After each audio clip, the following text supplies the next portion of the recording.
your inside native dialect, wherever you're from, Igbo, Hausa, Yoruba, Akwa Ibom.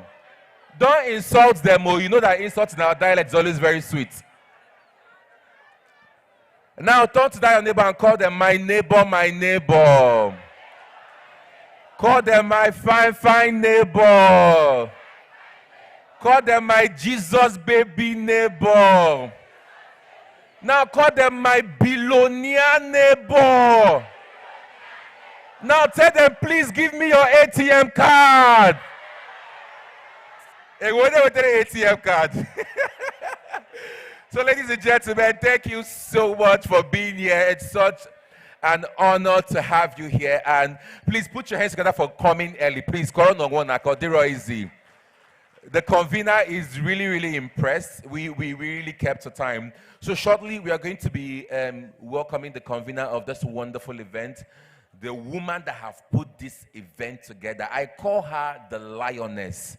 I call her an Odogures. I don't know if she's ready, but when she's ready to make her grand entrance, please, I would like her, if you can stand. If you can clap. If you can shout. If you can even faint, please help me and faint.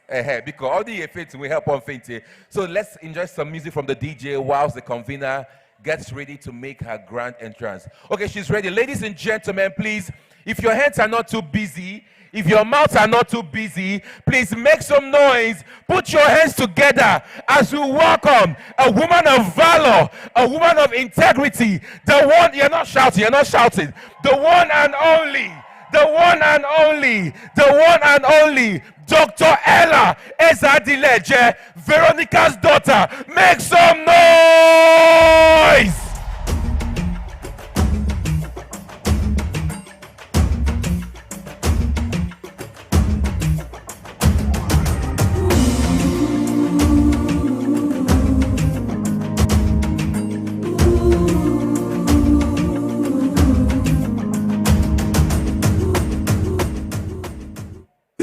The conqueror, the champion, the ladies and gentlemen, the emperor, the conqueror. Agumani na batano wo. Oyana Hije. Agumani, ladies and gentlemen, the one, the only, the very best, the amazing, the hardworking, the trailblazer, the visionary, the change maker. Odogumani, Achalugo, Asambetewani. Ladies and gentlemen, we are welcoming our very own Anambra's own daughter, Ezimota Anambra, the one and only Dr. Ella, Veronica's daughter. Please make some noise. Ladies and gentlemen, Veronica's daughter.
Veronica's daughter, our very own.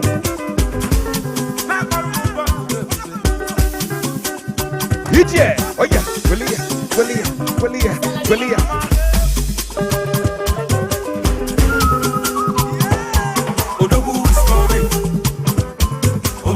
Achalugo is coming. Achalugo is coming. Achalugo is coming. Omali Chanwa is coming. Hey. Big flex only.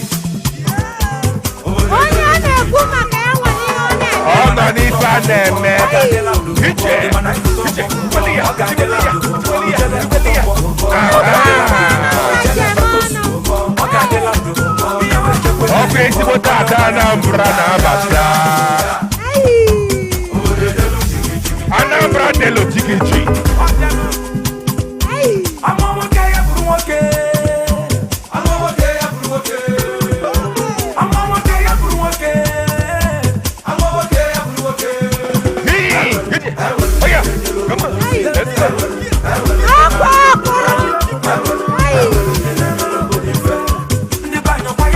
Dr. Ella! Oh yeah, Rogala. Second.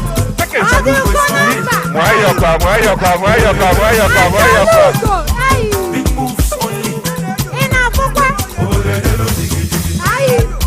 Big flex only.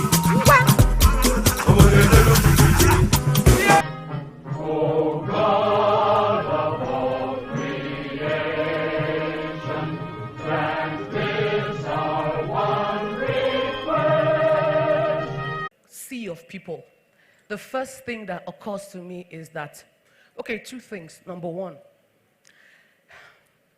maybe I underestimated not just myself, but my people. I did. When we were thinking of doing this event, we tried last year, but we just didn't do it. Because people kept saying, Anambra, I like a good event, Fana like a trade fair. Fana like a concert. So they discouraged me. I mean, Anambra people. They were saying, they will not value it. They will not come. This year, when we did the B-Cube Summit in Port Harcourt in April, we got over 20 people travel from Anambra to attend the event in Port Harcourt. So I started asking myself if they could make the journey. Because Port Harcourt is not a place you go and come back the same day. So it means they left work or business, spent money on transport and accommodation, feeding, because they valued the knowledge, the networking they were going to get. So that told me that maybe, just maybe, I was asking the wrong people. So we decided to do the event. Secondly, the first hall we went to was the ICC, because that was where I had in mind. When we got to the ICC, it was so humongous. It was so big. It was so large. My liver caught. I was like, hey, Ella, calm down. This is too much. These people will not come out. Imagine having only 500 people in a hall of 10,000 capacity. And I was asking myself, what's the safest thing to do? The safest thing to do was exactly what I did. And if you check the time, this is 10:50 a.m. By 10:50 a.m., the hall is full. People are outside. More are coming. So I know for the fact that this hall is a no. This hall was just too small. But guess what? Echinabia, by next year, we're hoping that we will do better, we will do bigger. Please, a round of applause for yourselves. A lot of people have been asking me, Ella, why Anambra? Why are you bringing this to the East? Why are you not going to Lagos? Why are you not going to Abuja? My answer is very, very simple. I am not just coming because it's home. Home is a very big factor. Akolono. So imagine doing all these things for the South-South and somehow the Southeast is left unattended. Of course, we have some events going on, but I realize that they also need support. They also need us to come out en masse and push the visible brand. And push visibility. But the biggest reason is that there is a need. That's the biggest reason. There is a need. Social media changed my life. I call myself the accidental influencer. I never set out to influence anybody. I never set out to become anything. I was just sharing my stories on Facebook. I was on Rant HQ, writing about my daily experiences as a wife and mother, writing about my mother, Veronica, and the shenanigans we went through as children. Little did I know that that was going to be the start of a movement. Little did I know that that was going to be the start of something much, much bigger than myself. And before you know it, people began to follow. People who related to the stories. And if you check the stories, they weren't that wonderfully written. It was just someone talking about what their lives had been like, only for me to realize that a lot of people had the same experiences I did. And that's how the feeling of community began to build. Now, I look at the Southeast, I look at our vendors, I look at our companies, and I realize we are yet to discover, we are yet to fully utilize social media, we are yet to be fully digitally visible online. Let me give you an example. While we were preparing for this event, I said I was going to use Southeastern vendors for literally everything. Do you know how difficult it was to find people we needed to do some of the things we needed done? It was very, very difficult because most of the best ones are not online. The ones who are online are just there. They are doing nothing, literally nothing. Some of them, their last posts were last year. Some, they'll just post maybe one or two. You would see there was no intentionality. So it was very difficult. And that showed me that we needed help. We needed the help to push ourselves online. I am not saying the Southeast is not online. You are online. But you are mostly consumers. You are not the one whose content is being consumed. You are not the person carrying your market on your head. I got into Onitsha main market and I was shocked. I was amazed at the products I saw, at the quantity, the quality, and the price. These were things that if they were online, in that power, in that number, these things will sell out in mere days. But we like hard work. We are yet to learn about smart work. And lastly, the biggest reason is that we lack balance. That's the truth. In the East, we're vested in business. We want to make money. In the form you were filling while you were registering, you were asked a question. What area are you mostly interested in? Health, wealth, relationship? Guess what? Over 70% wrote what? Who wrote? If you wrote wealth, let me see your hand. Don't lie, yo. Raise the hand. If you wrote health, raise your hand.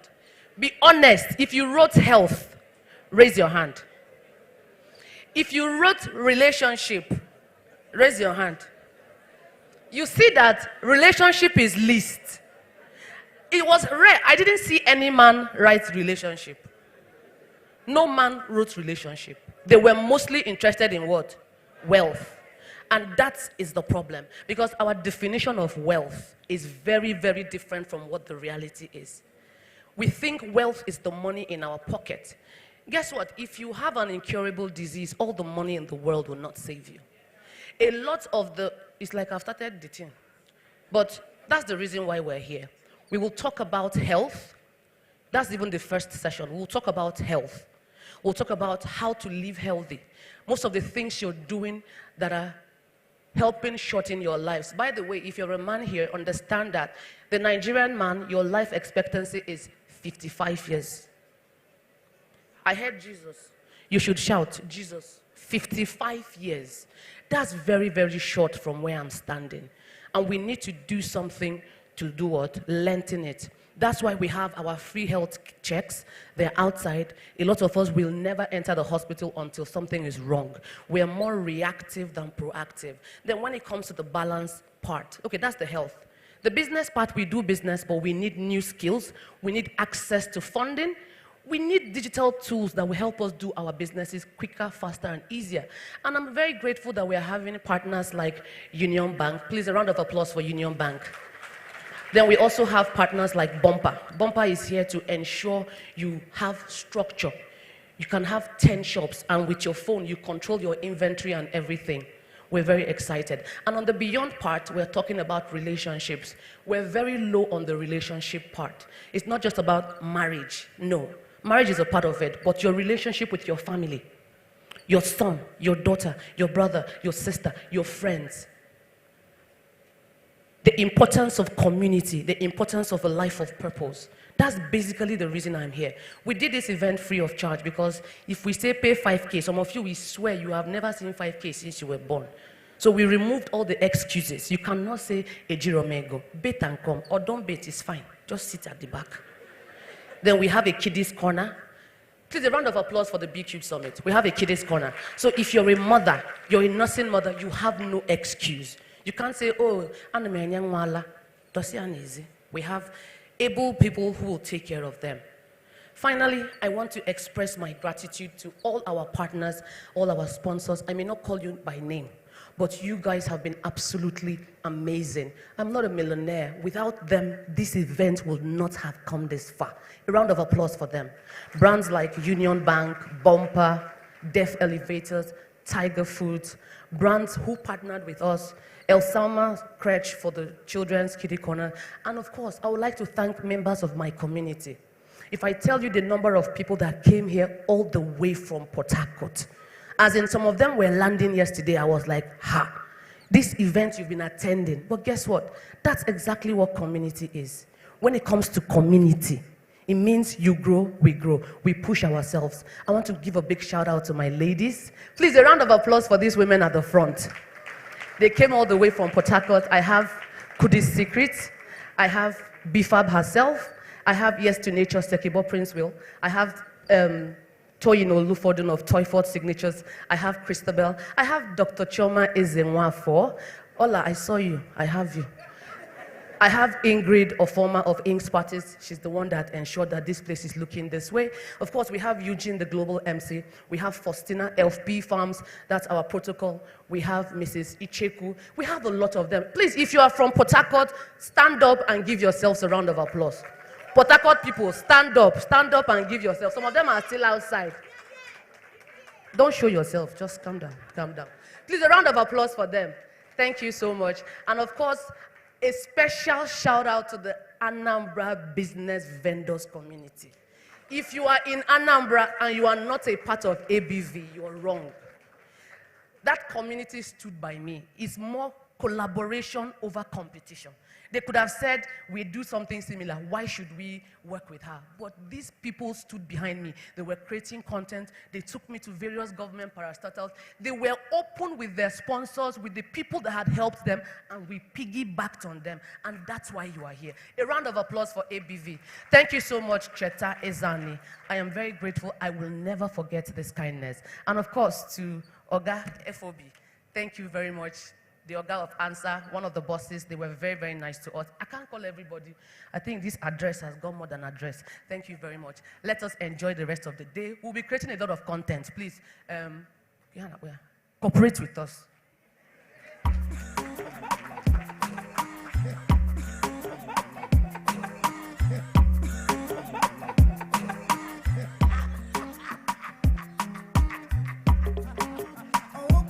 A round of applause for our amazing convener, Dr. Ella. Dr. Ella, that was great. I felt like, is this an opening remark or I beg, make Dr. Ella just tell us they go. Because it seems like she was just scanning us through. And everyone you were being poked one way or the other. It's not to make you uncomfortable, but to make you look within and improve on ourselves. Southeast, we are so blessed to have B3 Summit here. And our can say Mala fam, that there are people from Enugu. If you're from Enugu here, make some noise. I said it. Because you know, I'm by this side, you can check on me. All right. I want to be sure that we've got some persons from Onitsha and different places here. If you're from Onitsha here, make some noise for yourself. Hey! Ask him, Onitsha must be here. Onitsha, I really, really appreciate. Oka people, are you here? Oka people, are you here? Make some noise for yourself. Thank you so much for turning up and for showing up here. Thank you so, so much. Why Dr. Ella was actually, giving us that amazing remark. We had someone, a dignitary, that walked in, and it would be my great pleasure to acknowledge him right away. This is someone that I respect so much. He's like a father to us, and he's a professor, a distinguished one at that. When you talk about a professor that raises giants of industries, a professor that trains captains of industry, a professor that grooms industrialists, it's our professor. He is the founder of Onitsha Business School, a visionary leader in academia and industry. No other person but Professor Olusegun Oladapo. Yeah, Shobeshon, PhD. Prof, you're welcome. Thank you for coming. Thank you for coming. And I am sure my eyes are, correct. I also saw someone, Obaji Ifani, convener of Onitsha Business Hangout, is here. A round of applause for him. Thank you so, so much. Now we are going straight to the next speaker. Oh, if they follow this woman, I don't know how to help you, but I'm here to help you. I'm a destiny helper. Because you need to bring out your phone and follow her. Health Athena, you don't know her? Please check her online. Instagram can help you. A woman of timber and caliber, plywood and sawdust, any other one where you join, you follow. So ladies and gentlemen, please let me quickly read up her profile, because I'm pleased and happy to acknowledge this great woman. She's no other person but Dr. Kelechi Okoro, Health Athena. Dr. Kelechi Okoro, popularly known as Health Athena, is a Nigerian physician, award-winning health communicator, media personality, public health strategist, health tech executive, and social impact leader working at the intersection of health, media technology, policy, and social development. Through Health Athena brand, she had built a powerful platform that uses storytelling, entertainment, and digital media to make health information engaging, relatable, and actionable. And with a combination of different social media community, she's got over 500,000 followers and had been able to reach millions of people in Nigeria and even across the globe, advancing health literacy, empowering people to make informed health decisions. Dr. Okoro is the founder and CEO of Heal for Africa Initiative, HFAI, a non-profit advancing health education, advocacy, community development, and sustainable livelihood. Through this initiative, including Pay Attention to Her, which is part, Pink Club and Pink Box, Heal the Slum, People Healing People, Urgent 2K for Health, and even Plan and Well, she continues to translate advocacy into tangible community. She's a founder and lead consultant of Health Athena Consult Limited and a member of WHO Fitness Network, a goalkeeper at the Gates Foundation, Chief Noisy Maker at Health Solution, and brand ambassador at Zuri Health.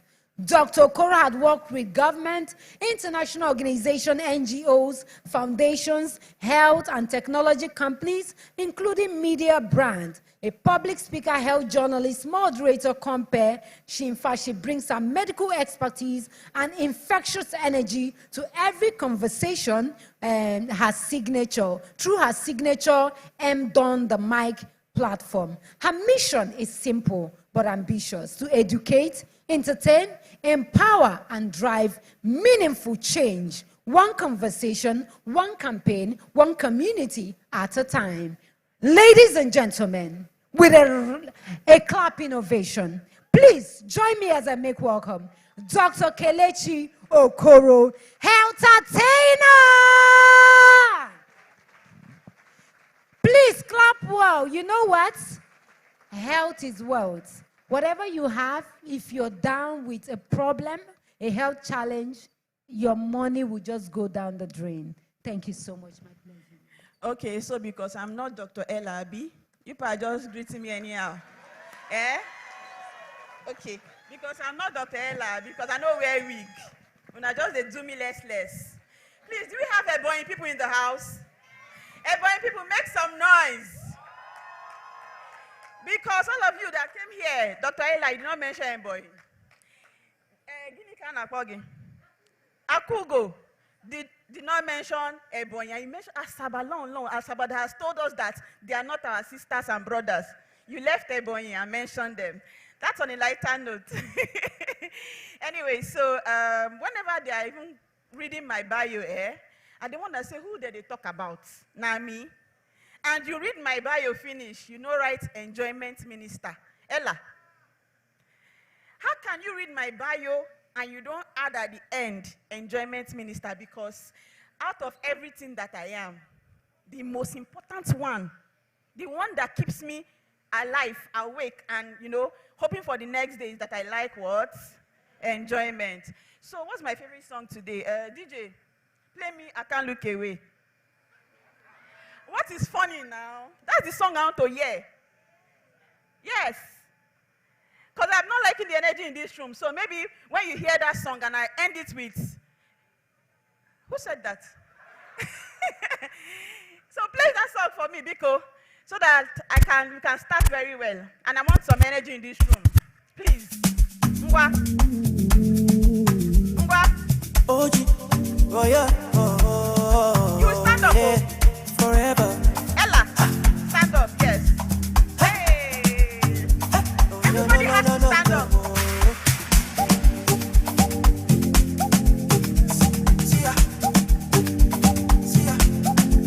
Baby, this your body, too fine. Now you go finally drop on my money. You put on outside me, I'll start doing calisthenics. Oh yeah. See her face, I'm on too set. You done make me walk place till I lose sense. See her waist, I'm on feet away. Hey. See her body, she's sexy too Somebody. See her skin, Who's that choreography go song? for night. 10,000 naira for you. Everything she carry. Choreography, 10,000 naira. 20,000 naira. I'm on the body. This one is coming, oh. Choreography, somebody come and dance this dance. 20,000. I'm on your body, the fire. I can look away, yeah. I can look away. Your body, the fire. I can look away. The way you whine. I'm on your body, the fire. I can look away. Left and right. I can look away. Day and night. I can look away. Yeah, you be danger. I can look away. I can look away. I can look away. I can look away. I can look away. The way you whine. I can look away.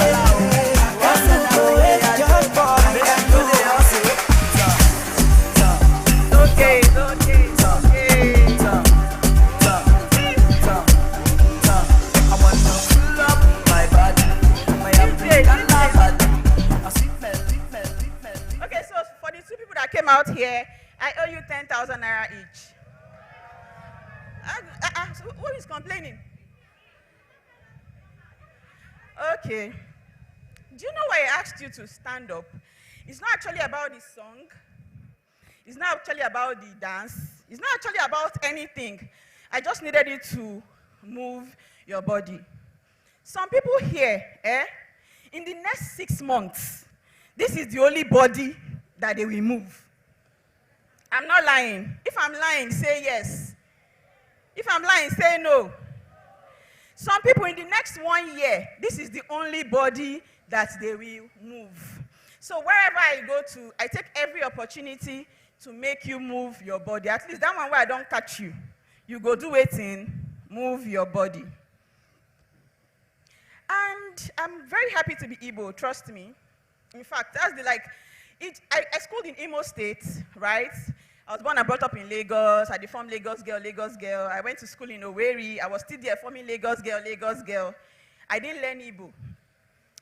11 years, I spent 11 years in medical school. Clap for Nigerian universities. 11 years. Like say na pikin I born, that 11 years go down study medicine, abi. 11 years, I did not learn Igbo. I was forming Lagos girl, Lagos girl. It was now when I went back to Lagos and started traveling all over Nigeria, I now realized that I've been stupid. I should have learned Igbo. I should have even come home more often, right? And that's when Dr. Ella asked me to come to Anambra. I'm like, trust me, I'm going to be here. I'm going to be here because this is my people, and my people have a very, is it bad? Will I say bad? We like money, right? Is it bad to like money? Is it bad to like money? If you see me, you know I like money, Abi. As a medical doctor, I'm not in the clinic, whatever it is. Looking for money, but also impact. But there's something about Igbo people. They like money, and they prioritize money over what? Their health. Dr. Ella talked about when she wrote, like, you know, when you're filling your forms, and people were writing wealth first. Yes, wealth is important. I'm surprised that relationship did not take, you know, top stage. Be like say, okay, people don't like relationship. Una don't like relationship, Abi. Money first, right? When money talks, bullshit works. So we like money than relationship in this place, Abi. But there's one thing we all forget. We forget about our health. Are you aware that they are doing health screening outside? Are you aware? Let's be truthful. You are not aware. And that's supposed to be something that will even bring you here, because we know how hard the country is.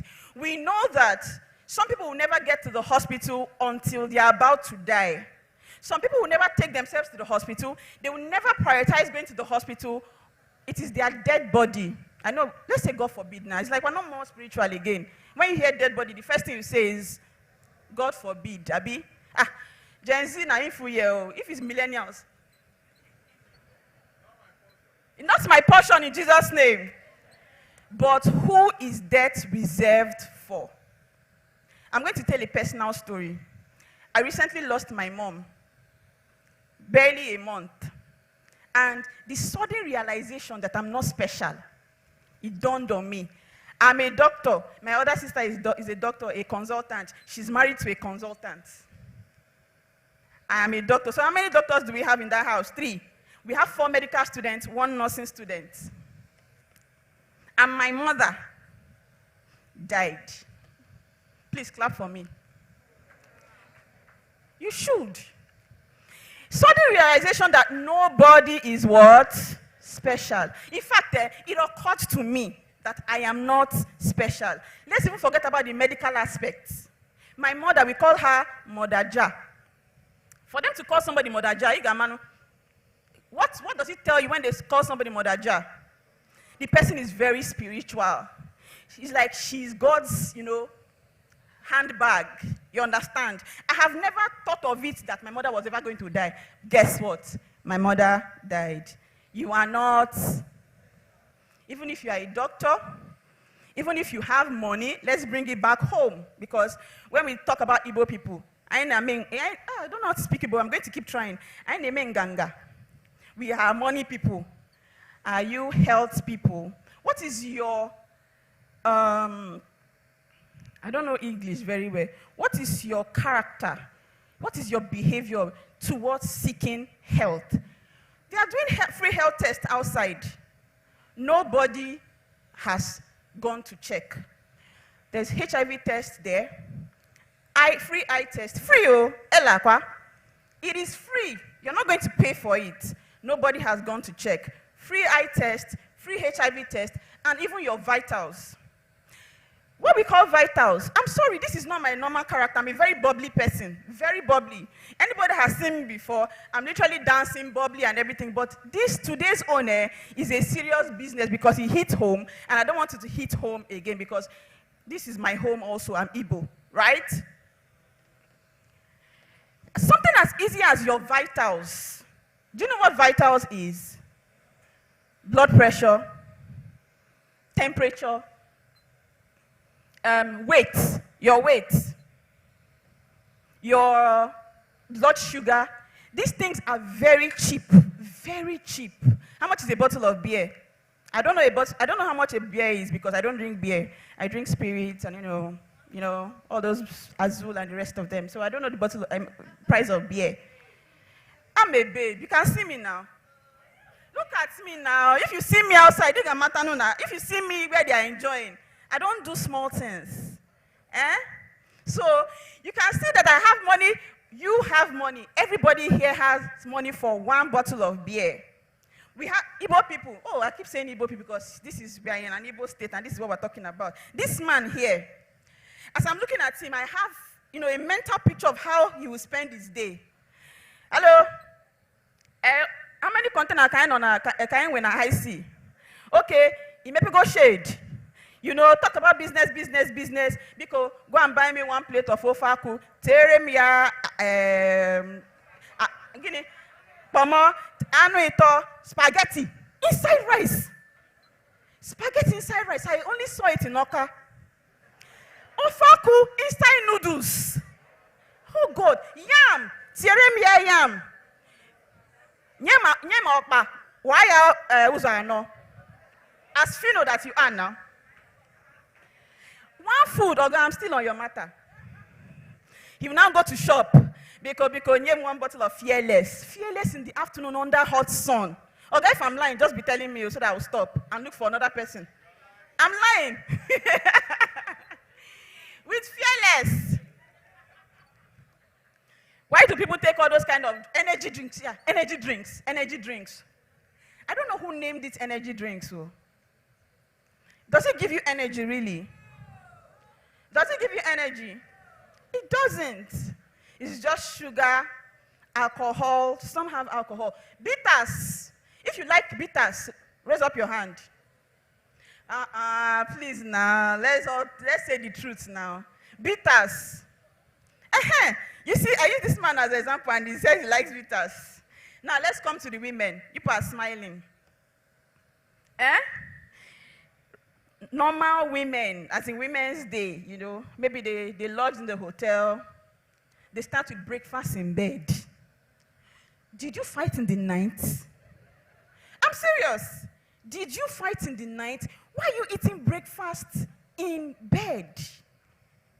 If you should eat breakfast in bed, it should be water. That's the first thing that should go into your body. Water. If your boyfriend loves you, or if it's the other way, some of us are romantic, so we also do breakfast in bed for our partners. Because it's not only men, no. It's not only men that should be giving women breakfast in bed, though. Relationships should be, a two-way street, right? Are Igbo women even romantic? No romance without money. No romance without money. So why are you waking up in the morning and eating? Did you fight in the night? See, there should be some category of people who are eating breakfast. If you're not a growing child, if you're not pregnant, if you're not going to carry concrete, if you're not going to hustle on the highway, like if you're just why are you waking up in the morning and eating those outrageous breakfasts that I mentioned? Can we remember how our ancestors or our grandfathers lived their lives? When do they eat their food? I don't like this, my vibe today. I'm shouting too much, but I'm sorry, I have to shout. I have to scold. They eat their breakfast. In fact, it's the women and children that we eat earlier. The men go out to go and hunt. To go and, do their whatever it is they are doing, and they come back and they eat.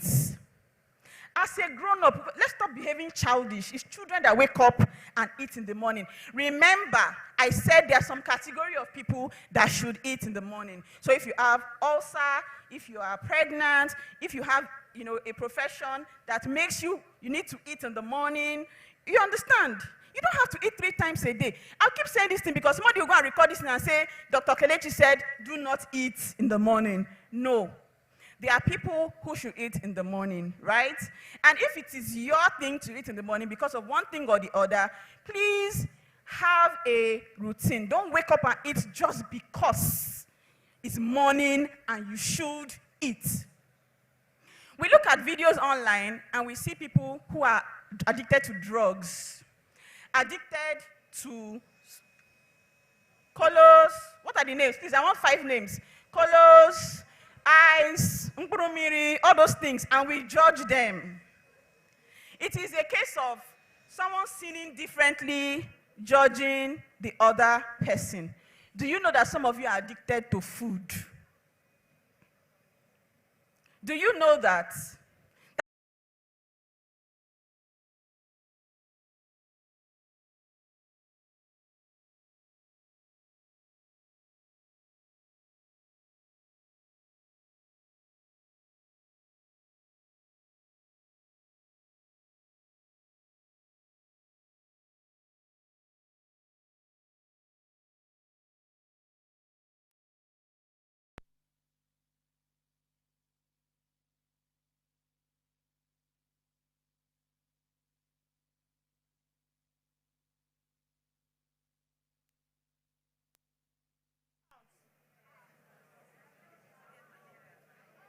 Put a finger down if you've done ultrasound scan.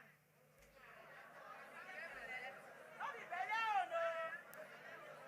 Put a finger down if you've done a chest x-ray. It's not because you had heartbreak and you went to check if your chest is broken. Number 1. Put a finger down if you checked your eyes. Put a finger down if you check your bank account.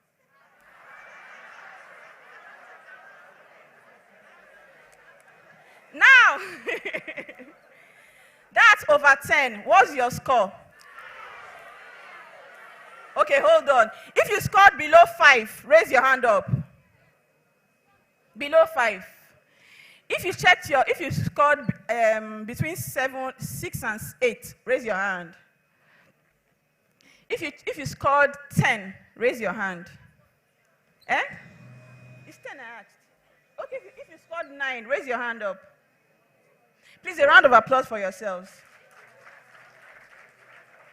Both the people that are lying and the people that are saying the truth, a round of applause. Now, I'm not going to stand here and pretend like if you do all of these things, you will still live, right? Do you know that if you do all of these things, it doesn't mean that you will live forever, right? All right. But do you know what it does to you? Knowing that you did everything that you're supposed to do. I'm still going to give this example. As doctors, you see doctors, maybe you go out in the evening with your friends, you see a doctor drinking with you. You say, they say we should not drink, oh. Abby, those things happen. You have doctor friends, you see them smoking, you have doctor friends, you see them eating the things that they say you should not eat. In fact, the people who do not eat properly are doctors, nurses, people in the healthcare sector. Do you agree with me? You know why? Because they have long hours in the hospital, they don't even have time to do a lot of things. And you see those people and you say, oh, because they are doing it, you can do it since they are doing it. Fa. You know why? A doctor, a nurse, a lab attendant, whoever is in the medical sector, the probability that they know what's wrong with them, do you understand, before something happens to them, is higher than you, right? Right? As a doctor, there are some things that you are doing that I am doing. But there are some things that I know how to do that you don't know how to do, right? Some people drink responsibly. Do you know there are two different things? Do you know that you can enjoy your life and still have a good life? And do you know where it starts from? Intentionality. Putting your health first and your business next. Do you like how that sounds? You don't like how it sounds, right? Hello, business people in the house, entrepreneurs in the house. Do you know you have to put your health first and your business next? Can we do that? It doesn't mean that you're going to neglect your business. It means that you're going to be intentional about your health. No matter egoic patara, did I get it? No matter the money you pile up, there are some things that once it happens to you, that money does not matter. So is it not better that you're healthy and poor? Is it better that you're healthy and poor and well, or wealthy and sick? Which one? None of the above. You want to be healthy and rich. But if you are to choose one, which one will you choose? Healthy and comfortable, wealthy and sick. See, there's a fundamental problem. If you are choosing wealthy and sick, do you know that there are some sickness that money cannot cure? I'll use my mother as an example. Please forgive me. I didn't have a chance. There is no way that my mother will die because I don't have money. It's not possible. If I don't have money, I'll ask Dr. Ella and the friends that I have. But in 24 hours, she was gone. That means we did not even have a chance to spend the money. Now, waiting, they pay me for all these things. So that money that you are struggling to get, you might get it or you will get it and then you will not be able to spend it. And guess who will spend it for you? Hey, please, a round of applause for yourself. The self-awareness is very good. There's something I don't like about Next of Kin. They know they do deposits, now only withdrawal. And now once, see, Next of Kin, the money that you made for your, as in by yourself, Next of Kin will withdraw it urgently. You know how somebody will come and meet you, please, I need money urgently. For money where I gather for 10 years. That's next of kin behavior. So no matter how you think that the person you're doing this for, the person you are gathering wealth for, even if it's your family, your wife, your side chick, your girlfriend, your boyfriend, see, life goes on. If you die, your business will go on or not. So, no matter who it is you're doing anything for, you have to think of yourself first. I used to think it's a selfish behavior. I have something called Messiah complex, but I'm healing myself from it. See, no matter how much you like others, if you don't like yourself first, if you don't treat yourself first, if you don't take care of your health, you don't like that other person. Because when you die, or when you fall sick, guess who's going to suffer? Those people you claim to love. Are you getting me? Those people you claim to love, because anybody who dies, it ends for them. The person who suffers, it is the person you left behind. The thing that suffers is the business you left behind. I don't know who told Igbo people that once Ikpatarego, you must build a house. Please, is there somewhere that they wrote it in the Constitution? Please now, somebody answer me. Maybe I don't know. It's normal, Abi. Once you have money, you go and build a big house in your village. Right? You build a house in your village. Yet you are paying rent. Somewhere else. Yet you can't eat. See, we need to be present. We need to be more present. First of all, you have to be first present before you now plan for the future. Because if you are not present, the future will never come. Right? So if that's your business is what is in your head, if that your business is what is very important to you, how about make more money to put into your business so that you can make more money to build a house in the village? A house in the village for people to clap for you, I don't think it's as important as putting back into your business, putting back into your house. Do you know the first house you have? Everybody has a house, whether you like it or not. Even if you have not built a house in the village, even if you don't live in any house, everybody has a house. And what's that house you have? Your body. Your body is your what? Your house. I'm a nomad. I've not had a house for 3 years. I don't have a place I stay. If you ask me where do I work, I'll do like this. Where is your office? I'll do like this. Because I just go where I need to work.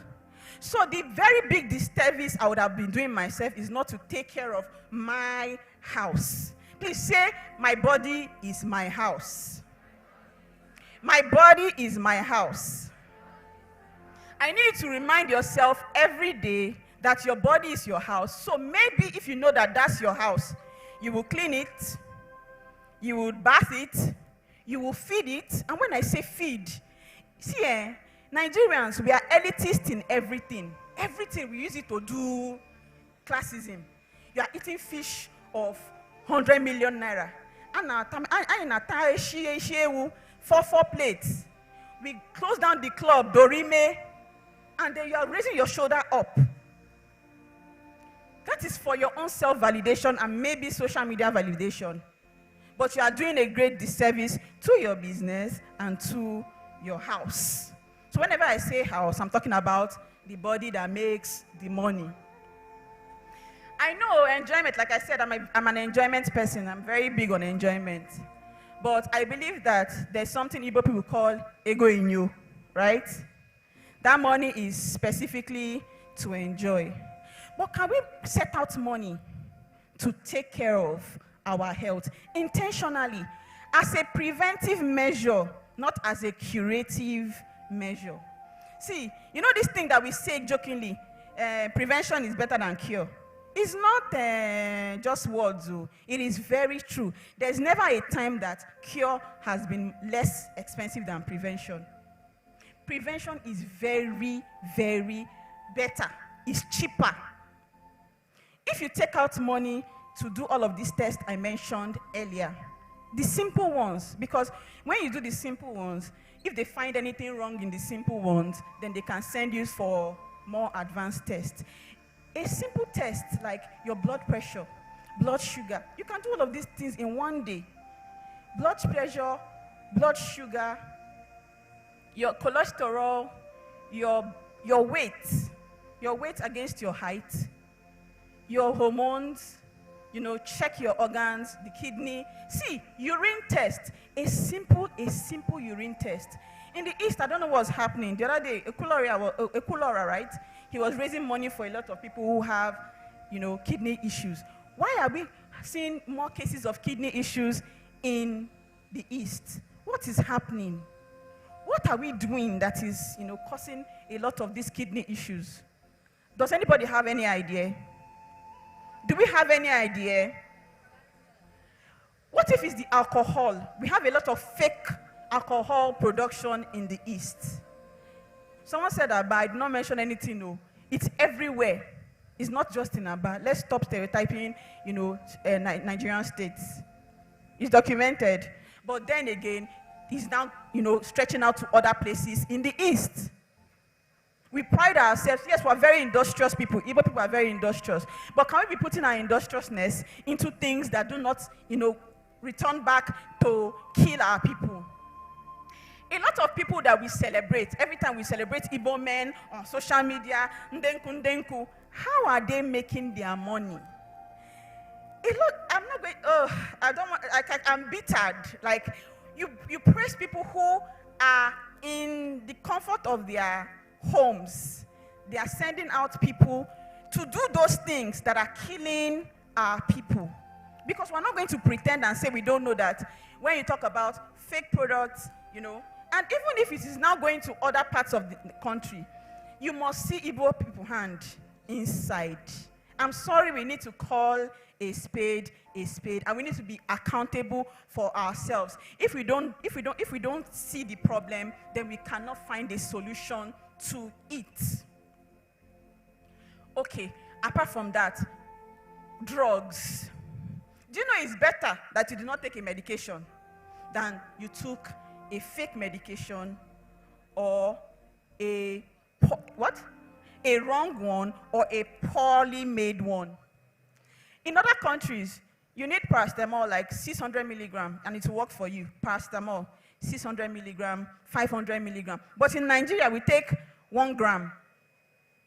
We take 1 gram of paracetamol. And sometimes it's not even work. We say we are taking chalk. And those ones are just a lot of locally made brands. Right? So, as a people, we need to know what the problems are and on our own try to solve them. See, if you treat your body as your house, then you'll be your first medical officer. Because at least, some people don't even know the signs of an infection or signs of an illness. They don't even know when they are supposed to go to the hospital. So if you don't understand your body, how do you go to the hospital when you are supposed to? So as I want to close now, I want you to do something for me. Let's adopt something called check 'em, snap 'em. Do you know why? Does anybody understand what I'm saying? Check 'em, snap 'em. Check your blood pressure, snap it, and keep it for yourself. We are in a social media era. Some people want to post it. If you want to post it, no problem. Because if you post it, somebody else will be motivated to do the same. That's the reason why, that's the good thing I like about social media. A lot of things that even I as a doctor, I have imbibed in my health, in my life, is because I saw somebody else do it and I know it's true. Let's just do this check 'em, snap 'em, right? Once you go outside, I don't know how many people are here. Ella, how many people are here? See, go outside, check your blood pressure, snap it, check whatever it is you want, and if you feel like sharing it, share it. What's your hashtag? Tag Veronica's daughter, right? And hashtag check 'em, snap 'em at the B Cube Summit. You know what it's going to do? It means that everybody here heard this, and they did not just hear it, they took a step to do it, and then they encouraged someone else to do it. Can we do that? Yes. Can we do that? Yes. So please, a round of applause for yourself as you plan to do that. And then also a reminder that your body is your house. Your body is your first business. Your body is your first investment. And you have to feed the body that makes the money. And how do you feed that body? With good food, regular checkups, exercise. You don't need to go to the gym. You don't need to go to the gym and wear sexy things and look for your future partner before you move your body. You can dance, you can walk, anything that makes you move your body at least 3 to 5 times a week for at least 30 minutes. That is what you can do. So as I round up now, I need you to do this affirmation with me. Please stand up. You will remember, it's like a prayer. It's an affirmation, and then I'll go. My body is my house. My body is my first house. My body is my first business.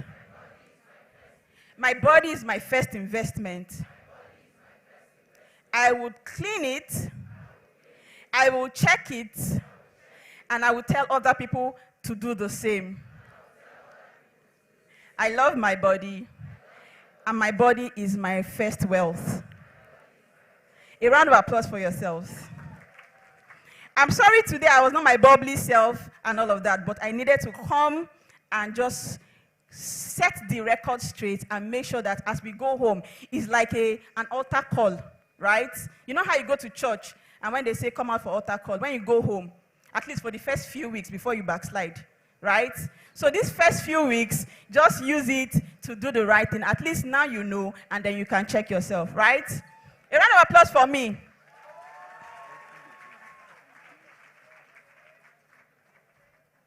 Please, we can do better. Let's put our hands together for Dr. Kelechi Okoro.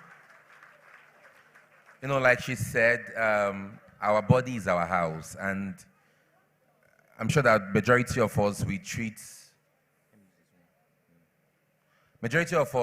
take care of our house. Some persons, they clean their house every two days. Some persons, they clean their house every weekend, and we don't let strangers into our house.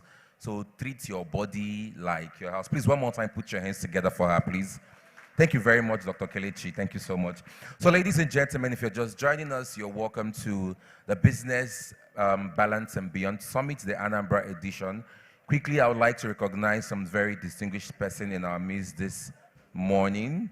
We have right here in our midst Mr. Tony Odili Ujubwongo, RPA, the MD and the CEO of Brande Aristotle Nigeria, and the immediate past MD of ANSA. Please put your hands together for Mr. Tony. Thank you so much for coming. It's a great privilege to have you here. We also have in our midst, ladies and gentlemen, Honorable Obumneme Akunyili, the current MD, St. Leo's Hospital.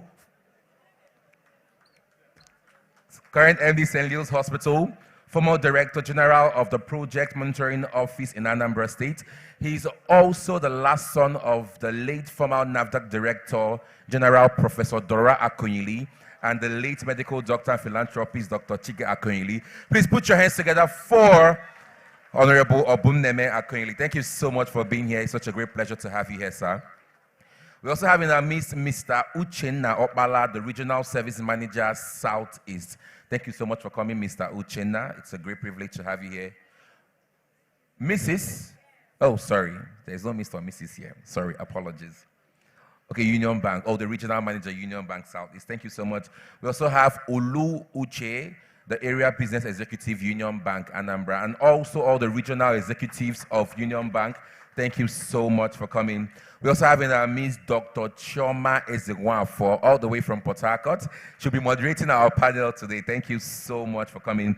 So, ladies and gentlemen, before we go over to the next itinerary on the order of program, we're going to do a very, very quick exercise, a very simple game. It's called the That Was Me Challenge. Now, this is how it works. I'm going to be reading out a couple of things. If it is something that you can relate to, when I say relate to, if it happens to you, please, ladies and gentlemen, we do have someone who just walked in. Please put your hands together for the husband of the convener. He's here in flesh and blood. Thank you so much for coming, sir. Her boyfriend for 17 years. If you follow Veronica's daughter on Instagram, you know how highly she talks about her husband. Thank you so much for coming, sir. Now, the game is very simple. It's called the That Was Me Challenge. Now, when I read out any of these things, if it's something you can relate to, when I say relate to, if it's something your parents did to you or something you are doing to your children, just say, that was me. Are we ready? Are we ready? Now, this is the first one. If you know that you sneaked into the kitchen in the middle of the night to take meat from the cooking pot, let me hear you say, that was me. Don't worry, we'll listen, we don't judge. We'll not judge you. Now, the next one. If you know that either you've done this to your child or your mother did it to you, you wanted to follow your mom out, or your child wanted to follow you out, and you told your child to go inside and wear her slippers or his slippers, and before they came out, you have gone, let me say, that was me. If you know that when you were in primary school, you used to fold the first page of your exercise book every term and use red pen. If you know that you cried when you swallowed an orange seed and they told you an orange tree will grow inside your stomach. Okay. If you know you played mommy and daddy with tin, tomato, and sand, let me hear you say, that was me. Okay. If you know that when your tooth fell, they throw it on the zinc so another one will grow.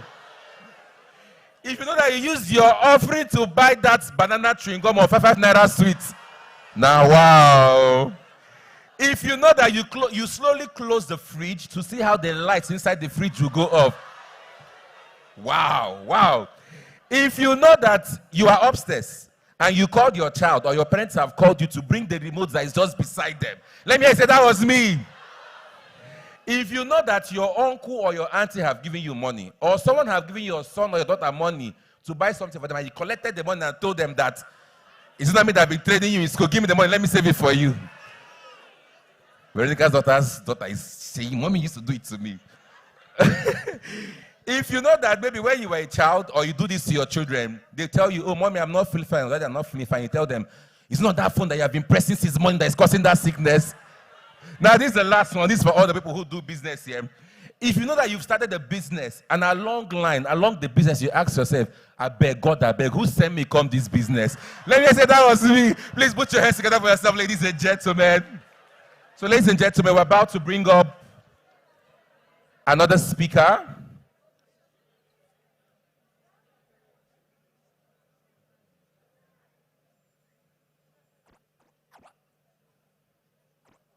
Ladies and gentlemen, a group of individuals and organizations played a huge role to the success of the Business Balance and Beyond Summit happening in Anambra. And right now, we want to bring up on stage one of our headline sponsors, an amazing organization that played a huge role to the success of this event. I'm going to bring up one of their representatives to just speak to us briefly before we go over to the next itinerary on the program. Ladies and gentlemen, her name is Aderonke Abigail Chukwudeme, a banker with over 20 years of experience. She currently serves as the head of Alpha Union Bank's Women Banking Desk.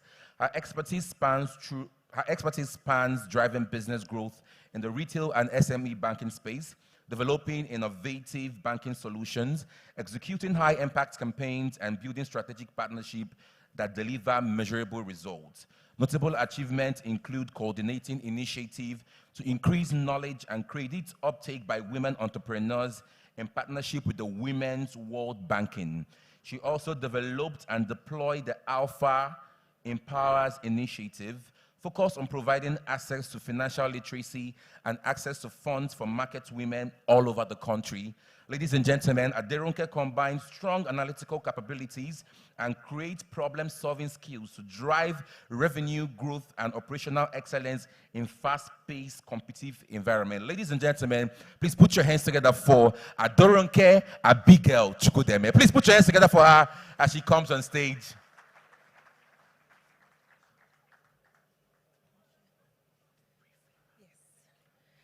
Thank you so much. Good afternoon, everyone. I would like to stand on existing protocols. I would like to say good afternoon to our distinguished guests, our esteemed host, Dr. Ella. It's been a wonderful time we've had together so far. The speakers, those who will be listening to, those we have listened to already, thank you, Doctor. It's been fantastic listening to your insights. Professionals in the room, basically everyone gathered here today. It's a pleasure to be in Oka, Anambra State. This is my first time in Anambra. And we are here again for another edition of the Big Cube Summit. And as our MC said, I am Aderonke Chukwudeme. I know people ask me questions.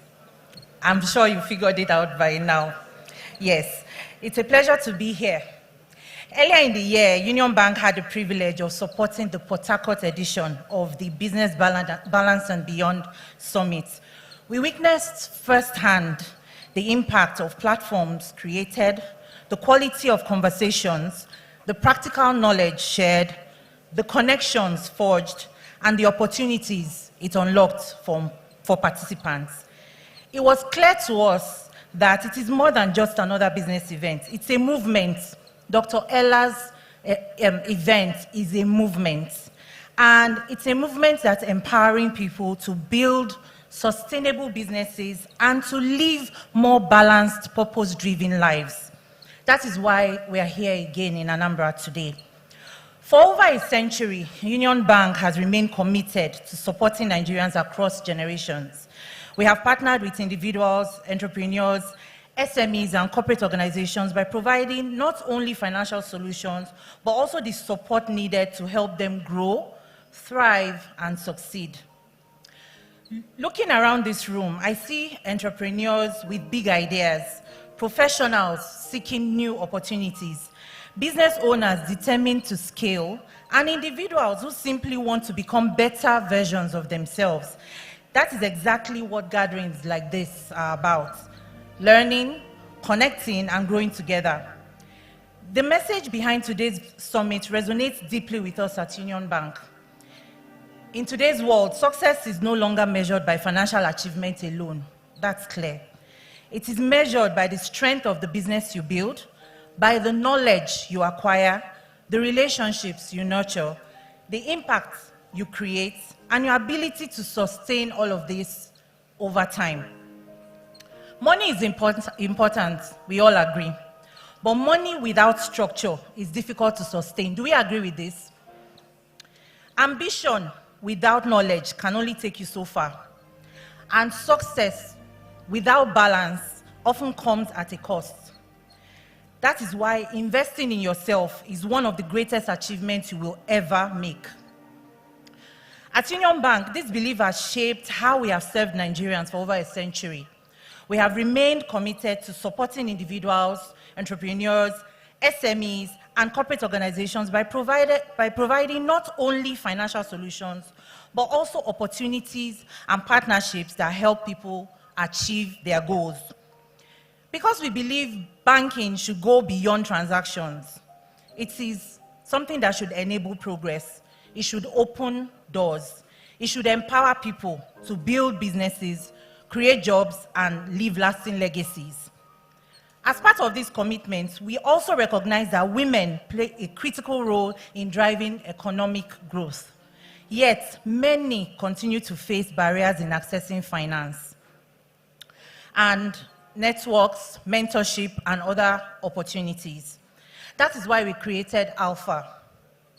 Alpha is ALPHER, Alpha, Union Bank's proposition for women.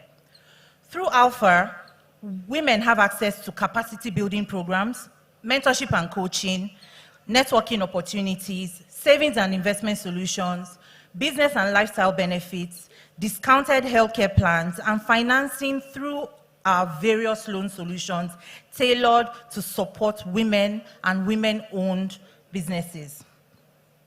Beyond our products and the most of these summits, listen with an open mind, ask questions, build relationships, exchange ideas. You never know whether the conversation you have today, the lesson you learned today, or the person you meet today will become the turning point in your journey. Thank you once again to Dr. Ella Ezeadileje for the opportunity to partner with her. Thank you, Oka, for having us. And thank you all for being here. I wish you all a truly insightful, productive, and impactful Business Balance and Beyond Summit. Thank you.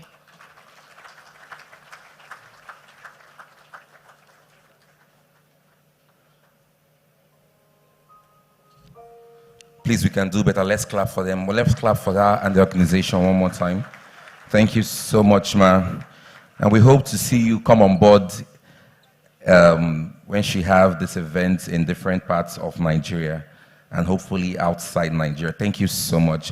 So, ladies and gentlemen, before we bring up our next speaker, I would like to, properly introduce our convener's boyfriend for 17 years, as he called him. Ladies and gentlemen, please, once again, let's put our hands together for Chief Sir Joseph Izundo Ezeadileje. Please put your hands together for him. Thank you so much, sir, for being here. And he's always present. He's always here. Thank you. Thank you so much, sir. Ladies and gentlemen, also right here in our midst, we have Gift Nwigwe, the Special Assistant to the Governor of Anambra State on Innovation and Business Incubation. And representing her is Ms. Chinwe Okoli, Special Advisor to the... Okay, sorry. So Gift Nwigwe is representing Ms. Chinwe Okoli, the Special Advisor to the Governor on Innovation and Business Incubation, Solution Innovation District. Please put your hands together. Thank you so much for honoring us with your presence. Ladies and gentlemen, we'll also have here this beautiful afternoon the CEO and MD Anambra Broadcasting Service, Dr. Sir Christopher Moloko. Please put your hands together for Dr. Sir Christopher. Thank you so much for being here. Now, for everybody here, we have lots of goodies, free gifts and freebies for you to win today, so don't be in a hurry to go home.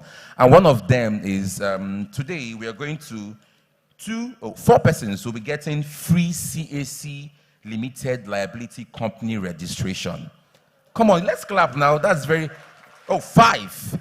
So that's 3 ladies and 2 men. Will be getting free, not business name, CAC limited liability. Please put your hands together. And this is from Maro Beam Global Limited. And the CEO is Annie Christabel and Didiamaka. So don't go home. I am personally going to select. So please smile well and engage well. And you might be lucky for me to pick you. Ladies and gentlemen, I'm about to bring up on stage our next speaker. She is an amazing woman, a woman of valor. She's a social media influencer, a storyteller, a public speaker, an educator, and a passionate advocate for women's empowerment. Through her powerful storytelling and relatable conversations, she has built a deeply engaged community by fearlessly in political science from Anambra University, as well as an MSc and PhD in international relations from the University of Port Harcourt. She's currently a lecturer and head of Department of Development at Nigerian British University, where she continues to contribute to academic and intellectual development. She's born in Jos into a family of 6, and she hails from Apo Aguata local government area of Anambra State. She brings unique blend of intellect, humor, vulnerability, and authenticity to everything she does. Beyond her professional and public life, she's a devoted wife to her forever boyfriend of 17 years, a proud mother of 4, a living proof that you can deeply be committed to your a short time for me to talk about the things that are very dear to my heart. And the thing, you see, I tell this girl, she's so black, she no green. Now she don't so brown. I don't sweat, but it's fine. So, like I was saying earlier, visibility, digital tools, those are the issues I feel that a lot of our Southeast businesses really, really need. And this morning, I'll be talking briefly on building community, online communities. I'll be talking about social media visibility. Now, let me ask you a question. How many of us are on Facebook? Raise the hand. Raise it. How many of us are not on Facebook?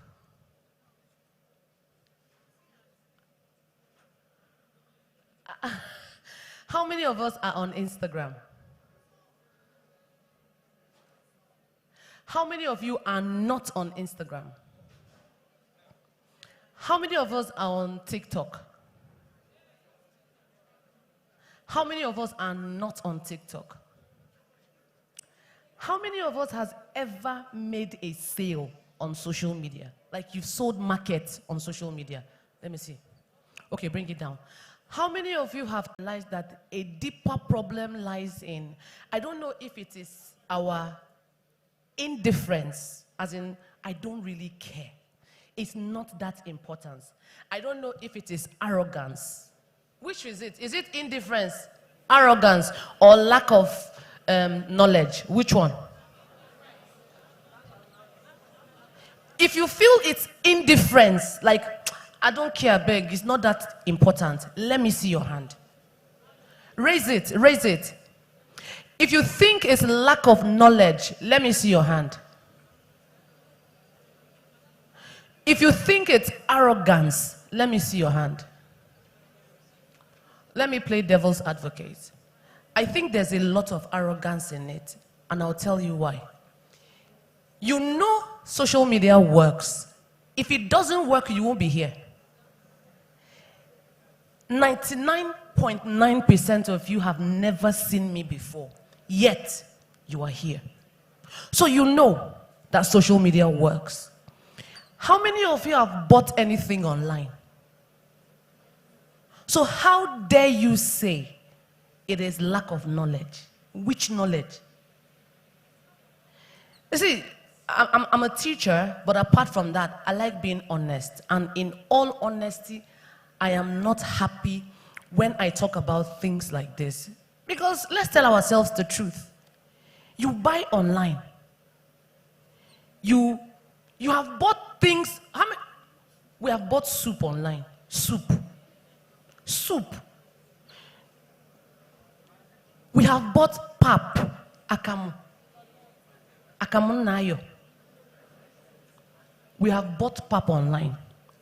Many of you, for those that do, you book online and go and do Brazilian wax. How many of us have done Brazilian wax before? How many of us know what Brazilian wax is? How many of you have done it before? If any of you have done Brazilian wax, hellfire cannot really be that hot for you. So you would see a page online and they would advertise Brazilian wax and waxing. You will book it, carry yourself to a total stranger. Open your leg like this. Wow. A stranger you do not know will apply hot wax and be stripping hair off your genitals. Now, I'm not saying it's wrong. I'm trying to tell you that you cannot say it is lack of knowledge or lack of information. That's a cop-out. You know it works. You've patronized online vendors. You've commented on their posts. You've reshared their flyers. So my question to you is, why are you consumers of content and not creators of content? And by creating content, I don't mean most of the madness we see because of monetization. I mean carrying your market on your head, talking about what you do, showcasing your brand online. If you open your page, and I ask you, in the last 1 week, how many times have you come online to talk about your brand? You are more invested in part 8. Your businesses are not online. And I think it is arrogance. It's not lack of knowledge, you know. But you couldn't be bothered. Most of you feel, like a lot of the men, they feel, if I am on Facebook, if I am on chat, if I am a lot of men actually believe that thing is no business. True or false? How many of you've been chatting or you've been doing something online and your husband is shouting and saying, every time you happy phone, every time you carry phone, he does not see the value. Do you know why he doesn't see the value? You have not shown him the value. The business or whatever you're doing online may not be giving you money, and men do not argue with results. They don't argue with results when they see the result. Now, how many of you are online? You have a personal page, but you don't have a business page. As in, you are there as maybe Neka, but your business, which is Neka Fashions, is not online. Let me see your hand. Be honest. So, do you know, while we were outside dancing and taking picture, the number of iPhone 17s I saw. Who heard me when I was talking about it outside? I was telling them, iPhone 17, but none of you are doing business online. The same data, the same phone you are using to do the thing you're doing, to comment and troll people, to enter this nation or that nation. The same phone, the same data is what you are supposed to use in order to post your business. Now, some of you feel you are not posting your business because your business is not much. How many of us believe that if I let it too small, this thing I'm selling is not really that much? Let me see your hand. How many of us now believe that we don't have aesthetically pleasing spaces? That's why you are not creating content. Let me see your hand. Please, as we're raising our hands, be turning and seeing your colleagues. If you believe that your content will not be fine because it's too local, let me see your hand. Where is Omalecha Adibo? Where is she? I saw her earlier. Omalecha Adibo, come. Now, do you know the reason I am calling her? How many of you follow her on TikTok? Raise your hand. If you know Omalecha Adibo on TikTok or Facebook or even Instagram, let me see your hand. Now, what we are going to do, you will bring out your phone and follow Omalecha Adibo on TikTok and on Facebook. Please, a round of applause for this lady. Let me tell you the reason why I brought her out. How many of you have seen her content? How tushed, how modern is it, or it is? I'm asking, which one? What does she do? She does local cooking content. Have you seen her kitchen? Her kitchen looks exactly like my grandmother's kitchen. I'm called mud, called concrete. I don't know what it is, but I know there is no paint on it. I saw the plates, I saw the pots she uses. Very, very local. There's nothing modern about it. I love, let me now tell you the thing that touches my heart the most. Behind her, you will see where either chalk or chalk kids were there. Eh? She used spray paint and wrote Omalecha Adibo on either mud wall or concrete wall. The reason I am saying it is, you dare not have the excuse that your space is not fine enough. Let me tell you, when it comes to authenticity, nobody really cares about your environment. What we care about is what you're saying, the actions, the value, and the things you're doing. Since I started following her, I started thinking of the meals my grandmother used to make. She makes very local, ancient meals that we've forgotten about. Omarita, please, go back to your seat. A round of applause for her. Please, a round of applause. Are we stingy with the claps? Now, the biggest reason I called her out is, you know, when you talk about examples, you can go and verify, you see it. When I started content, I was living in a 2.5 bedroom apartment. I say half because that third one wasn't a room. A quarry man's house. He added a room at the back, so the room was divorcing itself from the other parts of the house. So it was a small apartment. The house I live in right now, my sitting room is bigger than the whole of my house when I started content. Who remembered my orange sitting room? My orange sitting room, where I would wear my t-shirt, tie my wrapper, and talk, do whatever I want to do. Because what I was showcasing was my reality. Now, imagine I had waited because I did not have an aesthetically pleasing space. And did they troll me? Did they troll me? Did people say, hi, now wow, this kind of an influencer, see her house? They said it. What they didn't know was that, number one, I did not care. You can never improve an idea. You can only improve something you have started. So I started. I was posting my videos, posting my pictures, and people were following. People came and said, Ella, this your house is not really Instagrammable. Go and borrow house. Take videos. Let people think that that is your house. Because you erroneously believe that if your house is aesthetically pleasing, you would have more views. How many of us believe that? How many of us believe that if your house is very fine, there's a lot of light, you will get more views? Is that true? I'm not saying it doesn't help. Hello? We are not saying it doesn't help. But let me tell you the truth. Authenticity will show. Every day of the week, authenticity and value will always trump aesthetics. It is what you're saying, the value you're bringing is what will attract people. Then as you grow, you can improve on your aesthetics. But never you let the lack of ring light. Some of you have not done content because you don't have ring light. If I give you ring light today, best believe you will still not do it. Or I need it. You did not. I did not have ring light. I would just carry my phone, put in the window. Put it like this. I didn't have a tripod. I'll stack my books, keep my phone like this, and make my videos. I didn't care. Sunlight is better than ring light any day of the week. And that was how I started. Now, I have a room I arranged. Who remembers my content room? I arranged the content room. I bought lights.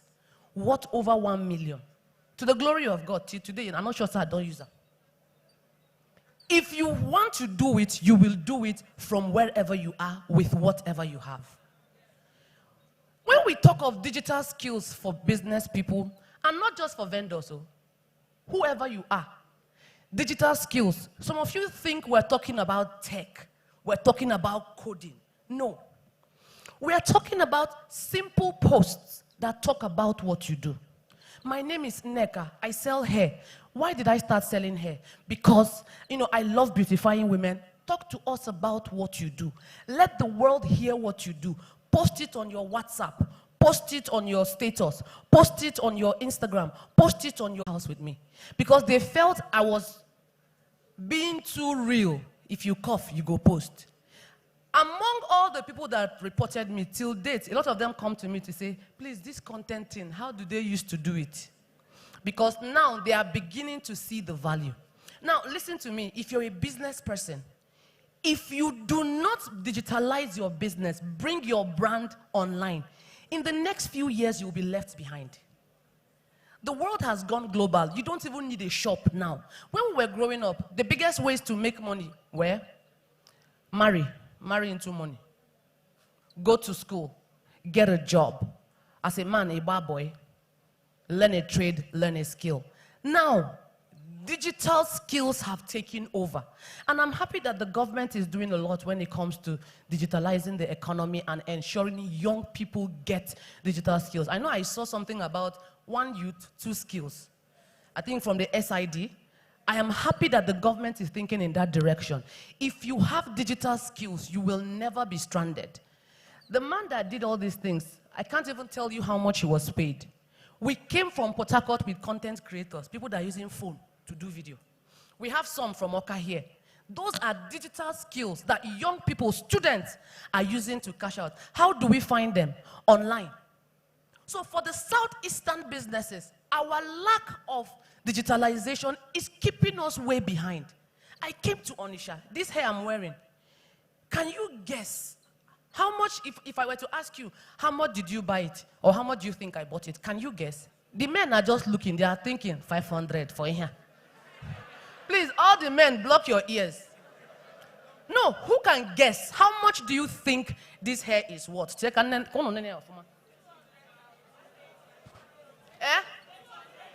800. 200. Ibo Nyori. How much? 800. 550. You know why I'm laughing? The men are shocked. They are thinking, is it hair she's talking or her head? I got this hair from Pious Primacy in Onitsha. I think it was 300 and something thousand.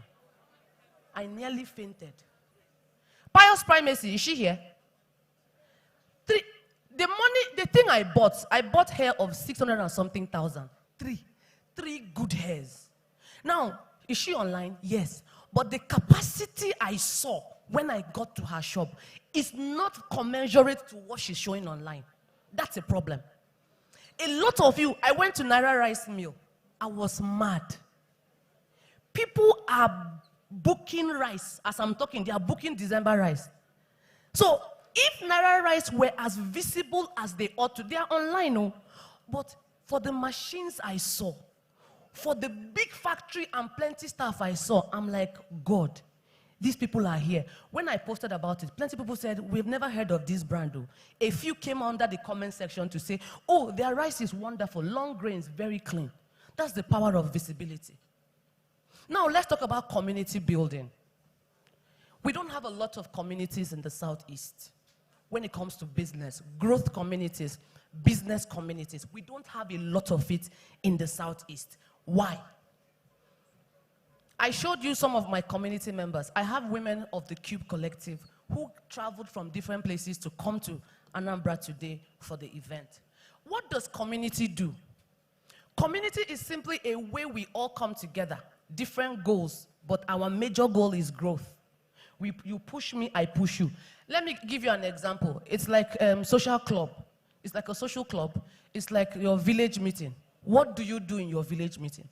You come up with an idea and you grow. You push yourselves. We don't have enough or a lot of those kinds of communities in the Southeast, and it's hurting us more than we would ever know. Everything is not competition selves to you. So you feel, okay, when they were reading my biography, some of you were nodding, you were thinking, wow, now the ways to have balance is to have, when I was in Unizik, I remember that my lecturers, the notes they used for people in year 1 is what they used for people that graduated 14 years ago. Nothing has changed. So as a lecturer, they will give you your course. In 3 minutes, the day Claude gave me my slides, I cried. Slides that would have taken me days. Claude broke it down into 14 weeks, designed it. Let me ask you, how many of us know how to edit videos? Bring down your hand. I didn't say how many of us know how to cut and join video. I mean edit. So if you can edit video, why are you saying, I'm not appearing on camera, Makapim posted the Niru, if for a retouch feature on CapCut? You know, CapCut will make your skin as smooth as whatever.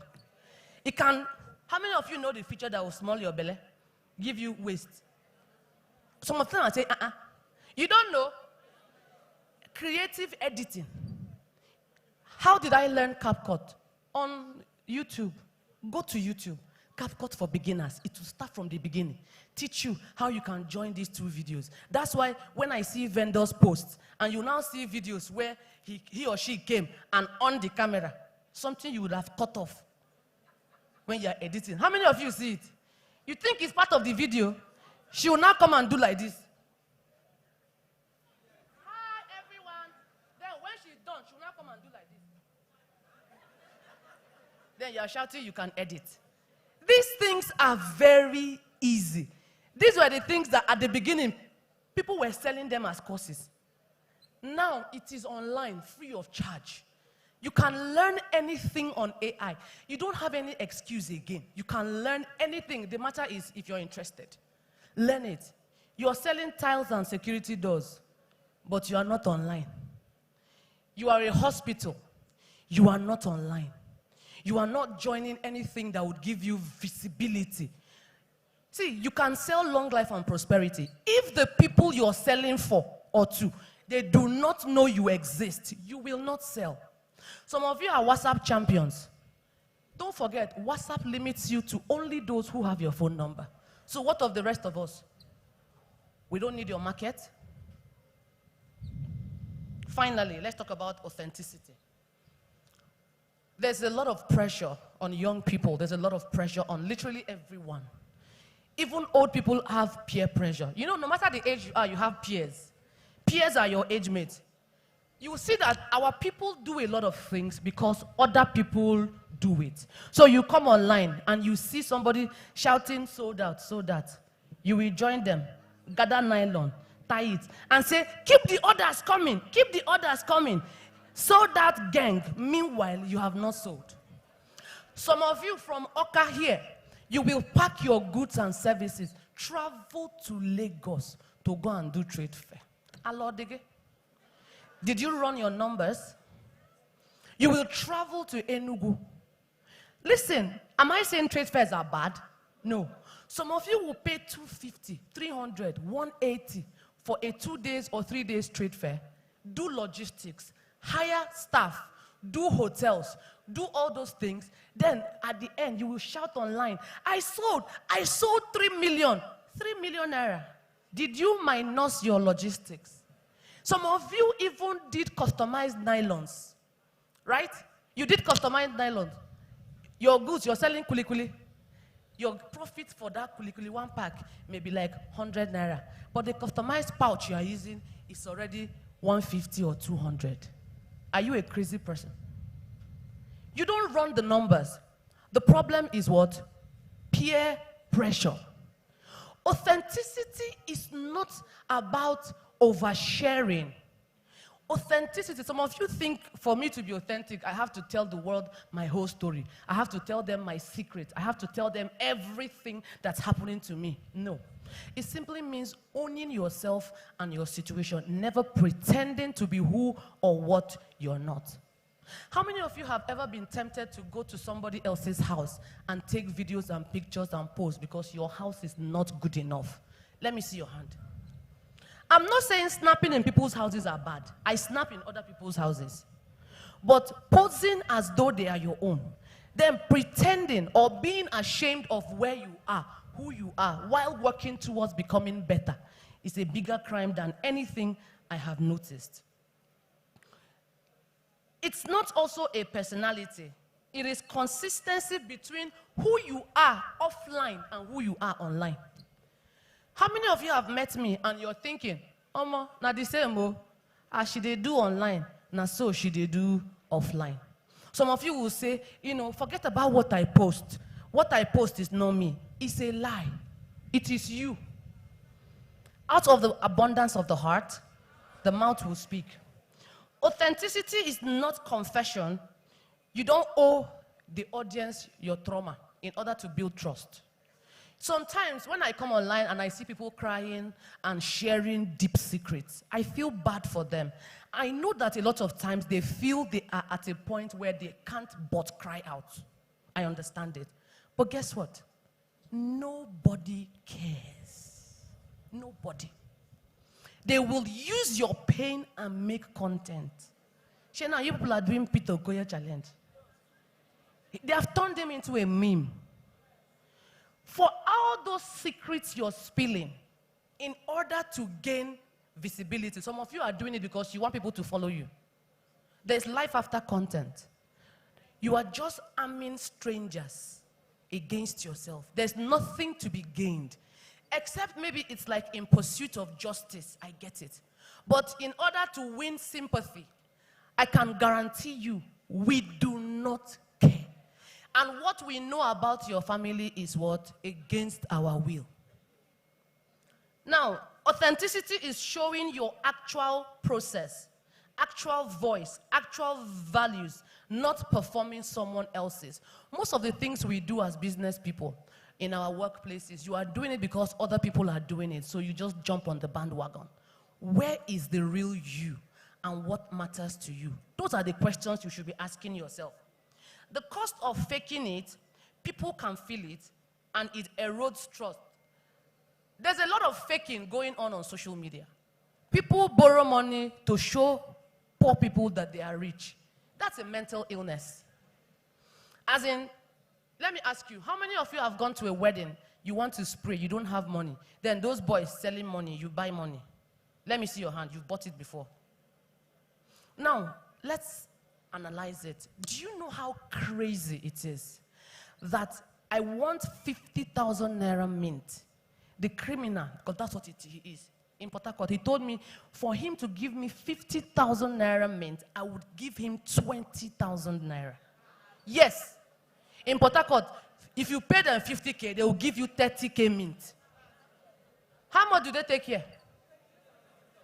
20,000 for mint.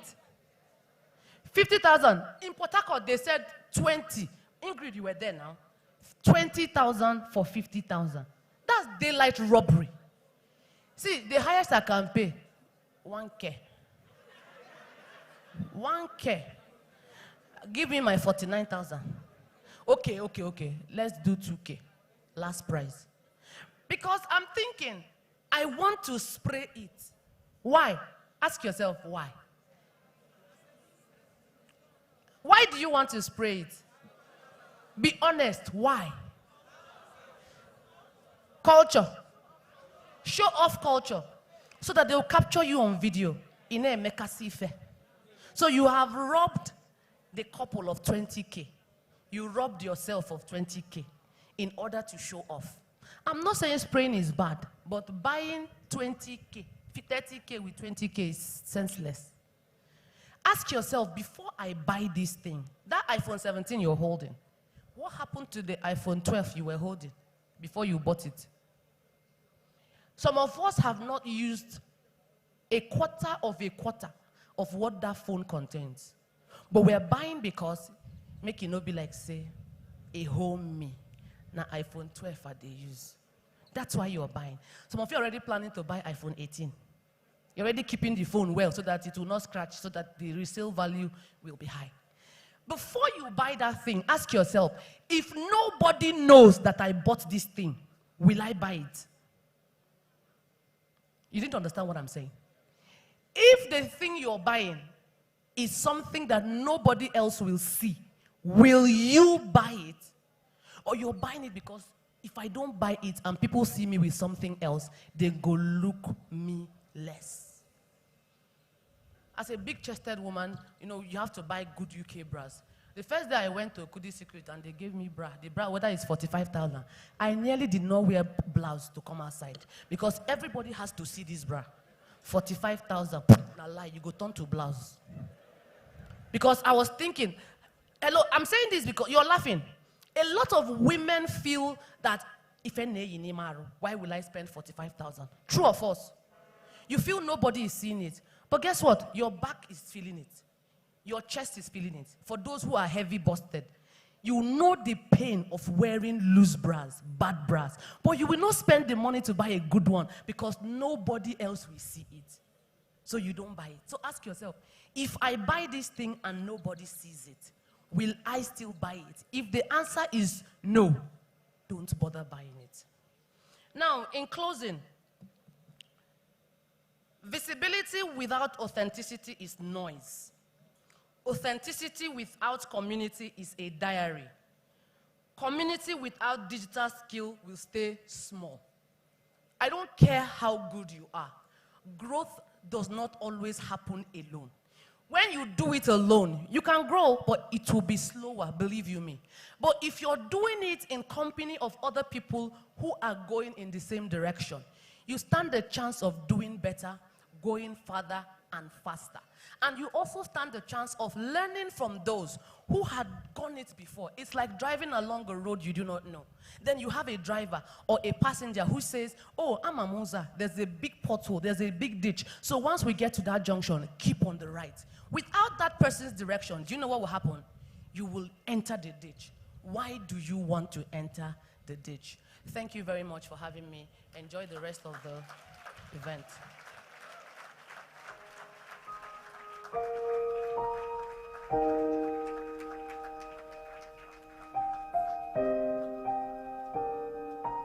Please keep on clapping.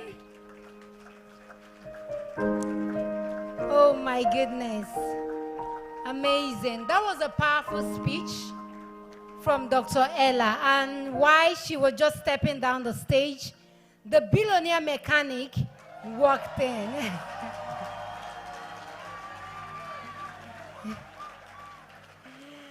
The MD and CEO of Palm Tech Group. You're welcome, sir.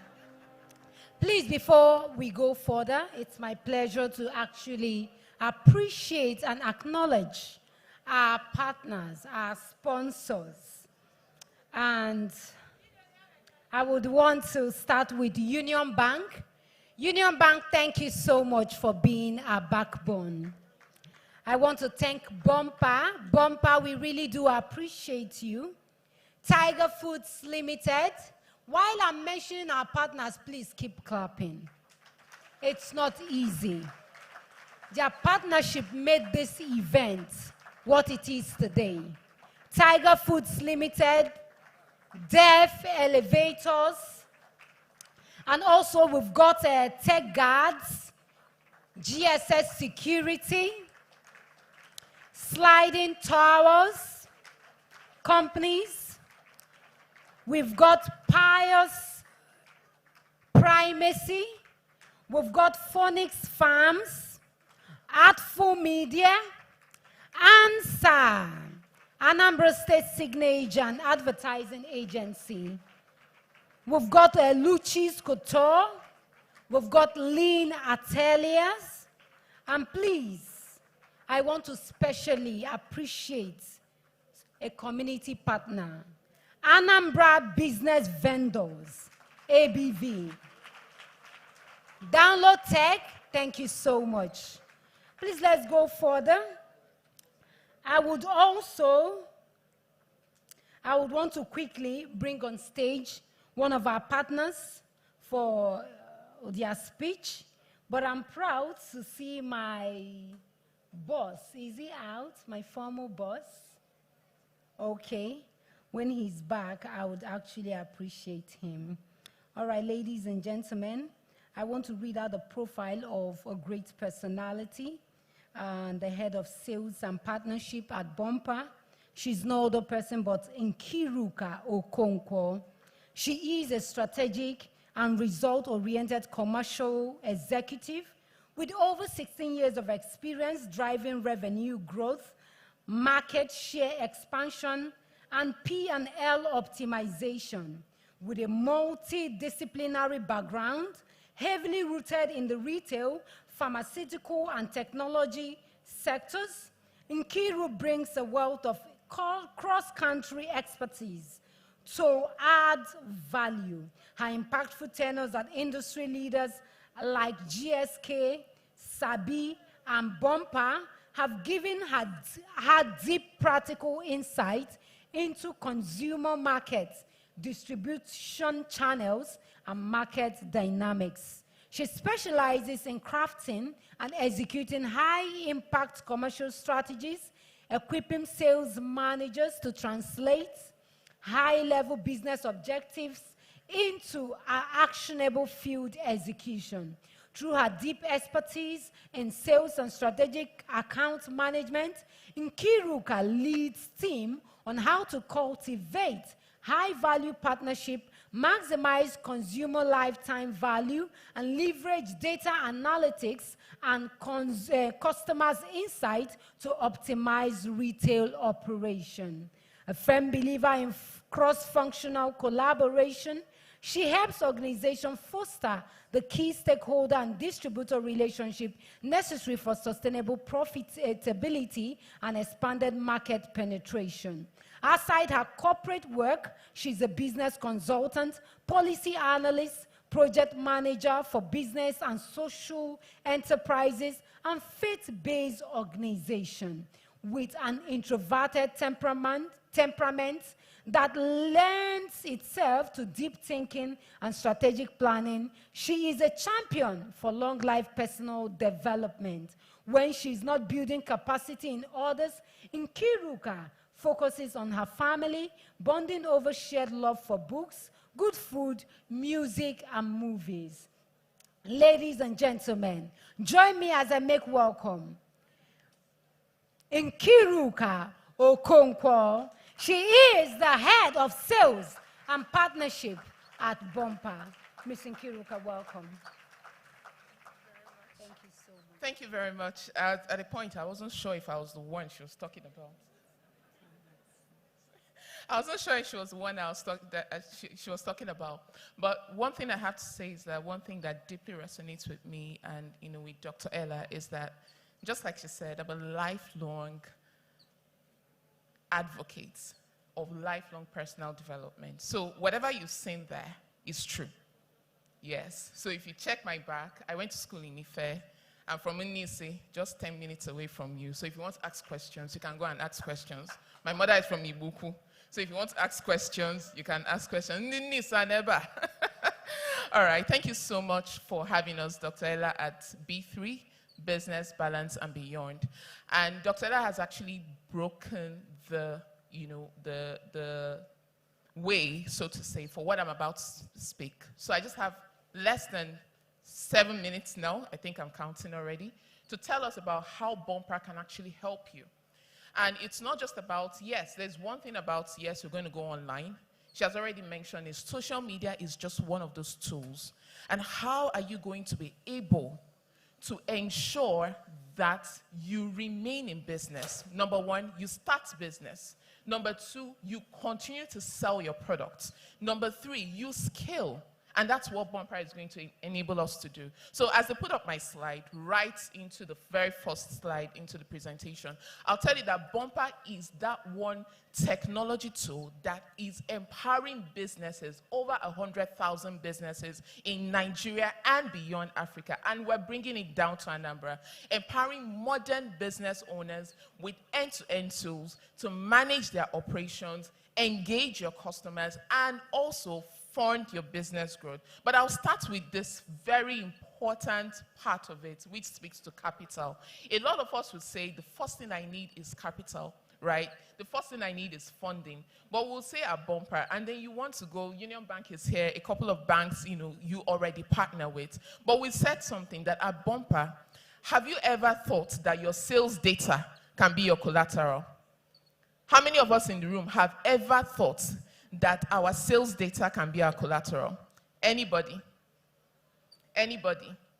But think about it. You want to go to the bank. They want to check. They want to do this. They will ask you to bring this collateral, bring that, bring this framework, bring that. But what we have done at Bumper is to partner with financial institutions, banks, finance houses, to enable you fund your growth with your sales data. And what does that mean? It means that everything you're doing about your business, whether it's, the number of customers you have. For example, you go to a bank and they're asking you, okay, how many customers are you able to serve? You want 100 million naira loan. For how many customers? What is the goods? What's the inflow? Show us your records. Show us that indeed you're a business. And that is what we've done at Bumper. With Bumper, we have said that your sales data can actually be your access to capital. And that's the first thing I'll be saying today. So that means you're not going to be doing any complex paperwork, and it's going to be beautifully, it's stress-free repayment. And then the second one is the tools.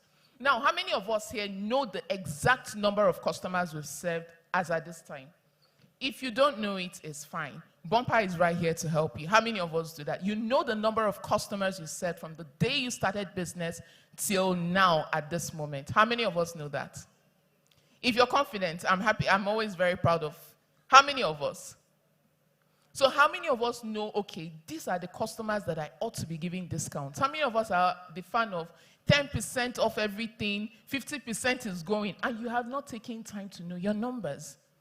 Dr. Ella said it, you need to know your numbers before you give a discount. I am one of those people, I don't give discounts. When I was in GSK, I will not give you discounts, no matter what, because I need to know your numbers. I need to be sure that you're the customer who's going to bring business to me. So I'm telling you now that with Bumper, you can track that. You can track. If you're starting, you should not be afraid of using Bumper. If you are already in that point where you know that, look, I need to automate everything that I'm doing, have my records in the right place. And then you're thinking, how am I going to sell? I have a physical shop. I have Instagram. I've got WhatsApp. I have TikTok. I have everything. How are you going to be able to track all of these things in one place? And that's what Bumper is going to help you to do.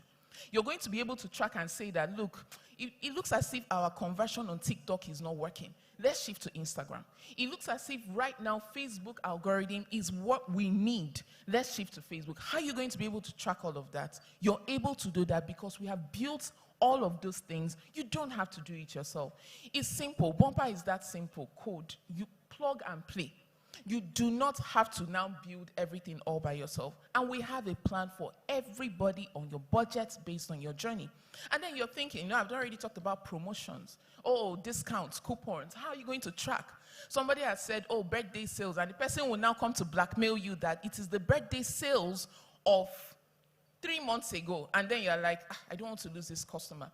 But if you had set that discount to happen from the 15th of August to the 31st of August. 31st of August, I don't know if Payless is here, but she did her birthday discount on Bumper.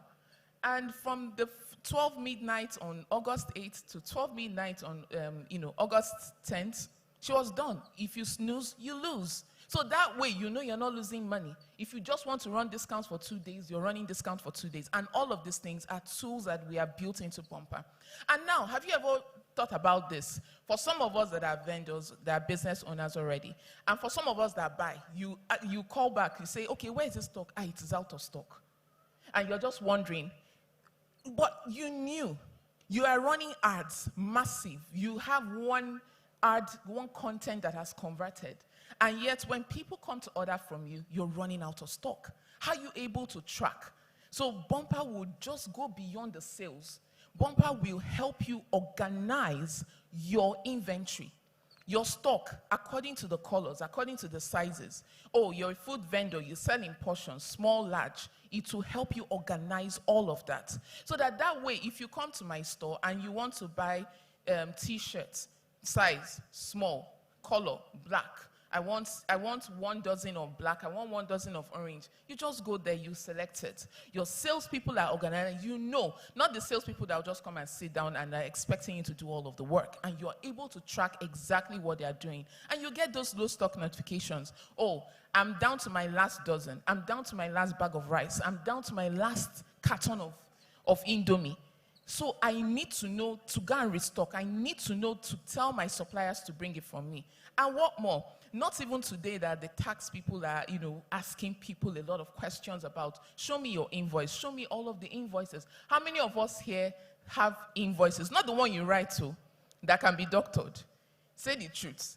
Like, so that once the amount goes in, it goes in. No one can change it. No one can delete it. And you use that to have your business records. And then let me tell you something. Data is gold. Everything you're writing, everything you're feeding your AI today, whether you're using ChatGPT or Claude, you're feeding it data.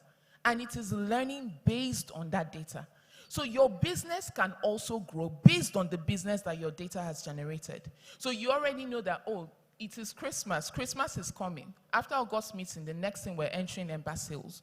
So how are you going to prepare? You're going to get ready for Christmas sales. And then for those of us that do childcare, for example, you're already thinking of back to school sales by January. Am I correct? I'm correct, right? So you now have to leverage, okay, this is what is happening in the market. This is what is happening at around this time. So I will use the data that I have to begin to prepare. Last year, I sold this amount. This year, I'm going to give myself a target, and I'm going to sell this volume and this quantity. And I want to realize this revenue, and I want to realize this profit.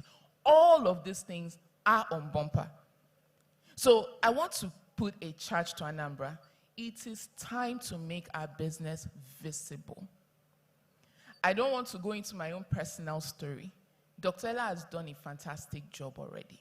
But it is time for your businesses to be visible. But visibility means that you're having a solid foundation. Visibility means that if the light is too much or the fire comes, you will not burn down because you have built your business on Bumper.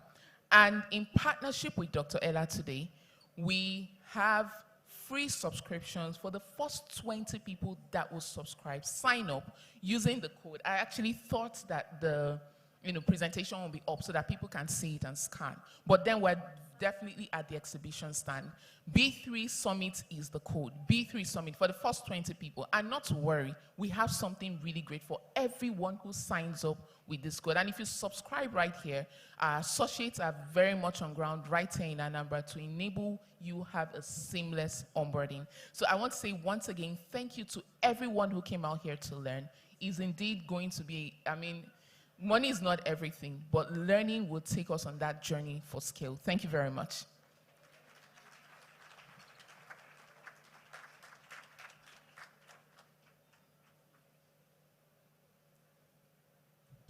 That was a great one from Bumper.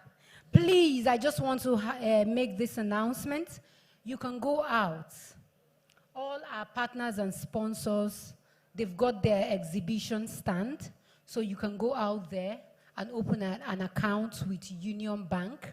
And you know that they have a lot for you. Just the alpha, it's out there to support businesses, support you in any way you can. Soft loan, business loan, you have questions, you need support to push that business, Union Bank have got you. And of course, we've got Tiger Foods Limited. They have their stand outside. You can go there and get any natural, healthy food spices and even the Tiger mayonnaise at a discount price, at a discounted price. Please make sure you leverage this very opportunity. Get it here now. Patronize them at discounted price, and you'll be glad you did so. We've got more partners as well, and it will be my absolute pleasure to acknowledge our partners and still appreciate them for being on board with us. We've got Reader O Fresh. Reader O Fresh, thank you. We've got Fresh Start Interiors. Thank you so much for being our partner. We've got Chooser Accessories. We've got La Spina Treats. Yes, if you need to, give yourself that little treat, or you need to just take some fresh smoothies or drink or fruity drink, La Spina Treats are outside. Their stands are there for you to give yourself the treat you deserve. Classico Phones and Gadgets, thank you so much. Centodilia Eye Clinic. If you want to go check your eye, please, their stand is outside. Go and check your eyes. That discomfort you've been getting, this is the opportunity, and it's absolutely free. We've got Studio 24. Thank you so much for your coverage and your presence. We've got Power Oil. And this is the, oh God. Don't worry. A lot is on ground for you.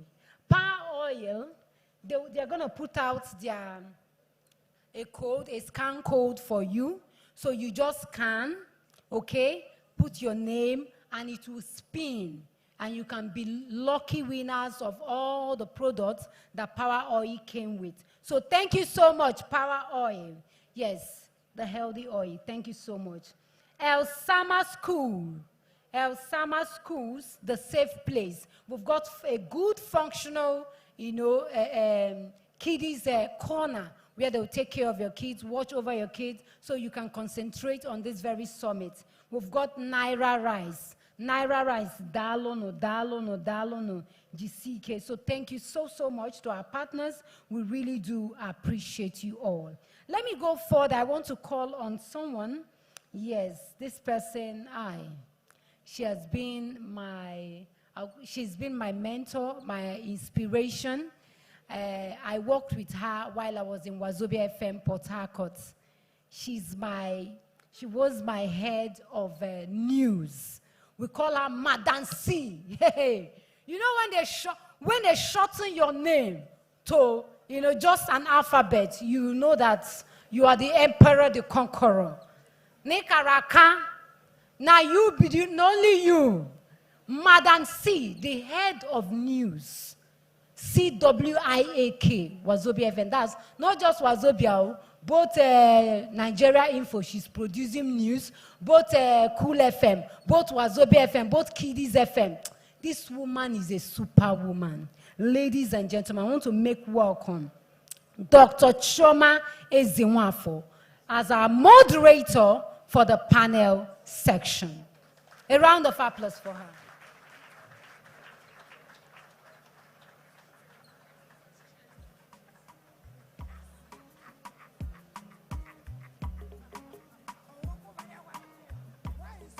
Okay, good afternoon, everyone. Thank you so much, Akugo. We're so super proud of you all the way. Now, Port Harcourt girl, but she came here and took the Southeast by storm.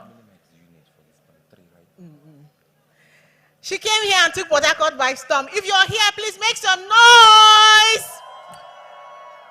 If you're present, you're here, spirit, soul, and body, please make some noise. Because we've had very interesting conversations today. And it's been I've attended all the BCube events. Somehow, I always play like 3 roles in doing the BCube event with Dr. Ella. And for each one, there's always something. Like me, I'm very intentional about sitting down and making sure I get something out of it. And for each one, I have gotten something out of it. She talks about my radio life. And it's sounding like it's been ages ago because I left radio last year. And between leaving radio and now, which I've started my own company, I started a media and communication company. And it's just suddenly feels like there's so much going on. And one person that's been at the center of helping me shape all of that and help all of that is Dr. Ella Adeleje. Please, a round of applause for Dr. Ella. She's my mentor, who has refused to agree that she's my mentor. She will say I'm the boss. I say, which boss? I cannot boss someone that should be bossing me. All right? So I want to truly appreciate her because the session we're about to have now is the one that I would like you to pay attention and ask yourself a question. Because when we talk about having a successful business life, can we pause and talk about what happens, what does it take? What does it take to build the person that will be able to build a great business? What does it take? Can you have a great public life and also have a great private life? We're about to find out as I welcome the very first person, our very first panelist, who happens to be the husband of the woman that is the reason we are here today. The first panelist is the husband of the woman who brought us all here, yes. A businessman, a family man, and the person who has had a front row seat to everything that Veronica's daughter has become. Yes. Please welcome Chief Joseph Ezadileje. You know, it's because of time. He's looking at me confused. Sir, please sit. Thank you so much. There's so much we want to learn. Thank you. Thank you for that. Okay, our second panelist.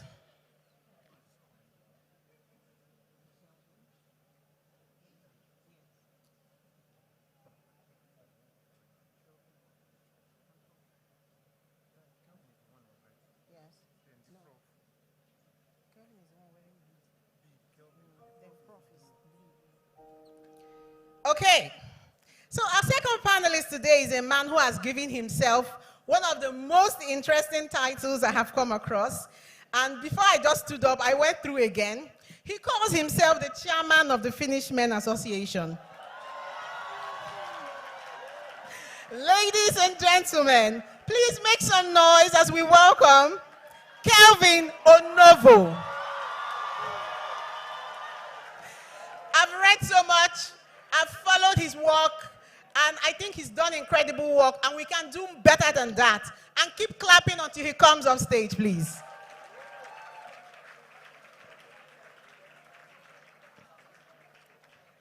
Okay.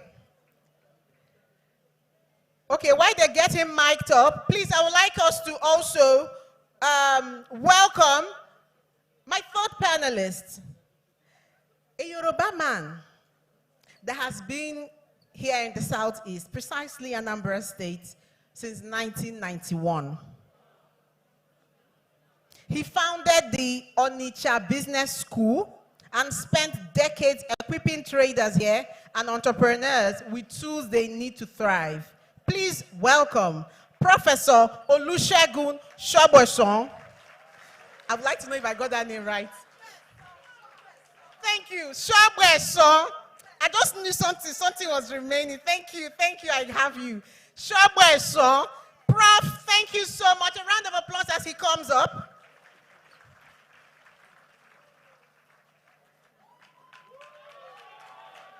Thank you. What does it take to build something powerful, to build something great? What does it take to build something that you're not falling apart in private while you're thriving in public? What does it take to build something that the people that you call family are not falling apart because you're busy building? You know, back in time, we had a lot of that go on. Let's say pastors who build amazing churches and then their families are not together. There's a lot of delinquency going on. I need energy in this room. I don't know. Thank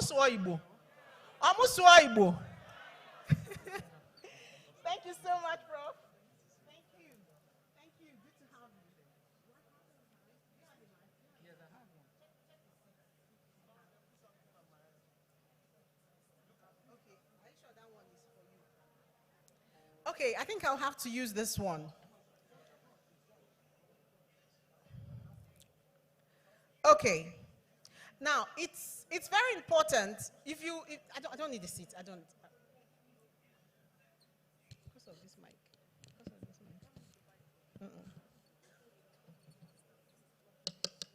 It's connected. Okay.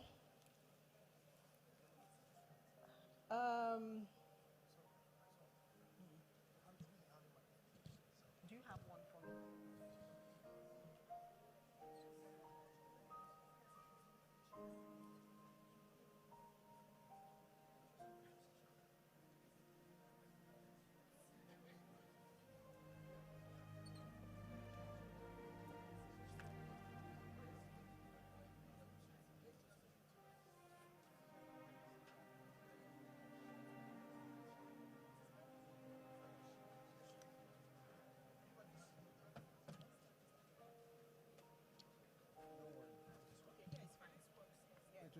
Wait. Watch your code.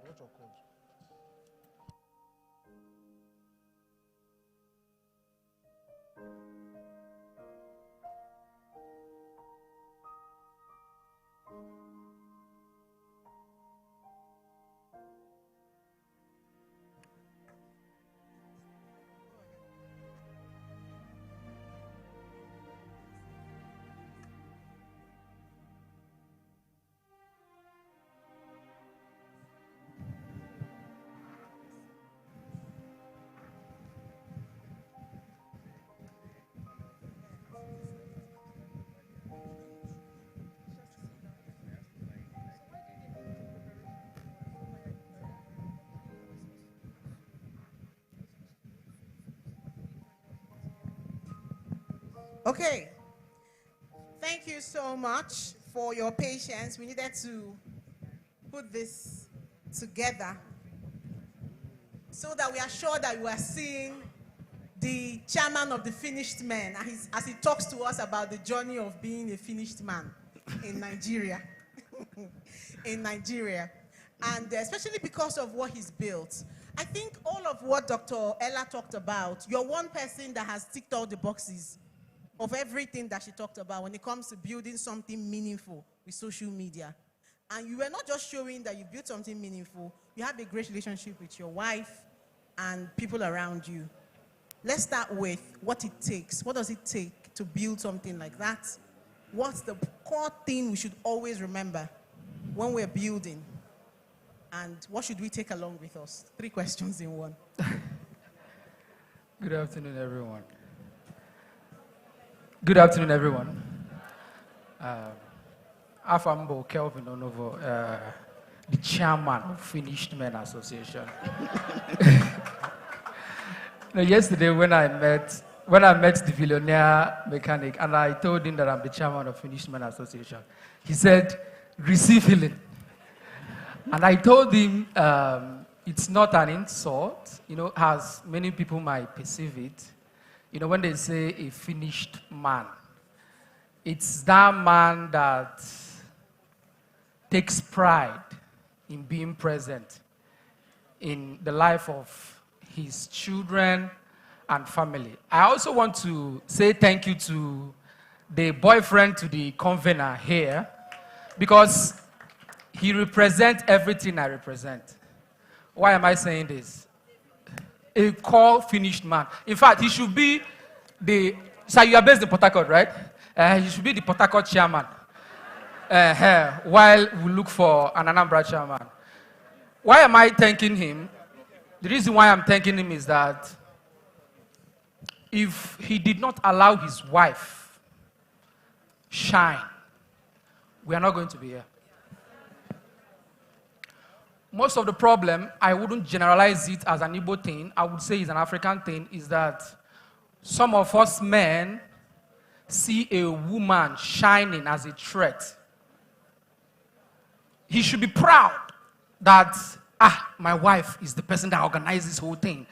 The first day my wife spoke in a conference, I was super proud. I sat somewhere. At some point I said, "Now my wife be that, oh. Now my wife be that." Right? So, the reason why this movement called Finished Men, I started it when my wife gave birth to our son, our last child. And I saw that there is a lot of things that I need to do as a guy so that I will not raise another bad husband for another woman. Right? I am one person on social media that is real. When I say things, my friends will call me, "Why are you saying that?" I started tying rapper because they called me finished man. If you insult me on social media, I will take up the title. They called me Aboma. I wore my wife's clothes. And I said they are calling me Aboma because I went into the kitchen and I said that most of the times that I go into the kitchen to wash plates in my own house. I told a guy something the other day. I said, "Before you got married, do you used to wash your plate?" He said, "Yes." "Do you used to clean your house?" He said, "Yes." "Is it your house?" He said, "Yes." I said, "Why is it now different that when you now got married, everything now becomes your wife, even when you have spare time to do it? Why? Why? It is your house, oh. It is your house. And this is why they call me a finished man. The day I posted a picture of me changing my son's diaper on Facebook, in fact on Twitter is the hellfire of insult. If you cannot take insult on social media, don't go to Twitter. That's why you see a lot of people spend a lot of time on Facebook. They don't go there because they will insult you, insult everything that you believe in. They say, "Don't carry that nonsense you used to do on Facebook and come on Twitter and do it." But when a white man does it, we shout, he's a father person. But when an Igbo man does it, when an African man does it, it becomes a problem. So when I started this movement, before I came here, somebody called me on the phone and said, Kelvin, thank you so much. Because if not because of some of the things you started doing and putting it out there on social media, that I will never be proud. That he had a group of friends that they used to insult him because most of the times when it's 7 p.m., he say, my wife is calling me, let me rush home. They'll be like, no, why you not control again? So the whole foundation was built on men raising the next generation of men that are going to be present in the life of their family. I always use my Oga here as an example because there are so many things that I've seen my wife achieve, and when they say, who is the husband to this woman, they will say Kelvin Onovo. They will not call another person's name. It is my name they are going to call. So who takes the glory? Your wife will say, baby, let's create content. Now it's happy and you this there is for kids. But if you can allow her to also shine, and while you shine as well, you will see that there is nothing like my money is my money, because whatever money that comes into the family belongs to the Onovos, not Joy Onovo, not HGM. It belongs to everyone. All right. Thank you. Thank you so much. A round of applause, please. Okay, sir.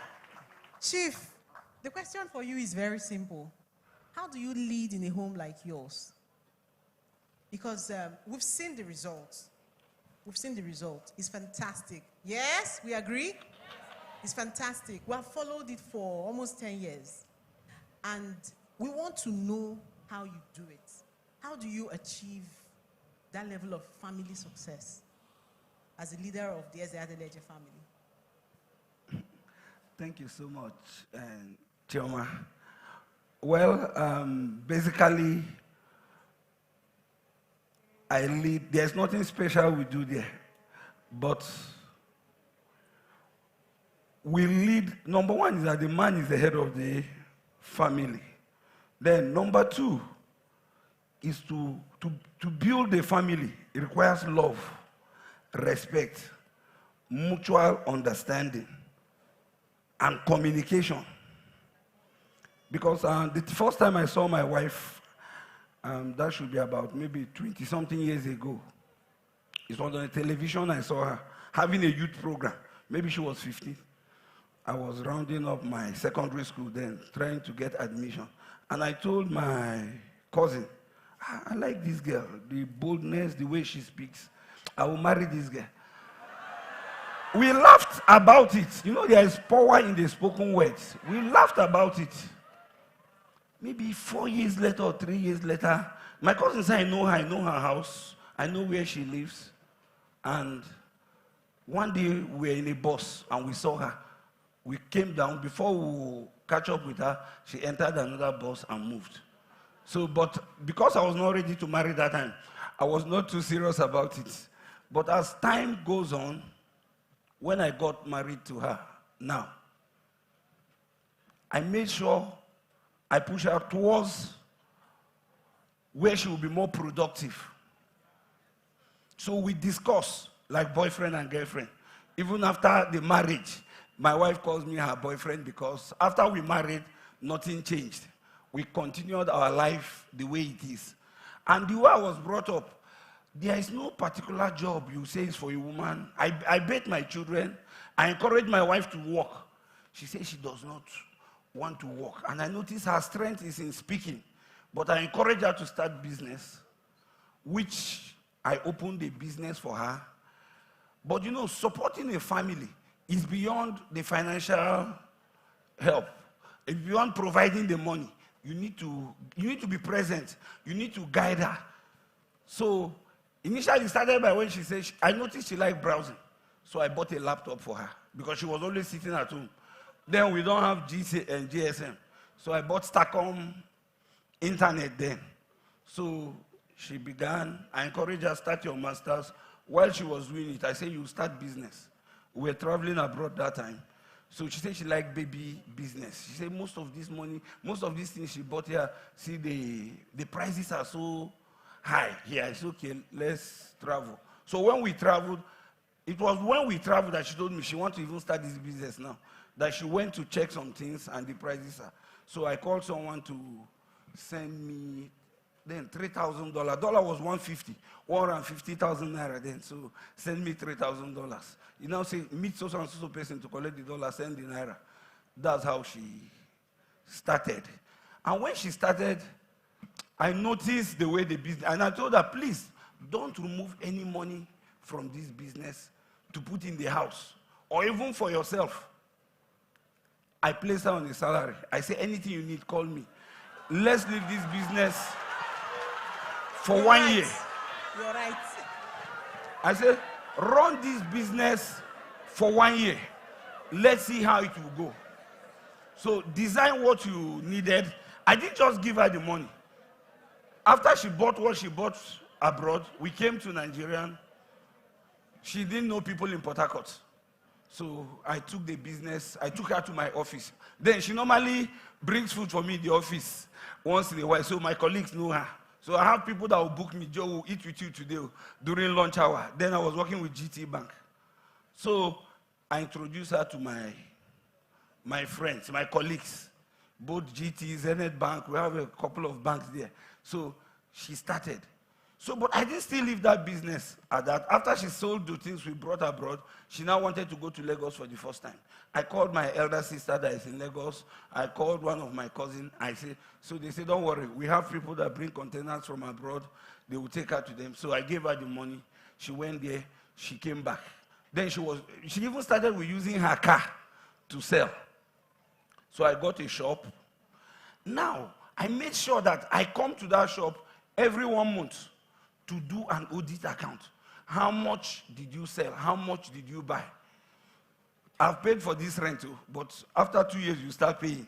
See, you remove, I cost the rent minus from your profits, and I noticed they were doing well. And gradually, my wife began to love business because she hates anything calculation. She just like where she will speak grammar, talk big.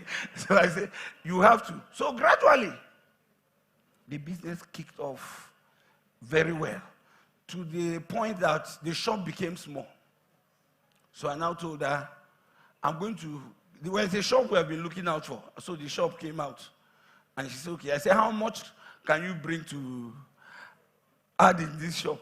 But I'll pay for this shop for you. You will move and I will allow you to run the business. So gradually, she entered fabric, she entered other, and each business she wants to enter, I always try to assist her to get, like when she started baby food, I was a banker.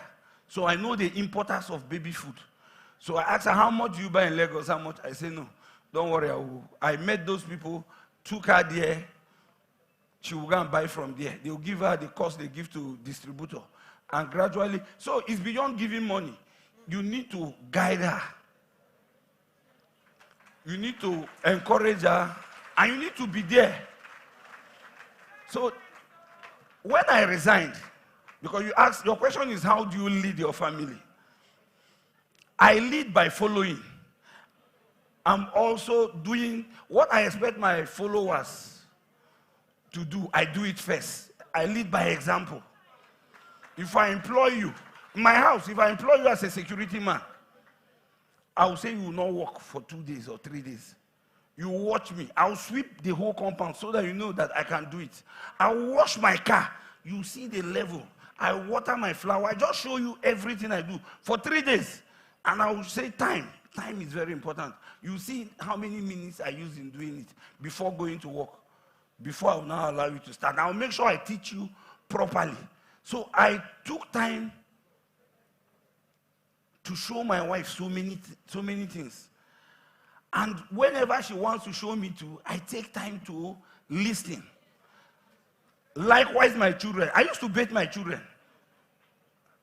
If I wake early, because they will go early, while my wife is cooking, I will bathe all and Ibube then. A point came that if I'm not the one to bathe them, they will not want any other person to bathe them. So your presence is very, very important. So to lead, you must be a good follower too. Because I've told her, at times I will say, see the way I want it. She will agree, but she will now tell me, but if she thinks if we do it like this and do it like this, it will be better. And when I look at it, if what she's suggesting is better, I will take her own. I don't say I'm the head of the family. I'm the head of the family, so it must be like that. So I introduce something we call family meeting. Everybody that lives in my house, we meet.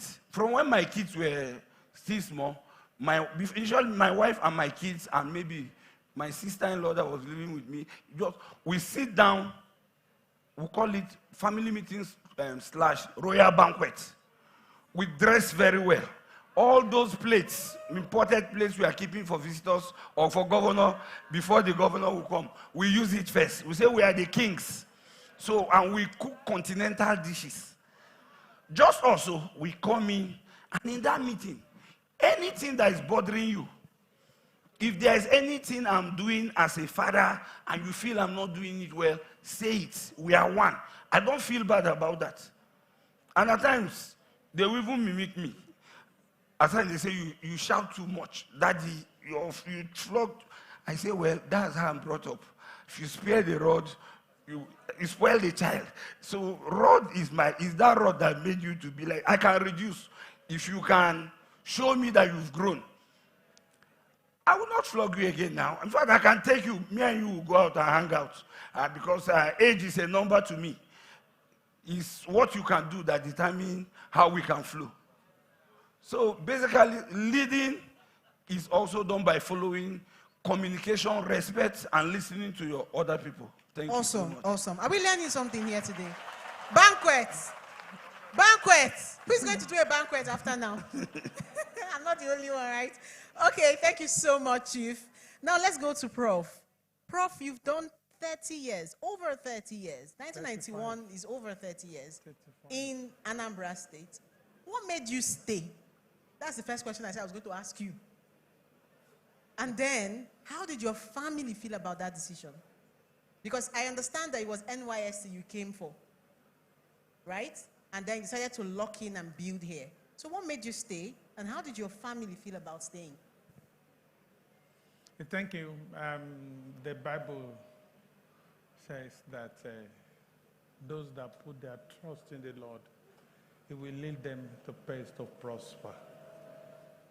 And those that also believe the Spirit of the Lord lead them also. My path has always been a path initiated by God and also controlled by Him and managed by His heavenly strength. I will start with this. I was a Muslim. I was an imam. I had distinction in Islamic religious knowledge in primary school and also A1 in secondary school, even though I'm from a Christian family. The circumstances that led to that is a very long story. I would not like to go into it. I became a Christian August 27, 1987. I was actually on my way to Damascus. But when I became a Christian, I asked God, the only thing you will do is to send me to university because that have eluded me for 8 good years. So I couldn't. So He gave me admission to University of Lagos. And I also asked God to sponsor it. And the only thing I promised to do is I will serve Him for the rest of my life. So in the course of this, I got admission to University of Lagos without money, no backing from anywhere, with 95 naira. And by God's grace... This was in 1 year? Huh? This was in 1 year. The 95 naira was 1 year. 95 naira. That was 1986, 87. Okay. And that wasn't enough to do anything, even to finish my registrations, even to pay for accommodation. So a lot of things happened. But I trusted in Him. And he sponsored my education by giving me scholarship. The University of Lagos just one day sent a letter to me that I'm now a university scholar. Why? I became the best student in the department. And I didn't have book, I didn't have exercise book, I didn't have notebook, not even pen. During examinations, I would have to borrow pen to write. So how that came is not, it's a story that is heaven himself we have to tell people. But what happened is that I felt that now that God has done it, what's left is for me to serve him.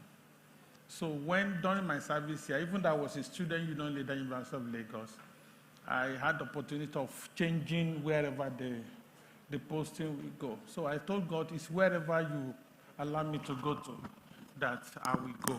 So they posted me to Anambra State. We were the first corps members in Anambra State.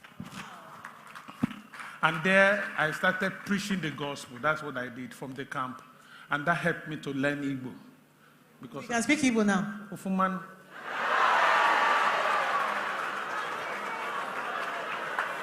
On the Igbo, say, "Ebe mmadụ biko na-awachi."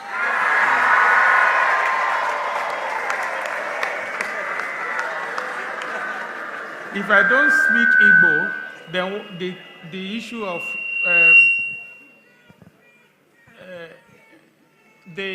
I have, my children are Igbos and Yoruba, and ndị Igbo si ọgọ buchi onye. Nya ị na onye Igbo. Onye ebe. Ọgọ bụ ikwu ito, and ọgọ to nwadana. This one no Igbo pass me, sir. So I felt I should serve God, so I was given to moving around to talk about God. Simple statement: seek ye the kingdom of God and his righteousness, and all of that shall be added unto you. I felt I needed to compensate and pay God back for what he did. I never knew that you don't try it. And God continued to. It was after my service here, I had the state award, local government award, and national award. It was at the Agoka that the then governor, Chukwemeka Esife, asked me to stay back, think home philosophy. But prior to that, the Igwe Daziani late, Igwe Neni also late, Igwe Agulu also late.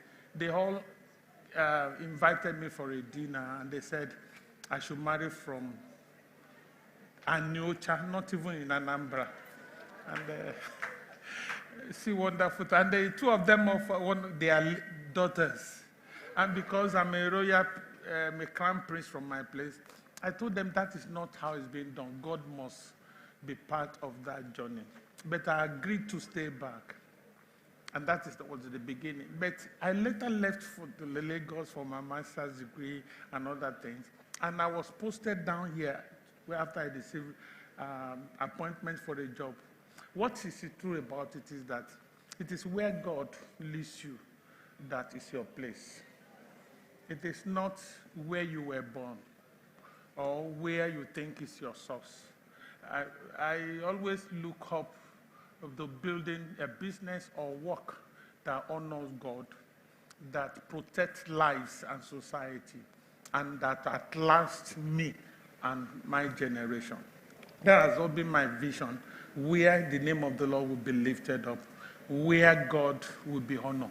And even though I read chemistry, I'm metallurgical engineering and biochemistry, but now I'm a professor in management, strategic management. See how God just shifted it. That's amazing. So it is because I listened to God.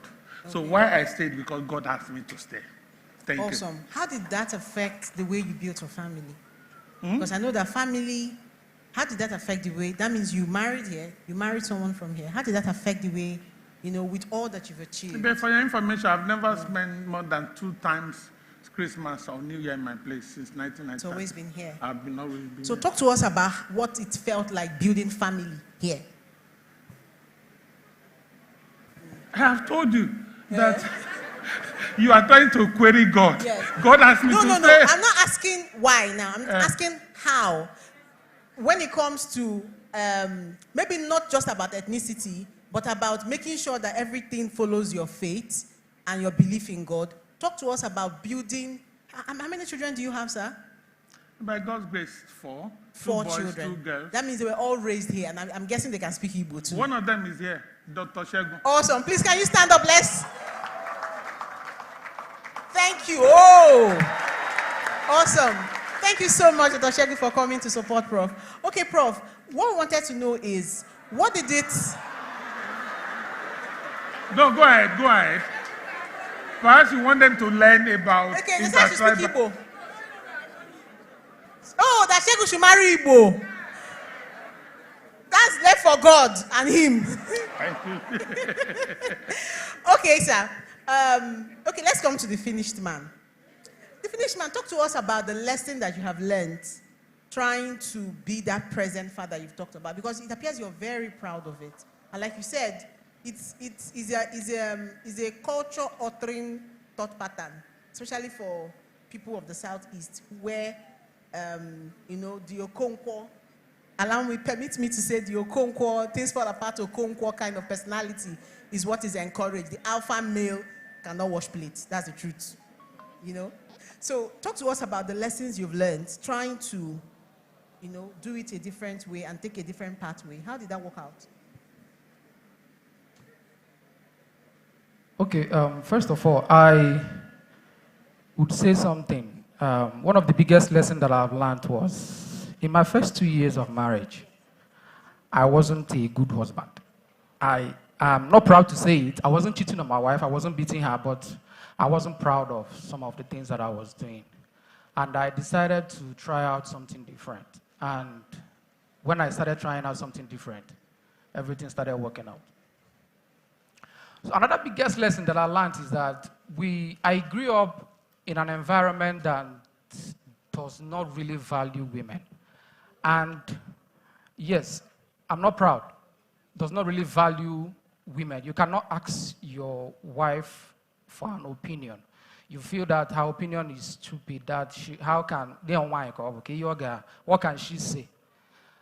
I am proud to say that I'm here today, that I'm able to speak, and people have gone for conferences, people are seated to watch me, is my wife, because I listened. Why am I saying this? I could remember when my wife would tell me, babe, you are too bold, but your English is nonsense. You need to start reading very well. There are some men you would tell that kind of a thing. It's a very big insult, right? And I watched her read most of the times, and I would go to work and come back. I would not be doing anything. I was just be pressing phone. So I said, let me try out what I wasn't a dull person. It wasn't that I was not intelligent, but there are some certain things the woman in your life can see in you as a man that you are not seeing yet. And she needs to be rigid to you to bring out the best in you, if you can allow it. Most of the times, it will not come in a romanced way. Most people can do it in a romanced way. Most times, it will come in a way you never expected it. But deep down, there are some things you will pick out from it. Most of the biggest things I've achieved are some of the ideas my wife will say, baby, let's try these things. So the lessons are some of the things that I used to think that being a leader, just like what my boss is saying here, and most of the times when we shout submission. First of all, if as a man in your house, you are just getting married, and you are sitting your wife down to tell her that she must submit to you, then you are not the man of the house. You don't need to tell a woman to submit to you. She needs to see you. Are you a leader first? You saw what my Oga here said. Women are born followers. It's like what you give to a woman is what she's going to give back to you. Yes, you can't keep on shouting submission, but you are not showing traits that you are someone to be submitted to. Yeah. You are coming back by 11 p.m. and you expect her to be awake and not even eat food and wait for you to come back. And when you come back, you knock on the door, open this door. And you expect her to open the door for you. Is that the way to lead? Right? Another thing is, I wanted my daughters to marry my kind of person. And I wanted to portray the kind of husband that they were going to marry. Because if I wasn't treating my family or my wife well, my daughters are going to accept the way I'm treating my wife as a norm, because a lot of people, women, are accepting a lot of nonsense in a marriage that's supposed to have been scattered a long time ago, because they saw their father do that same thing. All right. On the mom, so Thank you so much. Thank you for sharing that. For you now, Chief, what do you say to men whose wives want to build in public the way Dr. Ella has done? How can that support, where can that support begin for them now? Okay, well, the advice I will give men, just as I said, it's not done in one day. It's a process. And for a starters, you have to be transparent. You have to be open. My wife knows my salary. And despite that she was not working, maybe for the first even when she started her business, I said, just allow the business to grow. Does not mean she does not have a say in anything we want to do. In fact, most of the things we do, she decides and she does. I always put her, yes, she might seek my approval, but I didn't allow what she contributes financially determine her say or her right. I made her feel that we are equal in everything. So if I buy 2 cars, the best one is for my wife. If iPhone 18 comes out, I'll buy for my wife first. I'm not a fan of phone. One day, my wife told me the money I've used to buy her phone can build a house. Because I noticed she loves gadgets. So I have a laptop in the office, but I bought her different type of laptops. Then phone. So I put her before myself and my children. And with that, my wife can do anything for me. My companies, there was a day I came home. My wife told me, I'm the only person that don't respect her. That like 10, 15, that I'm the only person that if I know the managers that came to my house today, because as a banker, most of the businesses I do, I use my wife's account that bears her median name. Before we got married, the account I opened for her is the account I use. So at times the turnover was much. So the divisional head, they came with gifts, fridge, everything to my house to come and thank my wife for what she's doing. So most of my resources, because she's always at home. So I will call her, transfer so and so. And even my colleagues know, they know I signed my wife's signature. So in a branch where I am, they already know these transactions, I will just sign a signature and bring. But what I'm saying is, I put her before myself. Before I think of, it has been part of me. Before I even think what I will eat, I will make sure what will my children eat, what will my wife eat, before I talk of myself. We have the food in the house, but what do we eat today? At times, you don't even know what to eat. Yeah. Then, I started giving my wife supplements before I even started taking. When I read about the effect on women and all that, so I started buying for her. Maybe when we were much younger, before I now realize I also need them. So, putting your wife first makes her submit. In fact, more than submit to you, if there is a word above more than submit, likewise your children too. So likewise anybody you are doing with, letting them know you are not selfish, being transparent, being open in whatever they do. All right. Thank you so much, Chief. Please, a round of applause for them. For you, Prof, the question I wanted to ask earlier was about the lessons, staying back, following God, building, pivoting, all of it, and building a family here. For you, Prof, what are the lessons you took away from all of that? I think from the song that most of us sing, said, trust and obey, for there is no other way to be happy in Jesus, is to trust and obey. I so much trust in the leadership of God, and I so much love to obey him.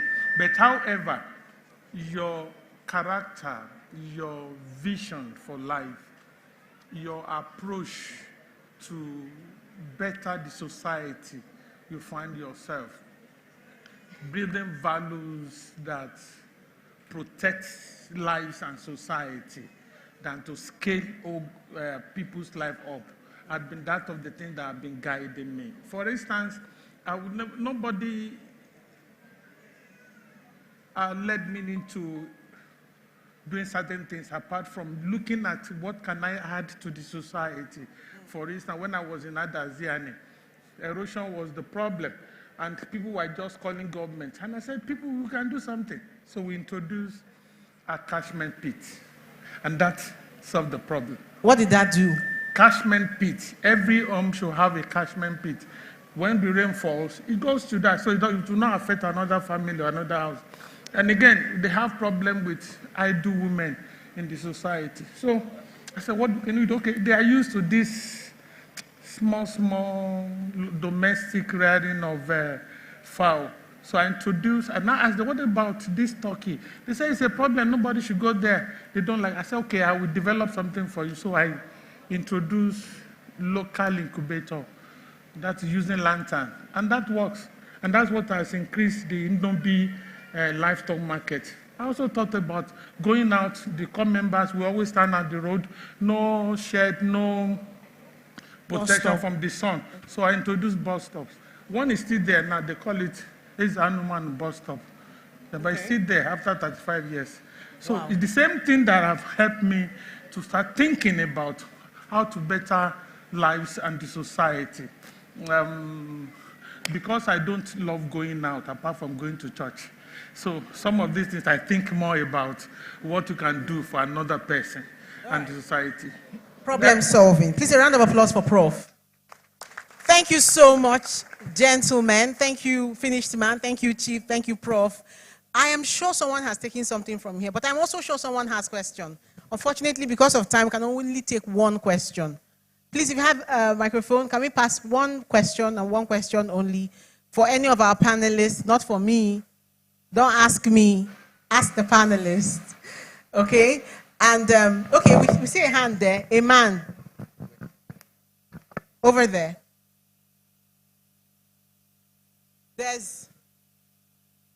So it's possible, from what I'm getting from here today, is that it's possible to build a healthy, wealthy, worth life in private and also in public.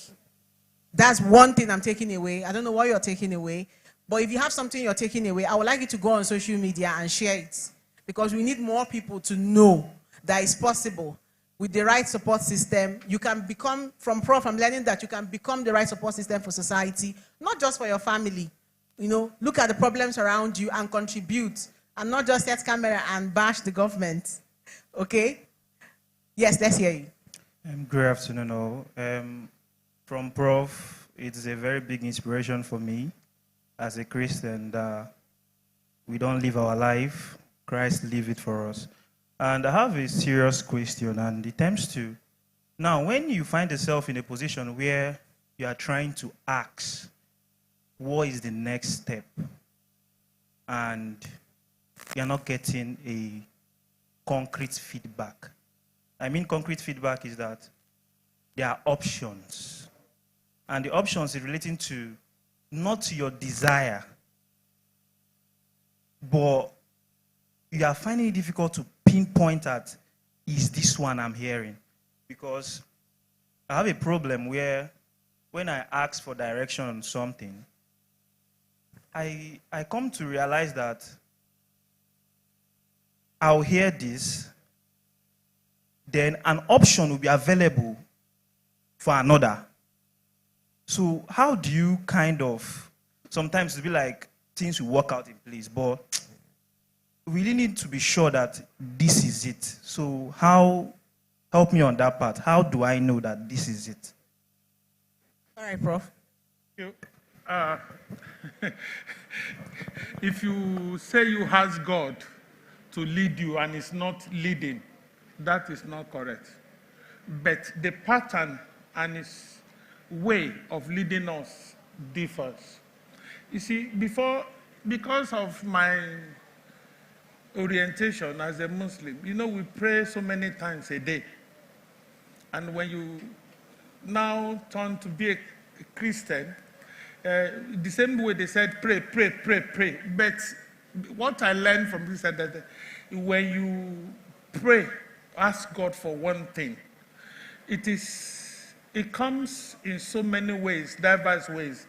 But that one that you are used to is what you should keep on to. Let me give you this. Many people will go to God and say, you said in your word that as a promise, if I do this, you will do this. God is tied to it, but it will release it at his own time. That's promise. But a very smart Christian, I would say, you convert every promise to covenant. That's what I do. I convert every promise in every promise in the scripture to covenant. How do you do that? Okay, that's very good.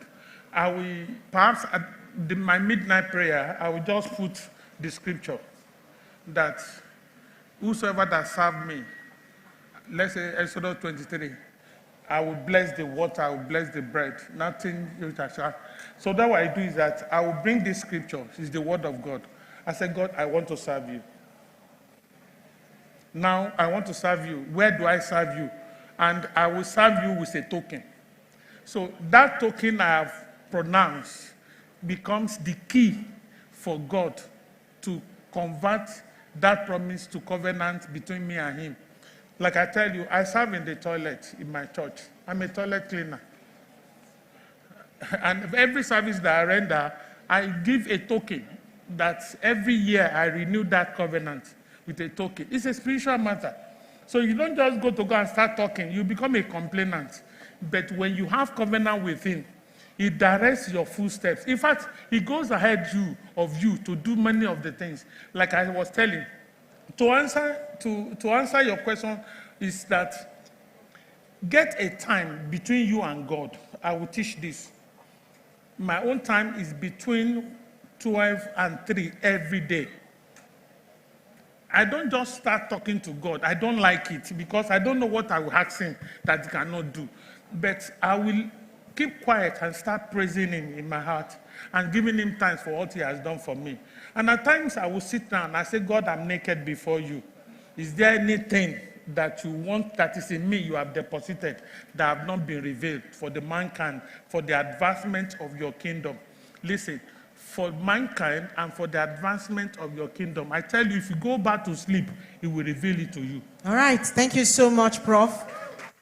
And because of time, can you just take less than 60 seconds to give your final thoughts? For you, finished man, a word of advice. Final thoughts. A word of advice. Okay, I don't even think I've gotten to that position to advise people. I just share my experience.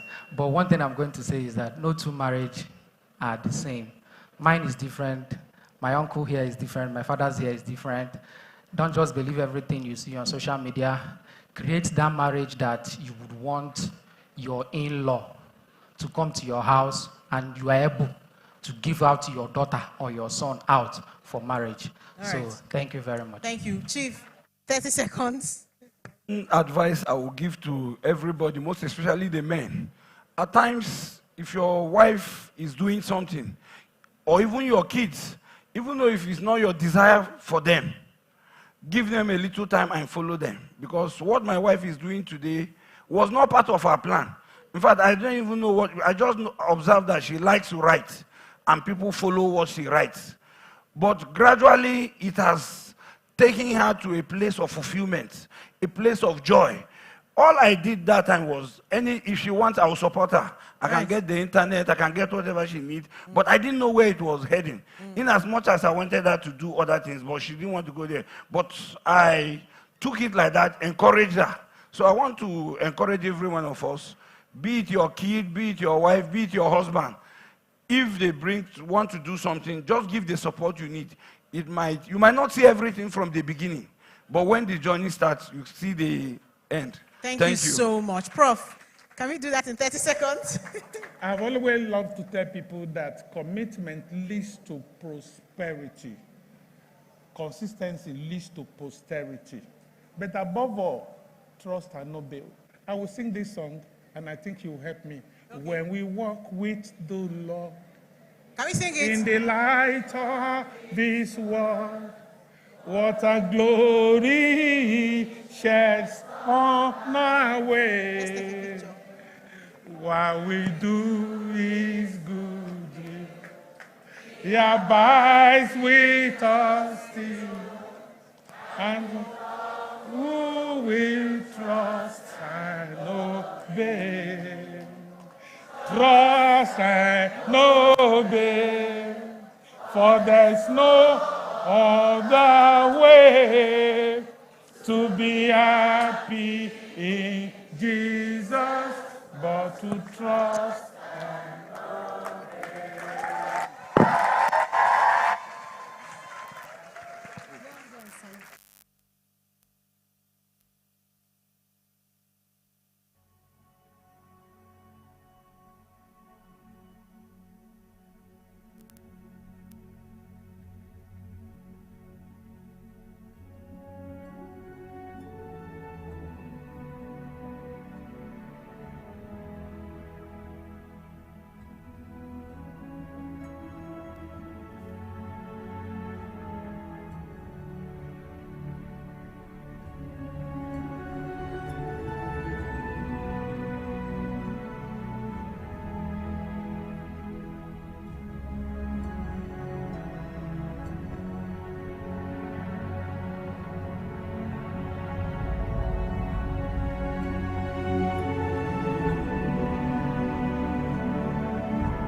Okay.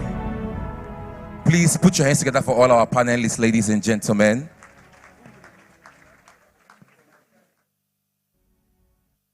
We can do better. Let's clap. We can do better. We can do better. Thank you so much. That was really, really insightful. So, ladies and gentlemen, we're going to have a very, a little fun, say all work, no play, the completion. Now, we're going to do a very quick game, very simple. First of all, I want to see how many millennials we have in the house today. So this is what I'm going to do. I'm going to be juggling your memory a bit with some things that we know from the past. Now, this is how it's going to work. First of all, we're going to start with some of our favorite television shows and the songs that were sung in that television show. So if I sing one line of the song, you just help me complete the song. Let's see how millennial, let's see if the Gen Zs are more than the millennials in the building. Are we ready? Are we ready? Now the first one is Papa just go and come. Let's go, say what?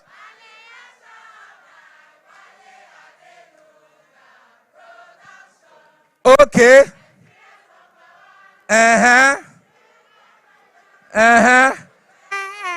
Is the best. Let's try another one. Let's try another one. African Independent Television. Say what? AIT. AIT.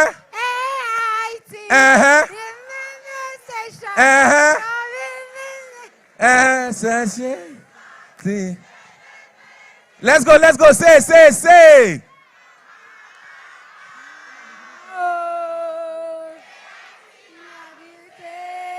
Let's try another one. This is Super Story. Say. And life is strife and sorrow. This is Super Story.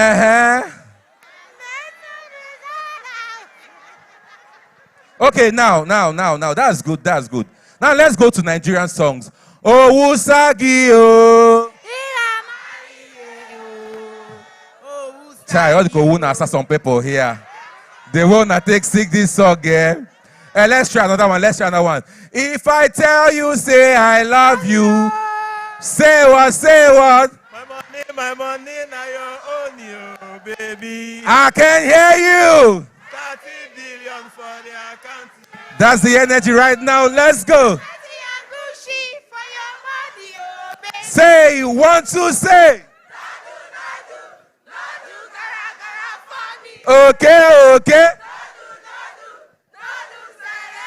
Aya, let's do another one. Sweet Fanta Diallo. Say. I can't hear you. Say.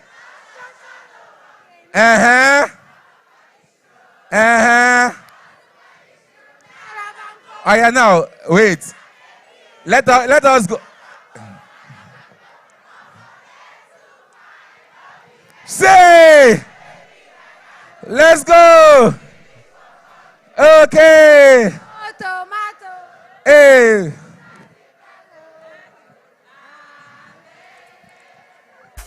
Now, let's go to church. Ome kwala kwa ome ozo eh. Say. I can hear you. Say what?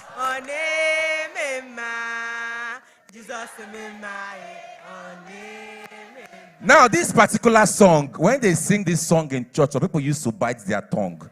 So I want to know if you know how to sing this song. Are you ready? Yes. Are you ready? Yes. Me de body we go me romi yo we. Eh?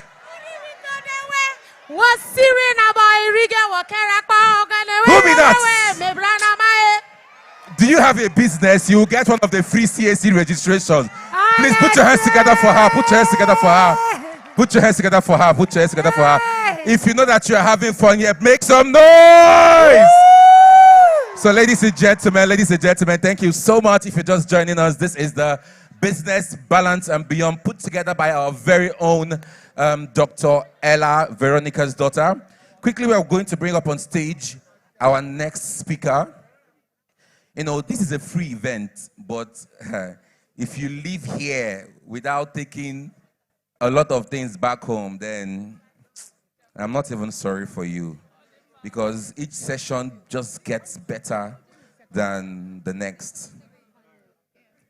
So ladies and gentlemen, right now we're going to bring on stage a very distinguished man, a man of dignity.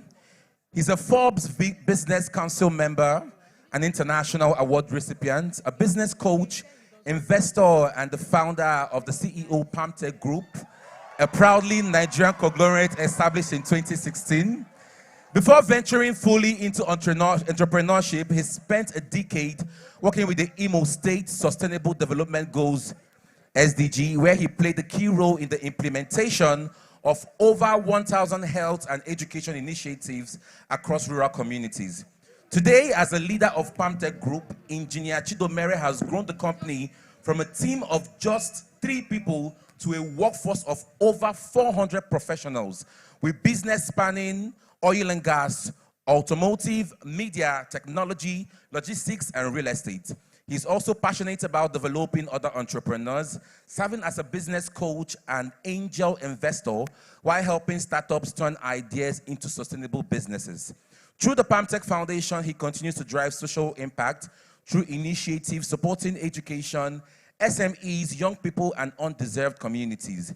Recognized nationally and internationally for his contributions to business and leadership, Engineer is driven by a bold vision to become Africa's most innovative billionaire by 2029. If you follow him on social media, you can see that through his establishment, he has churned out lots of young men who have even gone to become better persons. Ladies and gentlemen, please put your hands together, make some noise as we welcome Engineer Ndubisi Chidomere, MNSE, the billionaire mechanic. Make some noise.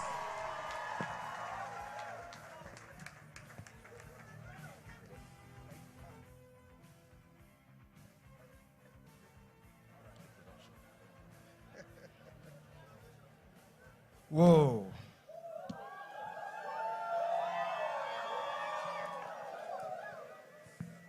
Are you excited today?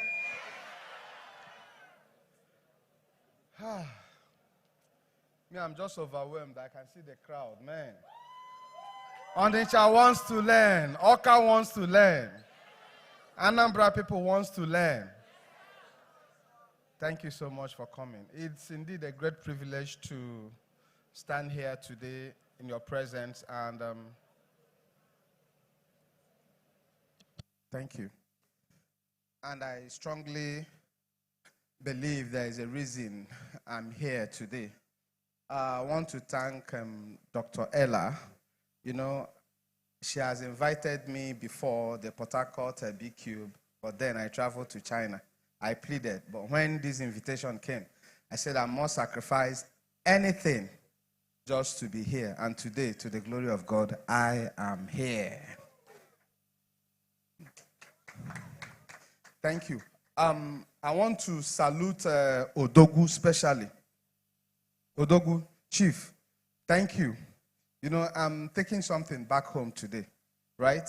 For my own family, we usually have meetings 2 weeks in my bedroom, right? Where we talk about our goals, vision, and the things we want to do differently. But I learned what you do. From what you do, you've taken it to another level where we dress. And where they... So, Mma, take note, eh? The next meeting, we are going to wear I'll wear my own abada. Eh? And we'll cook sumptuous meals so that you people can tell me what you want. You know? How I travel and we'll leave them and we'll pursue the business, you know? I think it's something every family should copy.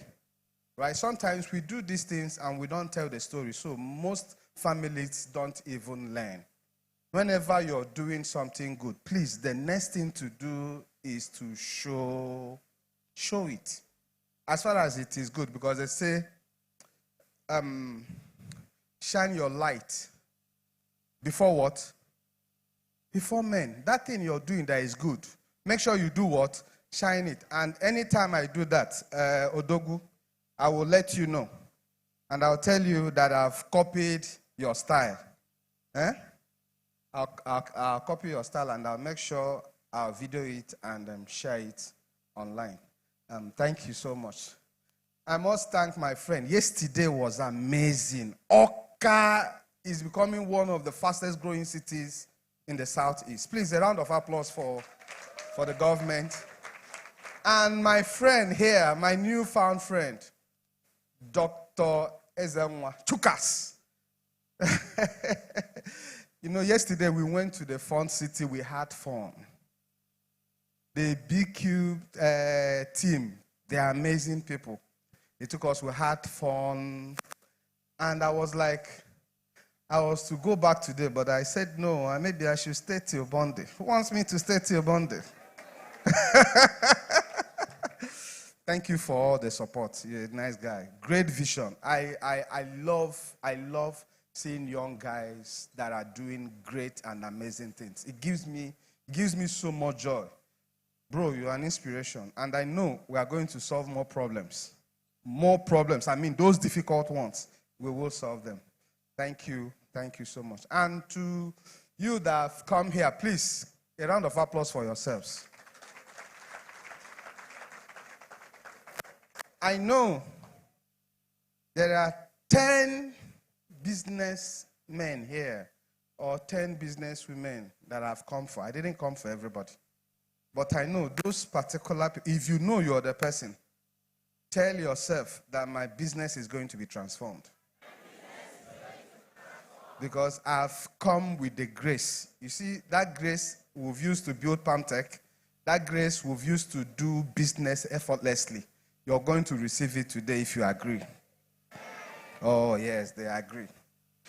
All right. Today, I'm supposed to talk about building wealth from the trade we already know. I know in the city of Oka, most of us are traders, right? Onitsha are known for trading. And if you watch, all the billionaires you know on earth, they do one thing. What is it that they do? Buying and selling. And that buying and selling is trading. Right? But you know the problem with some of us is that we buy what we can't sell. But every billionaire buys what he or she sells. The car I came with now, if you want to buy it, is for my daughter that is here. If you're interested and you meet the requirement, I'll give it to... Who is saying no? Won't I give it out? I'm selling my market. I'm selling my market. You meet the requirements, I'll hand over my daughter to... Is it for free? Haha. You say you want to buy Pamtech now. Make we talk. I go sell and give. You know, the problem we have is that we don't know that we're into buying and selling. If you know you can't sell that thing, don't buy it. That's one of the principles of billionaires. You see them build business and sell. But that your small business, you don't even have intention to sell it. If they say sell this business, you say tofi aqua. But most of us are building businesses that we sell. And if you want a sustainable business, start building businesses. As you're planning the business growth, you're also planning your exit. Because certainly one day we must exit that business. And that exit also might come early when you exit while you are alive, right? You give your business out and collect some billions. Collect some billions. But because we believe this is my business and it is Okonkwo and Sons, so we do the business, within ourselves, and we don't want to innovate and we don't want to do it differently because this is what we've been told. That is what our forefathers did. That was what our fathers did. And now we are also doing the same thing. You see many people, the strategy they used, their father used in 1990, they are still using it to fight the 2026 economy. Is that not an error? There is something that is happening right now. It's like a trend for most businessmen, right? You will see someone on a Onitsha market. He has mastered the trade of electronics. He's good. He understands good parts, fake ones, the supply chain. He understands the distribution channel, how to import it from China, Japan, US. And he has done this thing for 20 years. But because his neighbor said, crypto, they give money, what happens? He don't divert him money, go, solar panel and inverter, if they give money, he go do it. We have many of us guilty of that, Abby. Now, we forget the trade that we've mastered and now go into another trade that we are novice. And you're also moving in with plenty money. So by the time you got burnt, you're like, Nigeria, they don't follow me from village. Who is killing himself? Who is killing the business? It is you. And why would this happen? Because we are familiar with our business. And it's one of the mistakes most of us make as businessmen. Because you've done this for 10 years, you're familiar with it. So you don't want to innovate. You don't want to upgrade that business. You don't want to improve on it. Because you did this thing that made you get money, it brought you 100 million. But you think that same method you used that got you to 100 million, another person is telling you to leave that particular process. Will you agree? That is the problem. What made you 100 million might not make a 1 billion for you. There must be something you upgrade in that system. There must be something you're doing differently. When we started Pamtech, I was virtually doing everything. But when we started growing, I started learning to delegate and outsource some of, the responsibilities. Then now, there's no new member that will come into Pamtech that I will not interview and interface with the person and check the spirit. If he connect, I say yes. But at a time, I couldn't cope with that particular responsibility anymore. Now a HR and a team comes in, but then we must have trained them. This is how we attract, and this is the onboarding process, and these are the things we do differently to make sure we have team members that will stay. So you don't see me. Sometimes I will show up and I'll see different faces. And I'll ask, do you work here? They say, yes, they work here. I say, good. Why? This was what I used to do before.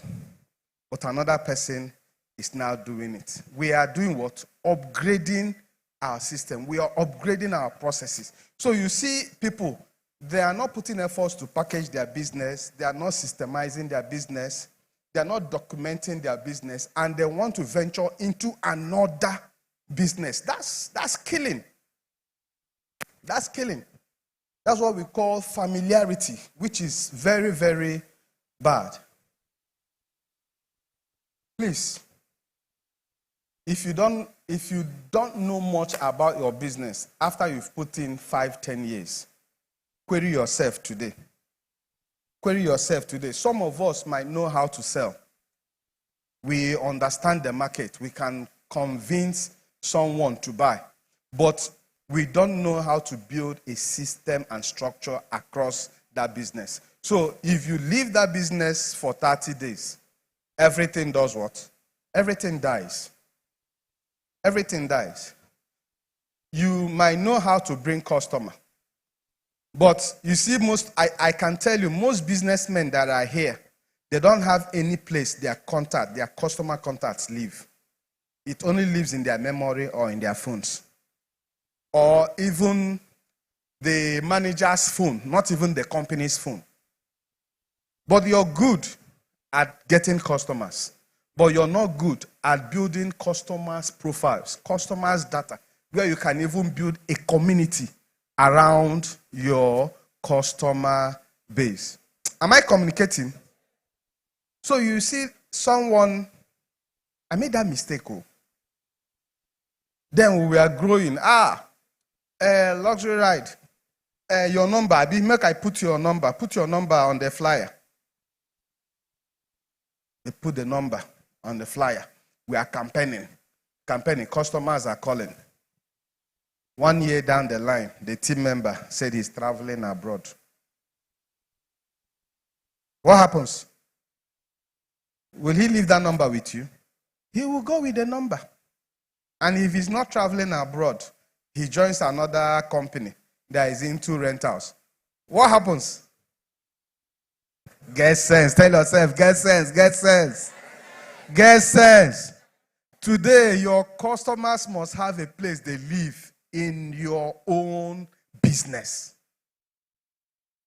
That made me, any business we are starting, I buy a phone and a line. This is for this business. If Mr. A say he's not doing again, hand over our memory, our system, our processes to the next. Are you getting sense? Are we there? All right. Some of us also understand inventory. Yes, we know that this number of engines are here. These parts are here. But we don't understand cash flow. Chukwuemeka is paying money. You say, give him that my personal account. They wire 3 million there. Why are they paying money into your personal account? You say you're running away from tax. And when investors are coming, bring your records, business statements. They look at it. Your turnover is 10 million.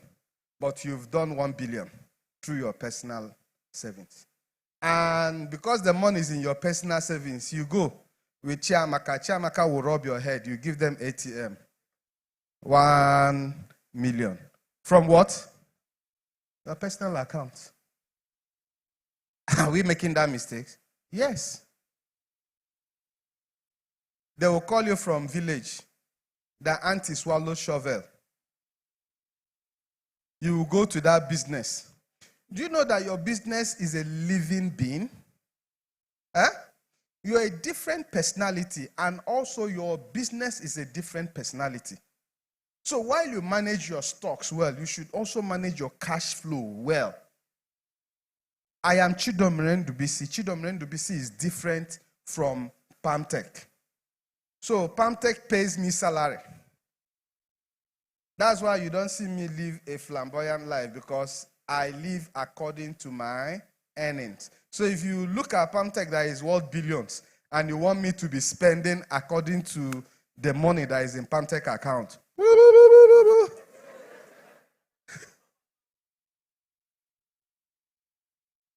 Palmtech pays me salary.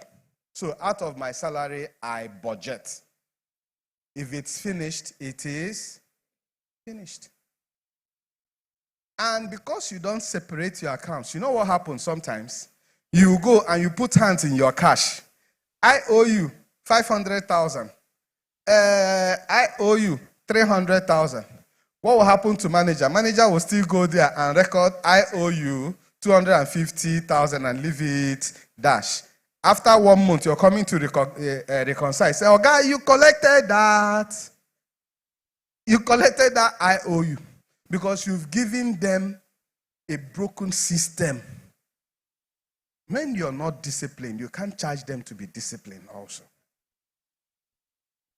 So for me, it's important we understand this thing as we trade, because business has systems. If you really want your business to grow, if you really want this trading to move into the next level, that you can build wealth with it, then there are some certain things you need to do. That your business, wealth is already hiding around it. But the problem is that you're too familiar, you don't know much about your business. The same thing you're doing in last 2 years, they are still the same thing you're still doing currently. So you're treating your business as an ordinary business, and that's why it is ordinary.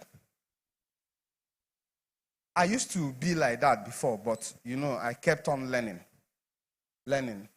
I served for 10 years before I started Palmtech. I was writing the other day that I was a graphic designer, a printer, database manager, system analyst, and technical assistant. And I served over 6 masters. The same place, the same office.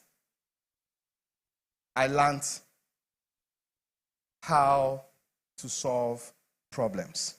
I learned how to manage people. But now, when the business ended and I needed to start my own journey, I expected to maybe move into printing. But you see, there is what Baba said. God has a way of doing things. One of the Sundays in church, God directed me, shared this vision to me. Son, move into oil and gas. This is an entirely a different sector from what I've been doing all my life. Right? But said, now you want to start business, move into oil and gas. I said, okay. Then he gave me a directive. He shared a vision and gave a directive. Sometimes a vision without directive is destruction. Right? He now told me who to meet. Meet Deacon Solomon for apprenticeship. And I'm trying to tell the Oka people here, please, because we have this Gen Z that wants to start answering CEO very early. You can put things together. You say, I am now a CEO without serving. You will crash. That's why many of our younger ones, their businesses, they are crashing. And they're not learning under anyone. He asked me to do apprenticeship before starting Palmtech. And I did apprenticeship. That apprenticeship time helped me to understudy the oil and gas industry. If I never did that apprenticeship, I would have gone to build a filling station. And that filling station would have been solving an already solved problem. But because I did apprenticeship, I was able to observe the gaps in the market. Guys, you're doing business, you don't understand research and development, R&D. You don't understand looking at the gaps. What are people's problems? Sometimes we run away from problem. You see, any relationship I'm building, I'm not building it with a person. What I'm building relationship is with a person's problem. As I'm meeting this, my good friend now, I've been thinking, how can I help him in his business, the GSS, the construction? How can I help him? What problem can we solve? And that was part of the discussions we were having yesterday. Because most times when we meet people, we meet them to collect. We are takers. Right? But it is only the givers that never ask. So then, I was meeting people and I was looking at their problems. So when I look at those, the people that have already built their filling stations, what's your problem? And they will tell me. Now, I had this database that most of them, they don't have money, but they need someone to give them product. And there are some, they have the money, but because it's a volatile business, if they send 20 million to depot, it might be hijacked. The truck might be hijacked because it's fuel, it's volatile, it can catch fire. You know, anything can happen. They might not wake up the next day. So they prefer you bring the product to their station. When your float, it's complete, they pay you. So these were the gaps in the oil and gas business. And I said, okay, I am going to leverage on that gap because it's also a difficult business. Having to deal with transporters, the drivers. We know how difficult they are, Abi? Most of them are not trained. Most of them didn't go to school. So when you're talking about systems and structures, it is difficult for them to comply. It was a difficult terrain, but I said I'm going to do something different. And started with 2 trucks. And I can tell you, we did that business so well, developed products, the one we call buy now and pay later. So we designed it to prosper them because we had this principle, if you want to prosper, help someone prosper. You want to build wealth, help someone build wealth. In fact, that's the mantra we have in PAMTech. I tell my boys, if you want to make money, help me to make, because when I make more money, you are also making more, right? So we started with those models to prosper people. And that was how we grew. From that 2 trucks, in less than 5 years, we got those 2 trucks to 30 trucks. And at that moment, we were the biggest consumer of PMS in Imo State. Problem solving. Now, we stayed there long enough from 2016 to 2020. We now discovered, pay attention because I'm trying to deal with diversifying your business. Some of us, we pick up one business because Mr. A is doing another business. It's me too business. He just bought a Mercedes-Benz. We now venture into it. And these are 2 different lanes altogether, right? But within that trade you are ignoring, because of those familiarities, you don't understand other bigger problems that are surrounding your business. Because of the ignorance around you, you don't see other problems within that same business. You know, we are selling fuel, right? What happens? Who uses the fuel? Car users. True or false? Car users. So we stayed long enough in that business and understood that this still same business of oil and gas that are serving car users are also having problems. So why don't we build an Autoland, an automobile center that will serve their cars? So when we sell fuel to them, we will also serve them if they have issues maintaining their cars. Am I communicating? And that was how we expanded and built the PAMTech Autoland.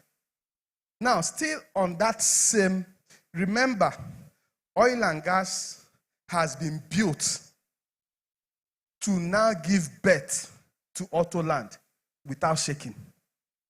The investment we made in auto land, the business was still growing, and it wasn't like we did anything, because sometimes, because we have these few millions and we've not actually built the business to stand, what happens? We diversify, and once we diversify, you're now suffering the mother to feed the child. And before you know it, both the mother and the child will die. Because that's what most of us will do. I share this story, I tell some people most times. You're so thirsty, and you're on a land that to get water, you need to dig 7 meters down, right? Now, Mr. A goes in and was digging 1 feet. He will dig 1 feet here. There's no water. He moves and digs another 1 feet. He moves, digs another 1 feet. He ends up digging 7 feet of one. Will he see any water? He will die thirsty. But Mr. A will take 1 and dig 1 meter, 2 meter, 3, 4, 5, 6. The 7th one, what happens? And when that water starts rushing out, it starts filling other ones that you're going to dig, even if you dig it 2 meters, right? So that's what we did. We consolidated the first business to stand alone, right? So it can comfortably and conveniently give birth to other ones. And while we are building the auto land, servicing cars, we also saw another problem along that value chain, that they also needed original car parts, trust issues with car owners. You know, they buy parts today, tomorrow they are complaining it's bad. That led us to building also the biggest warehouse. And we said we are also going to do it differently. And remember, when we started the auto land, others were in that business. All the business that we do, no one looks like anyone in Nigeria. And I make sure we do that. Because we like creating like God. See as our faces are so different. Anybody looking like me here? So why would I create a business that looks like my neighbor's own? Is it not an error to do a business that looks like another business? That's where we have the mind. We should think and make sure we are doing things differently. While others are doing corrective maintenance, I told my team we are going to do preventive maintenance. We will be talking to people about their cars. But in case their car spoils, what happens? They will bring it to the person that have been teaching them, that have been entertaining them. And that was how we became the most visible workshop, the most visible garage in Nigeria. Yep. And currently we have the biggest workshop in South in Port Harcourt, our current workshop. Ella, you've been there, Abby? Yes. Now, what am I saying? We saw the gap also in the spare parts supply chain, and we also built a plaza that is different. You know, the way you shop at supermarkets. So you're not going to go to Ochanja and be dirty market. This one, our garage, we painted the warehouse, we painted it white. Just to show you. If you enter, everywhere is what? White. But there are engines, there are car parts, full, all the 4 floors. Now, the same value chain, we took them again and discovered that some of them might come into town, but they don't have their cars, but they still want to maintain status. Probably my good friend, Ezemwa, will come to Owerri, fly in, and he can't call his guys to come from Onitsha. Pamtech, say we are here. The luxury ride that you need. Do you need G-Wagon? Do you need Prado? Do you need Lexus, GS? We have them. And we will do what? Solve that particular problem. The same value. Am I making sense? Now, We went into content creation. We went to media, and the media we are doing, we are also educating you about your car. These are the things you need to do. If A, B, and C happens to your car, these are the things you need to do. And currently now, our tech team, we have a product we are going to launch on the 21st. It's called Driver. This is a solution built by a mechanic for mechanic garages and car owners, right? And it's something that will revolutionize the automobile market in West Africa. Yes, we are on it. Thank you. Now, the Driver helps you because we have issues with our mechanics.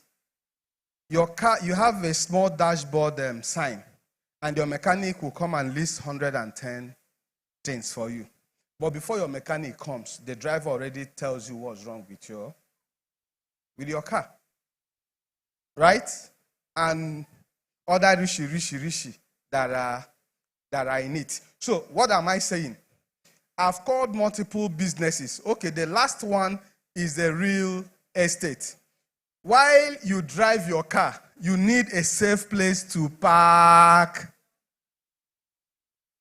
So we now entered into real estate where you can also safeguard your car. So what is PalmTech doing?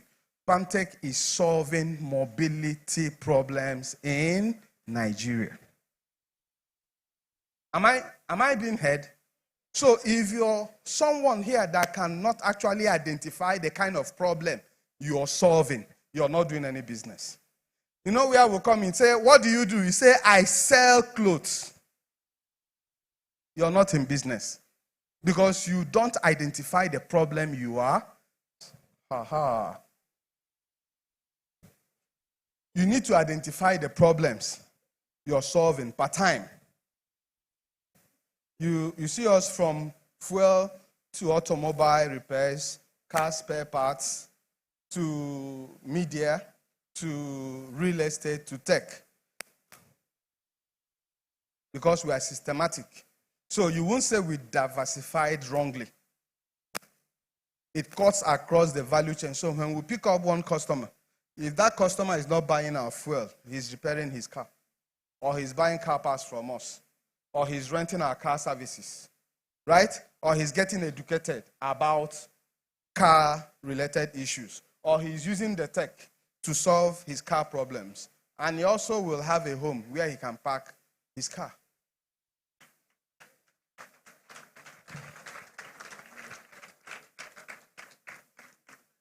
So, don't diversify wrongly, because remember I said your wealth is hanging around your trade. But because you've not opened your eyes to look within that business you're doing, you won't be able to see this problem. But we have other people in business that have not seen this far. They've not seen the value chain, how we are solving those ones. And before you can compete with us to say you're setting up this chain of businesses that are solving one particular problem, it will be very difficult. That's why I tell people, don't solve small problems. Please. Please. Every small problem, every easy problem, it have this crowded solution. And the margin, the profits are very tiny. But you see those difficult ones, the territory they live is an empty territory because people don't usually go there. But the profits are massive. So solving difficult problems is like building a fence. That difficulty is the fence that stops your competitors from coming into the territory because it's difficult to solve. There are problems we were discussing yesterday. Mind-blowing, right? If we share it to you, it will be, you will say it's impossible. Because we're already living in 2030, 2070. And we're starting to work on some of these things right now. But you and your business, you're just thinking for today, what you get for today, but you don't want to think ahead of time. Now, I've told you a bit of PalmTech, right? But can we now share some form of frameworks for some of us in business that wants to take their trading business to the next level. And I have this framework I'll share with you, and I want you to be serious with it. If it's something you're taking away, have your notes, please write them down. I'm not a person that just talks. Please, I am someone that likes execution. We can't waste time to come here. Dr. Ella has spent money to put this thing together. Sponsors has put in money for your own benefit.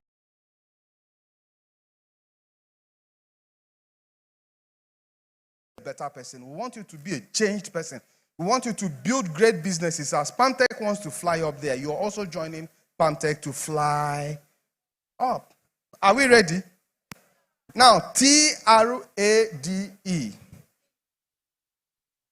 The first one, turn your trade into a problem-solving machine. Whatever you are doing, whatever it is that you're doing, buying and selling, please, today as you're going home, make sure you're turning it into a problem-solving machine. Am I communicating?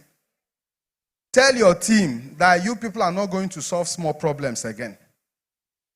That's where the thinking starts.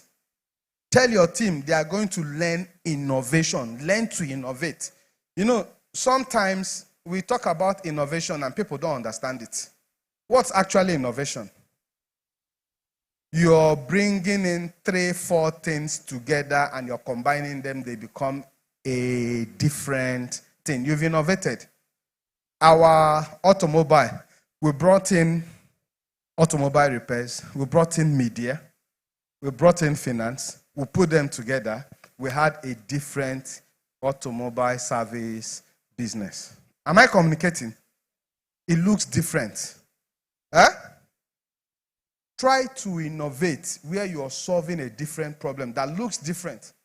You see what Airbnb did, you see what Uber did.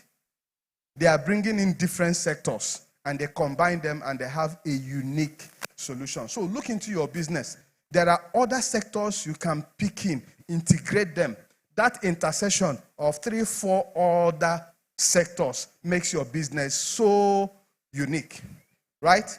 So when they ask you what you do, don't say you sell chicken. Jofes, you don't sell chicken. I mean, you don't sell gadgets, right? Redefine what you do, the kind of problem you're solving for people. And most times, the deeper pain that you solve, the stronger money you make. And what is holding some of us here that are traders, if you look at the traders, if you go to market, I can bet you there is no team member that is there that earns 2 million or 3 million a month as salary. If you're here, you have someone in your business place, you pay 2-3 million, stand up. That is the problem. So we are building team and we are using cheap labor. You're building team and you're using minimum wage mentality. So you see a lot of people in the business, the highest paid person you're paying 150,000 and you want to build a 1 billion naira business. Will you get there? No, you can't get there. You can't get there because of the quality of the people you have. They will still give you that same level, their thinking mind. So who you employ is thinking of survival, cannot think about digitizing or innovating your business. So sometimes you need to go overboard and hire quality people, hire people that thinks, hire people that understand systems, people that understand processes. And you know the ugly part? Those ones you pay less, they cannot hit to process and systems. So even if the consultant comes to implement systems and processes, what happens? Because they don't understand it. You know, we tried it. Jofes, you experienced it. When you employed a higher cadre, right? Your business started changing because they started thinking differently. They started thinking differently. I told my cohort team that, you see, you can't be writing 10 billion, 20 billion as net worth, and you're not having people that are earning millions. When you bring in people that are earning millions, what happens?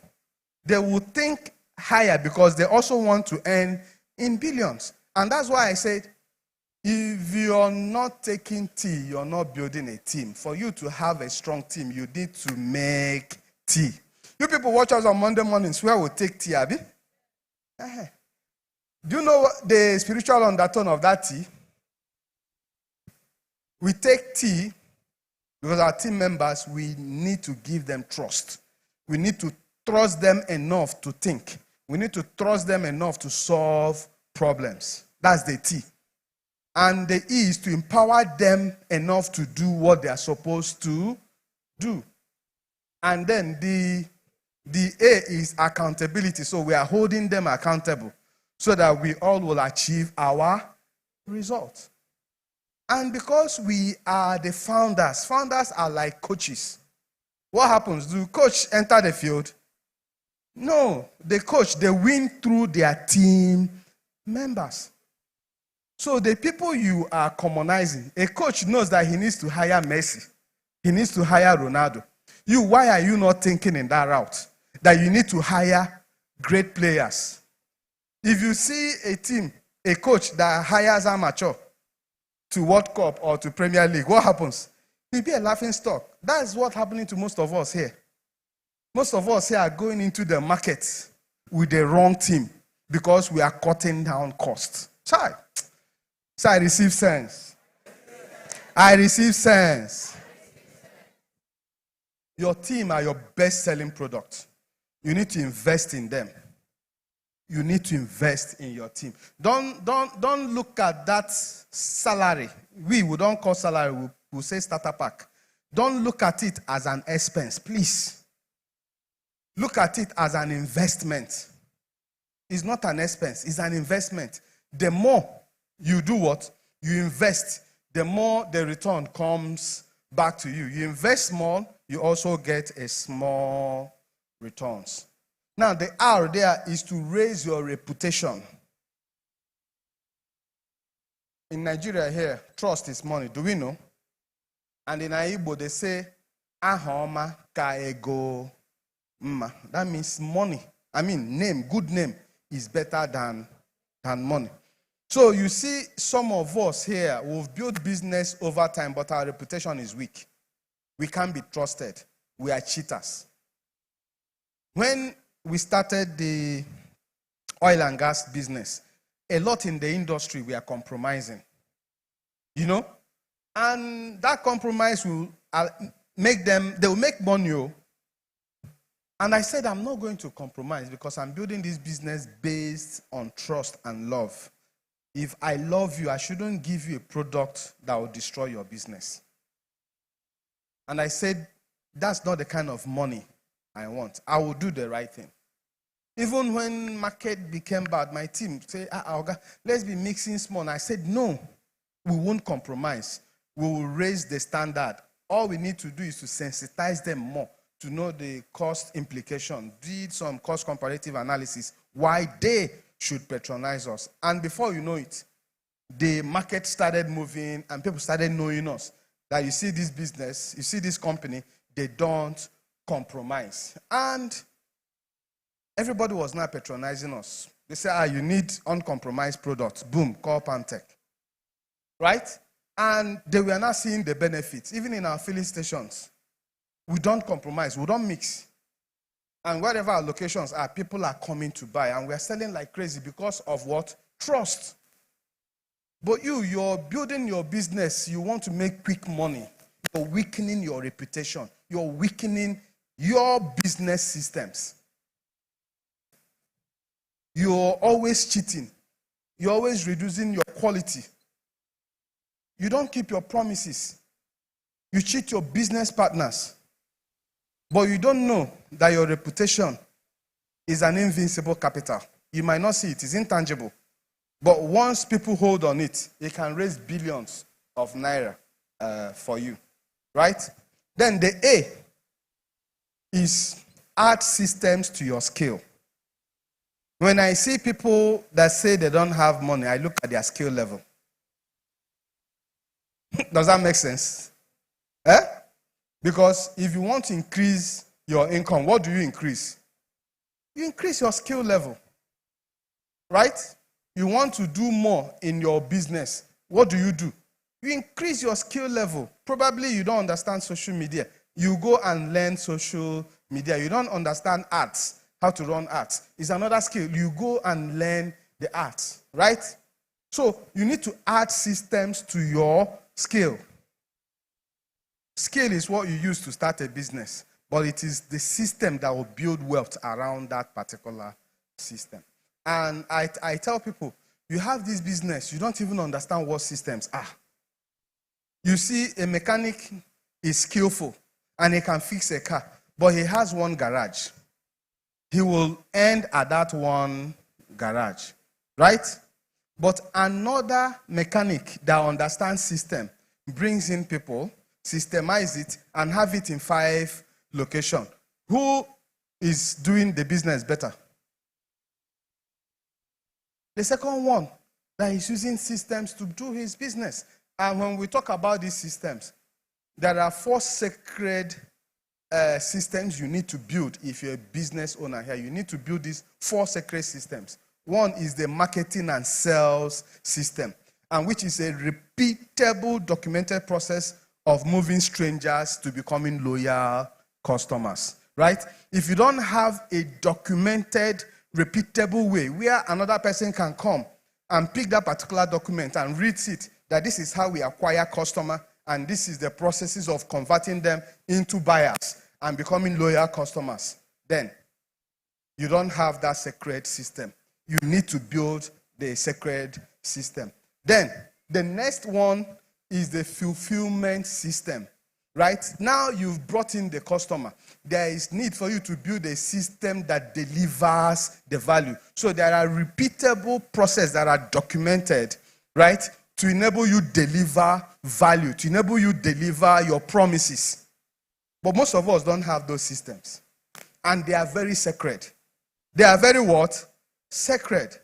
You need to have this repeatable process that is documented, that enables you. Is my time up? Hey.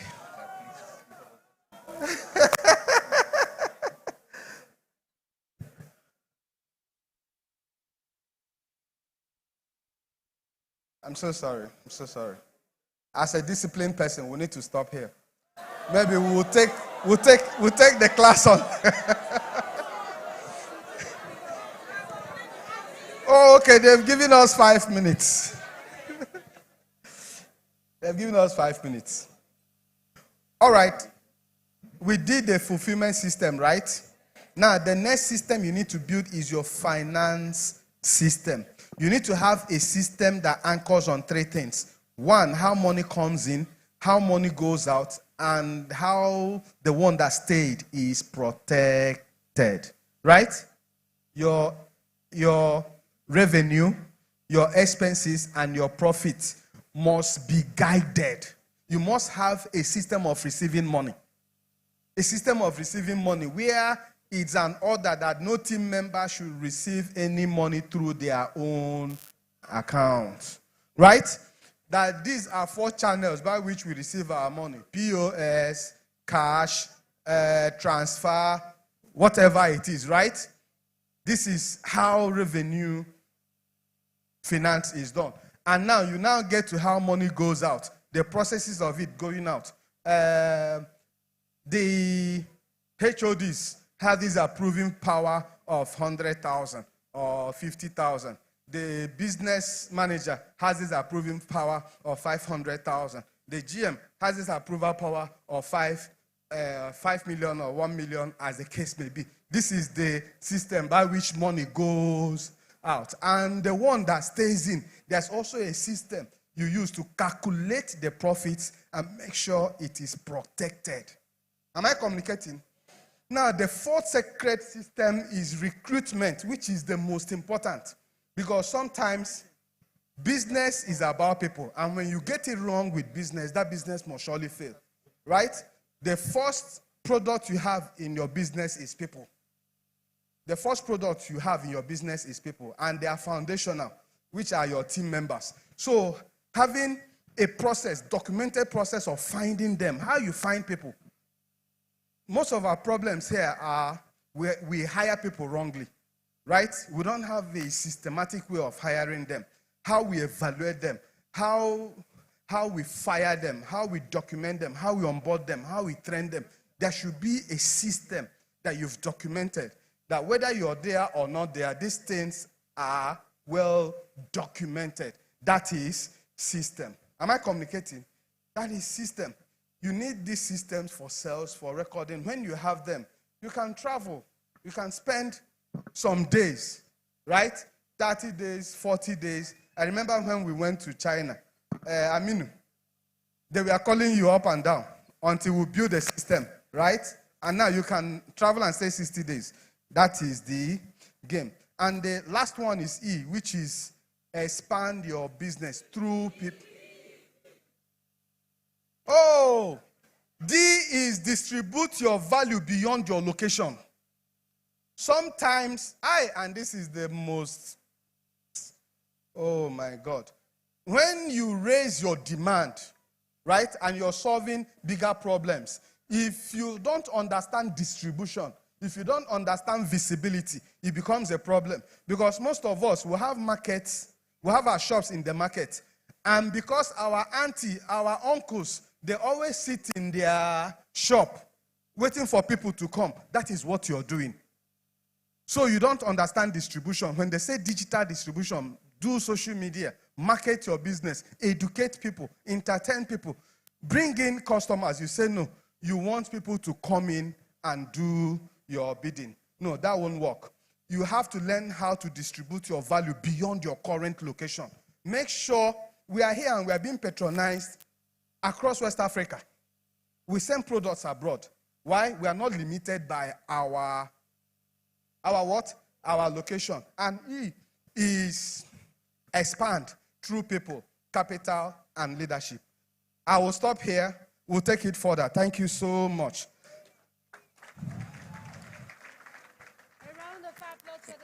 You can do better. Please put your hands together for the billionaire mechanic. We didn't see your prodigal sons, Jago Lion and AK. See, let me be honest with you, and the billionaire mechanic. There are many people here that envy the relationship you have with your staff. I know some people, for their mind, they don't cause their oga finish. You know, be billionaire self, but see, I think they raise shoulder. See, billionaire mechanics, see the way they relate with his staff. Talk through. Am I lying? He's setting example for a less toxic work environment. A work environment where it's not just bossy, but a leader that inspires. I know some people, sir, if PalmTech put out recruitment, you will be surprised. Some people will tell you that I can replace Jago Lion. Sir, what AK is doing, I can do better. Sir, you don't know me, oh. You don't know me, give me a chance. Thank you so much. Thank you so much, sir. Thank you so much. So, ladies and gentlemen, I hope next year, if Veronica's daughter fixes this seminar and put the class for 50 or 100,000, we will pay. Are we going to pay? Yes. Thank you very much. So, ladies and gentlemen, one of our sponsors, Grace Life Foundation, they are offering a free breast cancer outside. So please, it's for free. Free breast cancer check. I can't hear you. Screening. Free breast cancer screening. Okay, some persons are talking about asking the billionaire mechanic question. We would take that later. We will take that later, please. We'll take that. He's still around. He's not leaving. He's still very much around. So we'll take that later. Please, we'll take that later. Thank you so much. I also want to acknowledge Mr. Chinedu Ifechelobi, Mr. Fechi, primary licensee, TEDx Enugu convener of Obiago, the speech series. He is a serial entrepreneur, MBA, Harvard Business School. You're welcome, sir. Is he here? Thank you so much. Thank you so much. Sir. Please, the owner of, I don't like making this announcement. Thank you, Mr. Divine Obina. Thank you. Thank you. Please, the owner of the vehicle, Abuja Sienna GWA 325RY. Please kindly go out and repark. So, ladies and gentlemen, one of our sponsors for this year, El Clasico Phones and Gadgets, they'll be giving away a phone, an iPhone today. So if you are rushing to go back home, just stay. But right now, they're going to be giving away 10 power banks. Now, for you to participate to win the iPhone, the first thing you need to do is go on Instagram and follow El Clasico Phone and Gadgets. That's, that is one of the prerequisites for you to participate and win the phone. But for the 10 power banks, we are going to call out the first 10 persons who came here today. So when next we are doing an event and we'll ask you to come early, you come early. We also have a gift for the first 50 women that came here today, alongside other freebies. So if you hear your name, just run out. If you don't come out, we skip you and go over to the next person. Okeke Marvelous Chisom. Okeke Marvelous Chisom. Ekwenibe Kenechukwu Silvarus. Please come on stage so he can present it to you. Come on stage. Ekwenibe Kenechukwu. Precious Uche. Please, no go be another person name. What do you say? Okay, because thunder fee fire you, sorry. Let us Thank be. you very much for this wonderful. Let us be. So please, quickly. Henry Okafor. Henry Okafor. Benjamin Nwachukwu.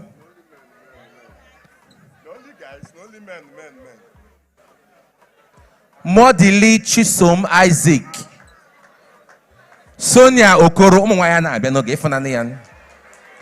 Sonia Okoro. Nebuna Judith Adeze. Chukwe Mezie Chibi Roslyn. Three of you came together. Friends that stick together go for events early together. Friends. And the last, Chidie Bube Okuchukwu. Some persons are not here. Chidie Bube Okuchukwu. Okay, so this remaining three will find a way to give out. Also, please, because of this event, they are selling power banks at a very discounted rate, 5,000 naira outside. So, go and buy power bank. 5,000 naira. You won't get that anywhere. So don't worry, the remaining one, leave the two. We'll look for a way and give it out. Please put your hands together for El Clasico Phones and Gadgets.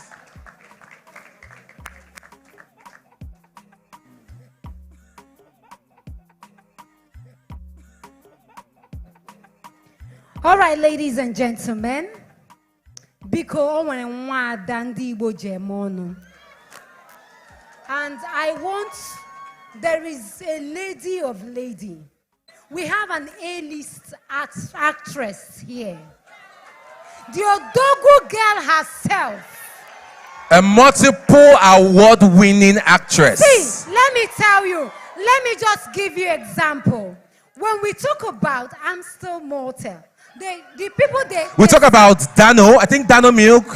Milk. Yeah. We talk about No. Oh God. We talk about Lush Hair. Oh my God. Now, let me tell you, the kind of actress, the kind of people, this kind of brand sign up are box office queens, veteran like Dakore.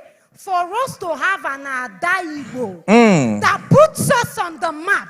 An actress. Ladies and gentlemen. Wait. An actress that is drama free and scandal free. Scandal free.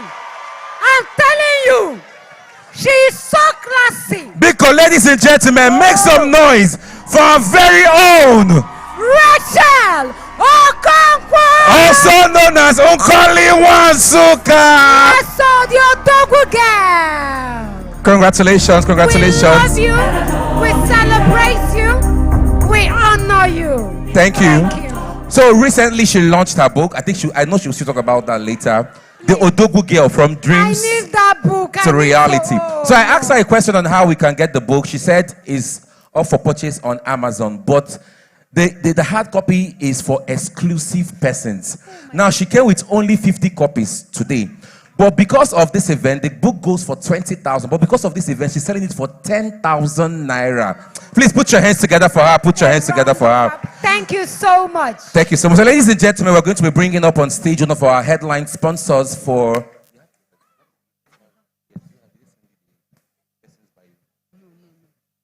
We have one of our headline sponsors. We are going to be bringing them quickly on stage. And as one of their representatives is speaking, a lot of goodies from them would be going round. Ladies and gentlemen, this person I'm about to introduce is a strategic and result-oriented commercial executive with over 16 years of experience driving revenue growth, market share expansion.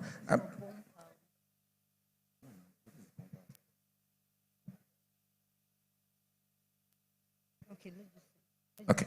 So ladies and gentlemen, one of our headline sponsors for the Business Balance and Beyond Summit, the Anambra edition, they made sure they said, oh, don't worry, so please put your hands together for the very best, the #1 spice in Nigeria and beyond. Please put your hands together for Tiger Food and Beverages. Please put your hands together for them. A round of applause for Tiger Food. A round of applause as they're speaking. Yes. Please. As they're speaking, goodies and gifts from Tiger Food will be going around. So just sit down. I just hope it gets to you, Sha.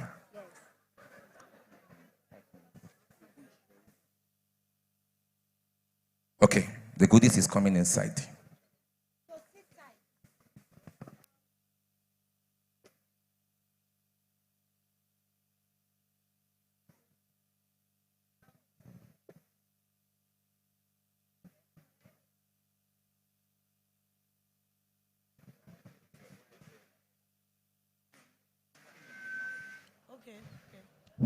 Okay.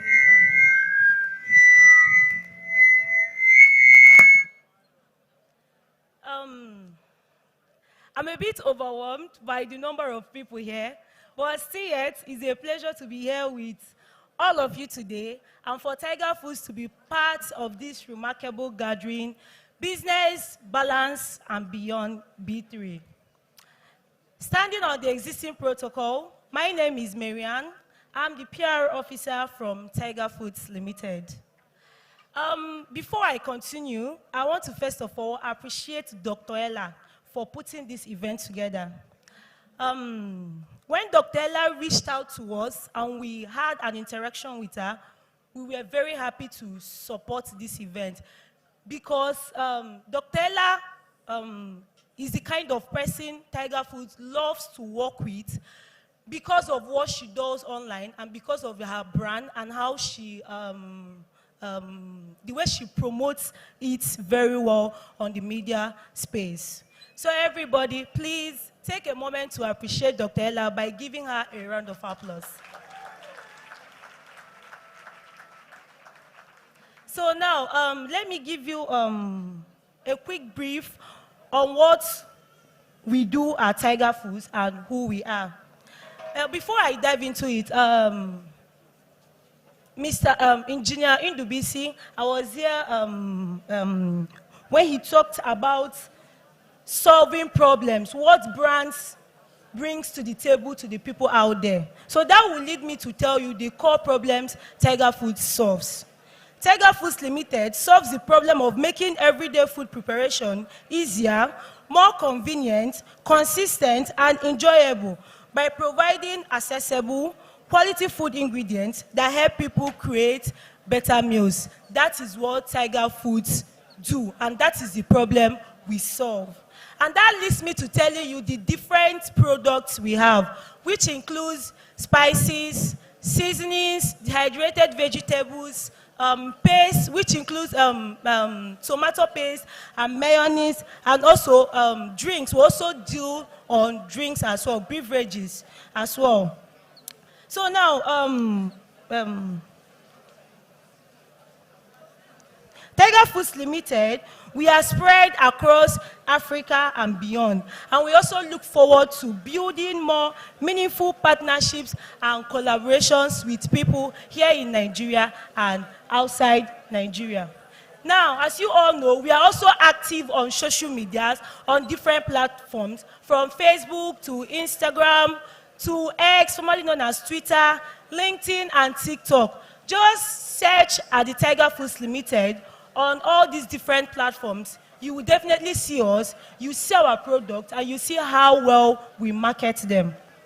Now, beyond our products and businesses, we also believe in giving back to the society and supporting people and communities. And that is why we are here today for this event. And that's why we are standing solidly behind Dr. Ella for this great event, which she brought down to the Southeast. Tiger Foods Limited is dedicated to supporting young people, women, and progressive organizations, and progressive brands and people, just like Onitsha Business Hangouts, where we support entrepreneurs yearly to help them achieve their goals and all their needs they want in their business. And today, we are not just here to support the event, we also came with something for you, which is this product we are sharing. We are giving you the product for you to have a first-hand experience of the quality we are bringing out to the world, to have a taste and to give us their feedbacks. As well, we have our brand outside, so we encourage you to also go out to patronize us, like buy our product. You learn more about them, and you can also make your inquiries through our Tiger Foods customer care line. Then finally, to all the entrepreneurs who are here today and will be presenting their pitches, because Tiger Foods Limited also sponsored the SMEs here that will be pitching. Tiger Foods brought an award for them, people that will be winning. So the only wish we are giving you people is success in your various endeavors and businesses. And again, Tiger Foods, we believe in supporting ideas and initiatives that drives growth and create impact in the society at large. Tiger Foods Limited, we are delighted to be a sponsor of this event, and we are happy to be part of this gathering. Once again, thank you to Dr. Ella for having the initiative to bring this down to Anambra State and for partnering with Tiger Foods Limited. Thank you very much for having me.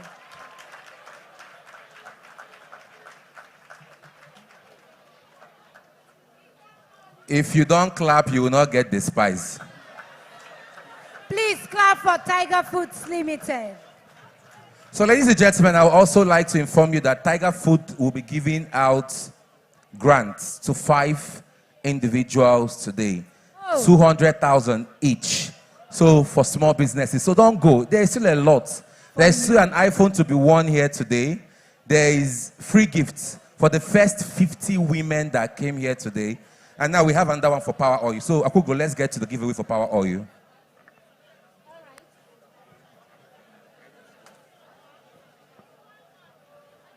Okay. We have just a few questions. And if you're able to answer correctly, you win a pack of Power Oil. So who can tell me Power Oil's slogan? When you say Power Oil, that's, you know, no time or no time. Someone is raising his, please, can you give that person mic? Quickly, quickly, quickly. We don't want to joro before they will Google it. For a healthy family. Hey! Thank you. Is it correct? Akugo, is it correct?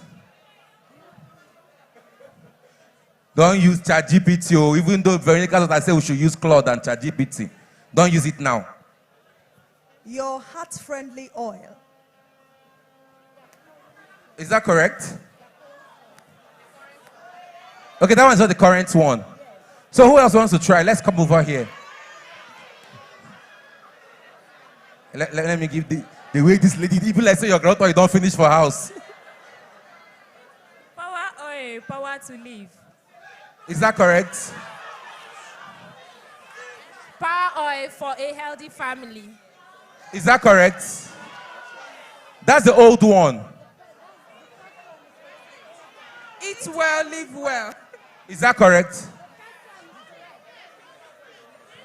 The first one, the guy is correct. Oh, the first guy is correct. Yeah, for a healthy What did he family. say? For a healthy family. For a healthy family, please come and get your pack. Come and get your pack. So my next question, let's go to the people in the back. Okay.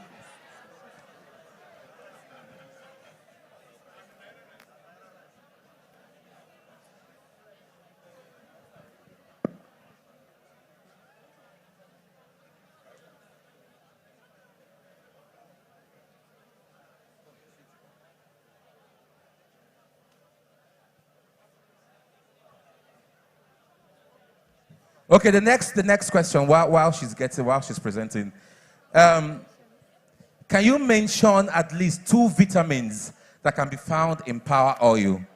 2 vitamins. 2 vitamins. A and E. A and E. Is she correct? Please come forward to get your package. Akugo, don't worry. Ask the next question. Let's go to the back. The next question is, who can give us about 3 sachet sizes of the power oil? 3 sachet sizes, you know. You want this one? Please come on stage and have it. 3 sachet sizes. I want a man. Okay, a guy have one before. The different ml that we have in power oil. The different sizes. The different sizes, 3. We have the 500 ml. We have the... No, the newest one is the 300 ml. It's sachet, not bottle. The sachet, not the bottle. Yes, sachet. Wait, I want to be going to the back. I want a student. Are you a student? Wait, let's get a student. Sorry. There's nothing like 500 in that 45. sachet. Stand up. I know you. Akugo, wait. 45, 75, and 150. Is she correct? She's correct. Go and get. Akugo, I want us to get someone from outside. Please, let's go outside. So I'll go outside. So ask your next question. So I'll pick someone from outside. You know, they are trying. The sun is hot and they are still there listening. Please, quickly. The winner should come on stage. She's coming. What's the next question? Thank you. What's the next question, Akugo? Okay, who can name a popular ambassador of power oil? So I'm going outside. I want someone from outside. I'm sorry. Let me just get a popular power oil ambassador.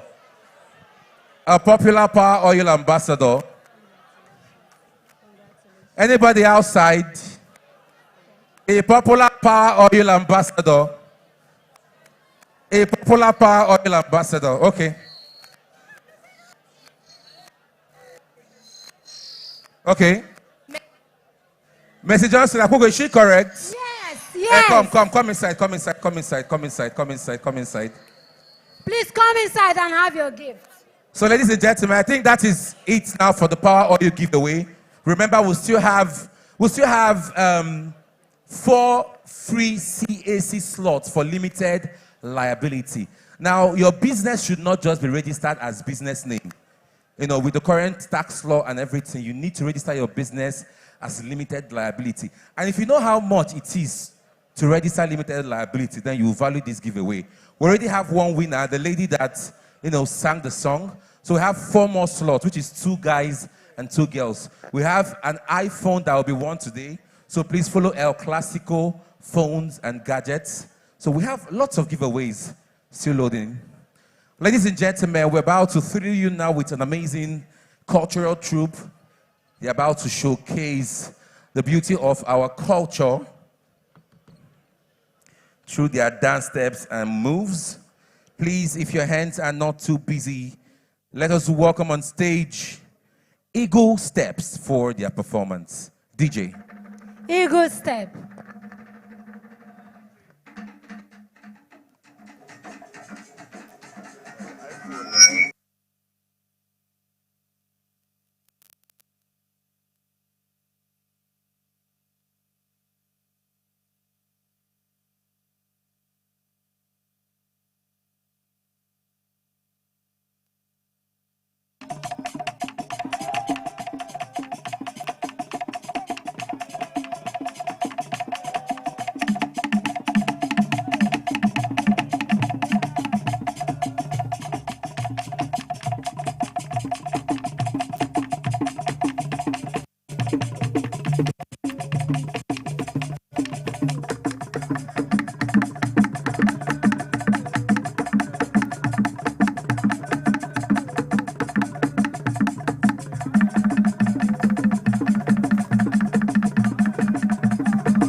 Thank you.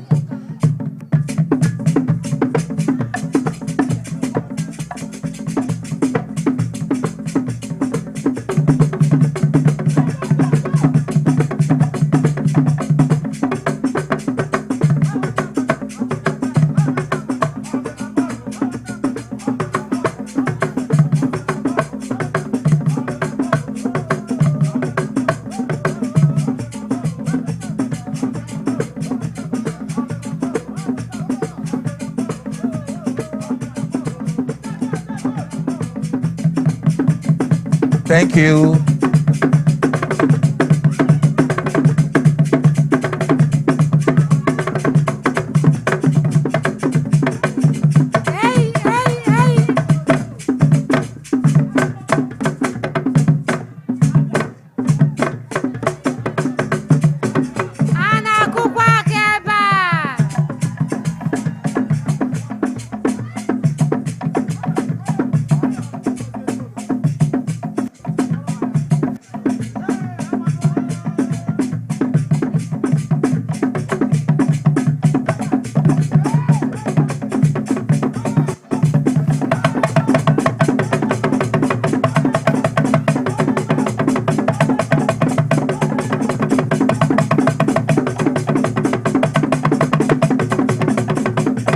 Ladies and gentlemen, that's the Eagle Steppers.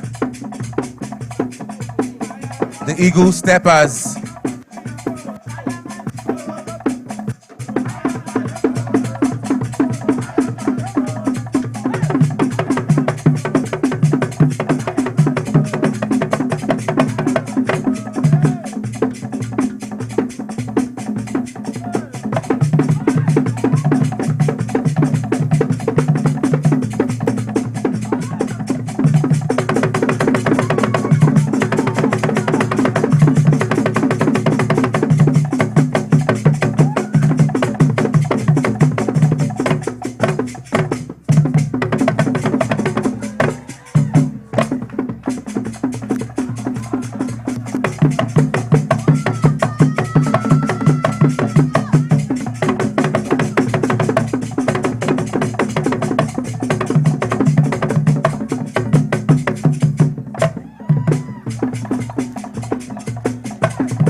Ladies and gentlemen, put your hands together for the Eagle Steppers.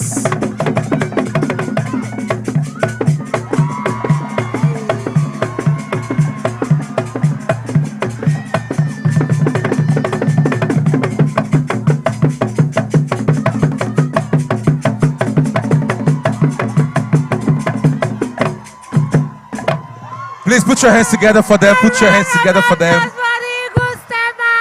Put your hands together for them. Thank you so This much. is premium entertainment. Indeed, If you want to buy tickets to go and enjoy this kind of show, list will be like 20K the ticket price. Please put your hands together for Eagle Steppers. Put your hands together for Eagle Steppers.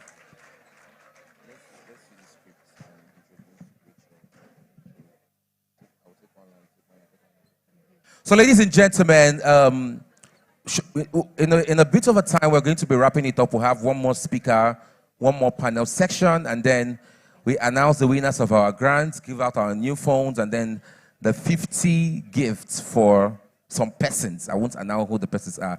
Another giveaway. So very soon, we'll call it an evening. Are you having an amazing time today? No, I can't hear you. If you are having a good time today, let me hear you say, yeah, yeah.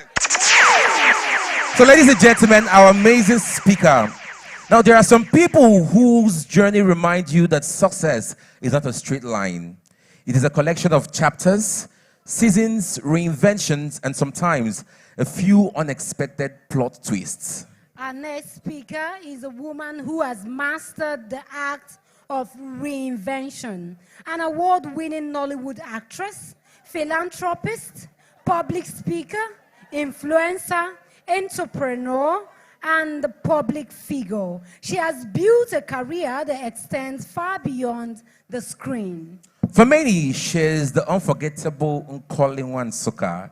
But behind the characters, the fame, and the spotlight, she's a woman whose own life story is filled with resilience, determination, faith, and unwavering decision to keep moving forward.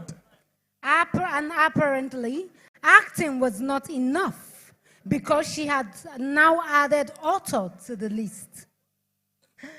She had debut memo, Odogu Girl from Dreams to Reality, chronicles her journey from humble beginnings through the challenges, setbacks, and triumphs that shaped the woman she has become. She's a woman who has continually evolved, embraced new opportunity, and used her platform not just for entertainment, but for empowerment and social impact. Ladies and gentlemen, make some noise as we welcome to stage the phenomenal actress, philanthropist, author, and the Odogu girl herself, Rachel Okonkwo! Shawty want $1 million. Say make a wire. Tell me to wanna cover my girl. Give us some moves, Go to the center, Let's go, come on. Say go, Kali, go. You for there for me. Say go, Kali, go. I for die for you. Say, Odogu de danso. Come on, Odogu de danso. Ladies and gentlemen, please put your hands together for her, please. Thank you very much, DJ.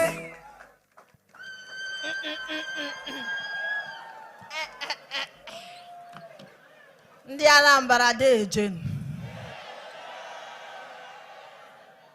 In fact, obi na-atọ m rikpọ. I feel so honored to be here today.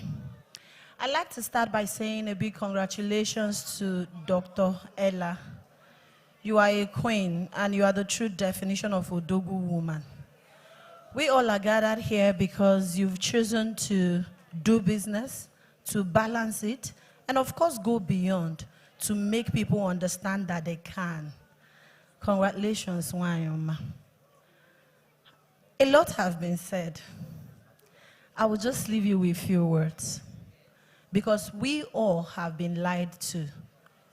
We've been told a lie that to be popular, to be rich, you have to compromise, you have to bend, and you have to chase clout.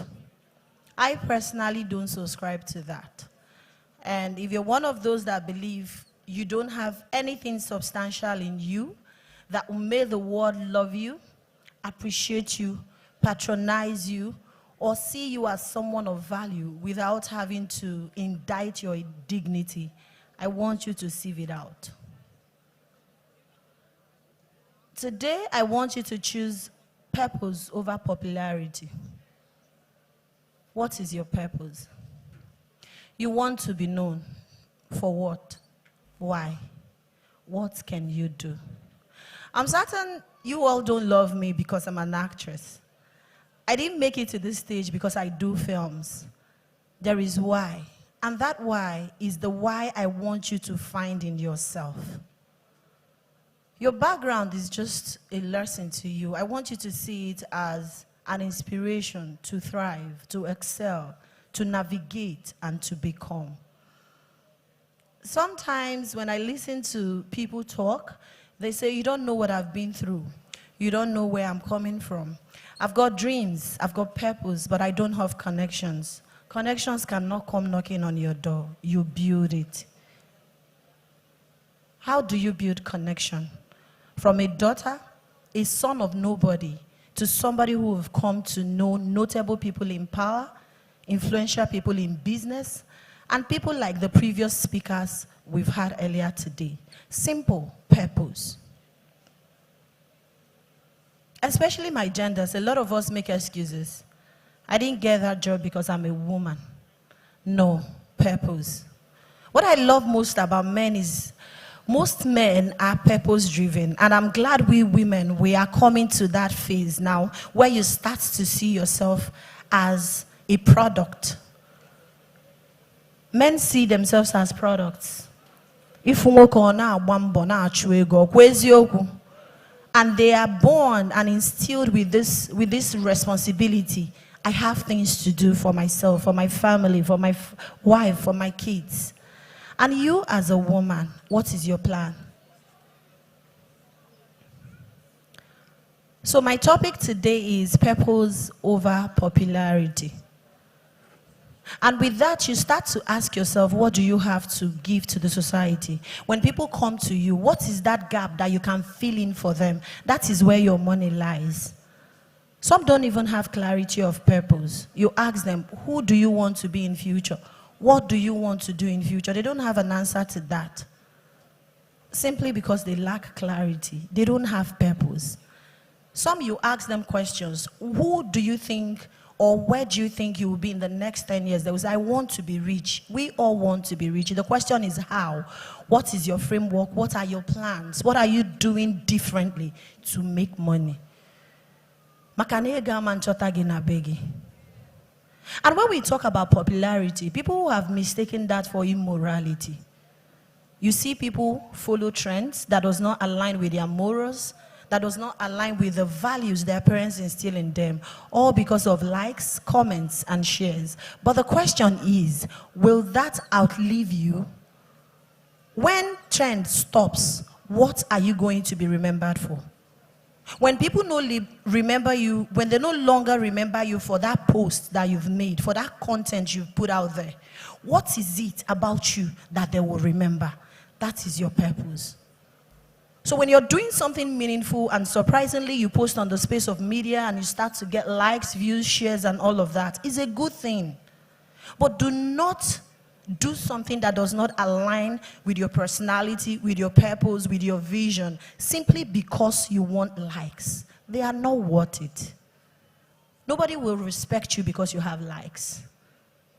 The trend can take you to an office, but it won't keep you there. 5 minutes into the conversation, the person you're discussing with already knows if they want to give you the job or not. And that is where value and purpose lies.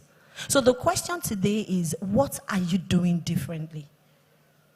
We've had a lot of people talk about their journey, how they started, the things they've done differently, how they are able to build their businesses and all of that. My question to you,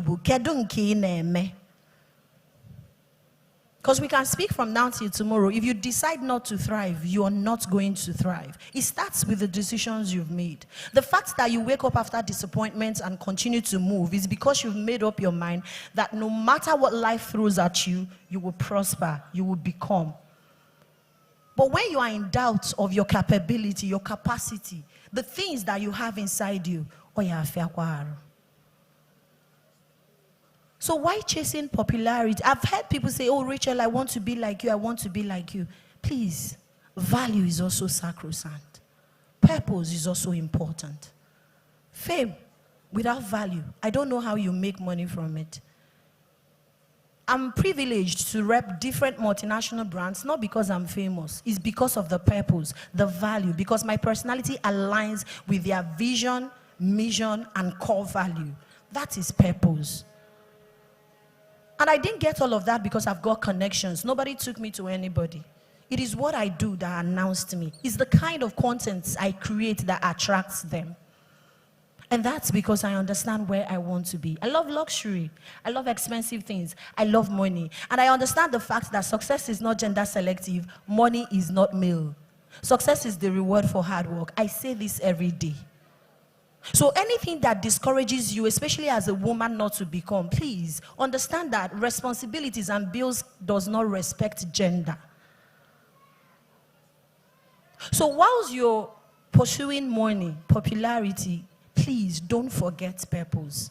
I want you to also build that thing that outlive your name. When you have lived how many years you are supposed to live on earth and you're gone, when your name is mentioned, what are you going to be remembered for? Nobody can respect you because you're trending for the wrong reasons. Everybody wants entertainment. They might see your clips and laugh. As long as it's not their wife, their brother, their household, they are okay with it. But the moment they bring you into their family, they start to tame you into what they have built. Because whoever you're respecting today have built not just money. They are keen about purpose. They are keen about personality. They are keen about values. Most importantly, the value you bring to the table. So whilst we are chasing whatever we are chasing, I want us to also be goal-oriented. What is your goal? What is your goal? As a person, as a man, as a woman, as a business, as an entrepreneur, what is that thing you are aspiring? Where is that place you're dreaming to be in the next 10 years? You need to ask yourself that question. Because life will definitely challenge you. You will face challenges, disappointments, failure, lots of them, unpleasant things that you never envisaged. But at the end of the day, if you're audacious, if you're dogged, if you're resilient, if you're determined to survive, to make it, you would definitely be there. And when you say you are determined to make it, it's not just a word, it's an action. And that's why I keep asking the question, what are you doing differently? Sometimes you've tried this over time, you've done this over time, you've done this over a decade, it didn't yield results, positive results. Rather, it's draining you physically, emotionally, financially. How do you re-strategize if you do not have purpose? You want us to know your name like Tony Elumelu. You want to trend like Chucky GSS. What are you offering us for that? Because these people, we are not watching their videos because they are creating content. We are watching their videos because what they are living for. Purpose, value. What problem are you solving? Especially for my gender. If you like, shake your body on the internet from now till tomorrow. In the next 10 years, I bet you, nobody will remember you for that. It won't even be up to 10 years. Shaking bonbon will be the least of your worries. So whilst you're trying to market what you do, whilst you're trying to show the world what you do, like a lot of us do, always create things that aligns with the personality you're building. Yes, I'm popular, but I also know fame is not enough. Fame is not enough. You need values. You need to build that thing you can exchange for wealth. There is no money anywhere. Any money, every rich person you see in this room, they are smart, they are audacious, they are purpose-driven. That's why they can think out of an idea, business strategy, and how to put that framework into money, how to monetize it. Especially those who came from nothing to something. So when Ella said, we are doing this, first thing that came to my mind, I first of all memorized the name, Business Balance Summit. Beyond, Business Balance and Beyond. And I said to myself, truly, to become purpose-driven, you must have that business mentality. And you must find a way to balance it. As a man, as a woman, how do you balance it? Some are married, some are not. Most of us are carrying a lot on our shoulder, even as a single girl. So you learn how to balance your work life with your family life and not really make excuse. So the solemn aim of this summit is for us to live a better life and find a better way to navigate what we are doing. You must not succumb to the trending things. If things are trending and it does not align with what you do, please don't jump on it. I didn't get this far by jumping on trends. I got here by being me, consistently being me. Even when it feels like I'm not seen, I keep being me. Even when it feels like I've been forgotten, I keep being me. Because I understand that what I'm building requires a different platform and different audience. It's not for everybody to understand at first. We live in the media era. So I understand that feelings when you get drowned. You think, oh, they don't know me again. It be like, say, I know they pop. And if I tell you there are not days when I felt like I should do things the other way, I'm lying. Life will challenge you. Situations will challenge you. But because of that purpose, you will keep believing in yourself. You will keep doing that in which you've decided to do. And you keep becoming that person you truly want to become.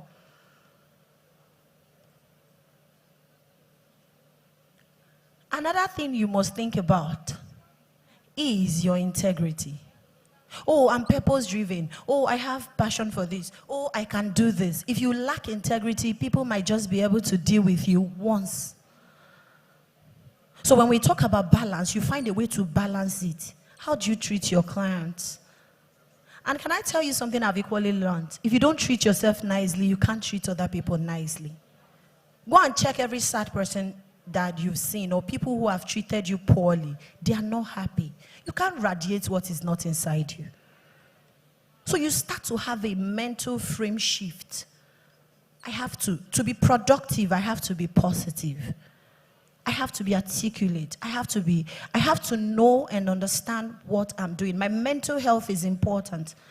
I don't know how many people who functions well in a chaotic environment. Personally, I don't. And that's why I don't joke with my mental health. And that's why I've been able to be in this business of entertainment over a decade. No scandal, no social media drama, because I'm keen about association. And because I'm keen about association, I have my purpose, and that purpose was what drove me and still driving me to be keen about my association, the people I roll with, the relationships I keep. Some people are energy drainers. They will drain you. Oh, you want to go for that interview? You, like this. You know, go get them. People who do PhD from London, they come there. But somebody like me, when you speak to me in that way, my response will shock you. Previously, I wasn't like that, but life taught me. I realized that being purpose-driven, you must also sieve out what you accept. You don't throw your trash on me. I'm too much of a queen to take it in. So, probably you're having a bad day. I am not your dumping point. You don't know what I've been through. Life is not even easy for me as an orphan. So, me, self, they see shaggy. But in all, I've chosen to be purpose-driven. You don't meet me and first thing I introduce to you is, my name is Rachel, I don't have a child, I don't have a husband, I don't have father, I don't have mother, I don't introduce myself like that. I bring value. So before you even know what I have and what I don't have, you might need me for what you're doing. And that is my purpose. All the challenges I've faced and still facing, I see them as an instrument to keep becoming. The failures, the disappointments, the no's. You think people don't say no to me? Sometimes when I do my girl power with Nkoli, some people say, oh, Rachel, when they ask questions and I give them an answer, they say, because you're a celebrity, you get everything on a platter. Nah, lie. All our videos are premeditated content. We serve the sea shake. But it depends on what you're doing with your shake. If I write a proposal to you and you say no to me, I want to know why. And I will keep writing. So to be purpose-driven, you must kill that sense of entitlement. Nobody owes you anything. Not even your parents. All they owe you is kindness. So when you receive no as an answer, it should not be a destructive instrument. Rather, it should be an inspiring tool to make you to keep becoming a better person. Because the people that said no to you today might need you and pay you millions tomorrow. I'm a living testimony. And it's not every audience you appeal to. It's not every brand you appeal to. It's not every individual or personalities that you must have access to. You must learn to be content. Stop being discouraged. Stop reducing your self-worth. boost your self-confidence. Sometimes I'll have conversation with people. When they give me one, I give them two. They give me two, I give. The next say, I say, yes. Because already the person is looking at me, obviously bigger, probably obviously more educated, more rich, and expected me to. No, it does not work like that. So to be purpose-driven, you must be confident.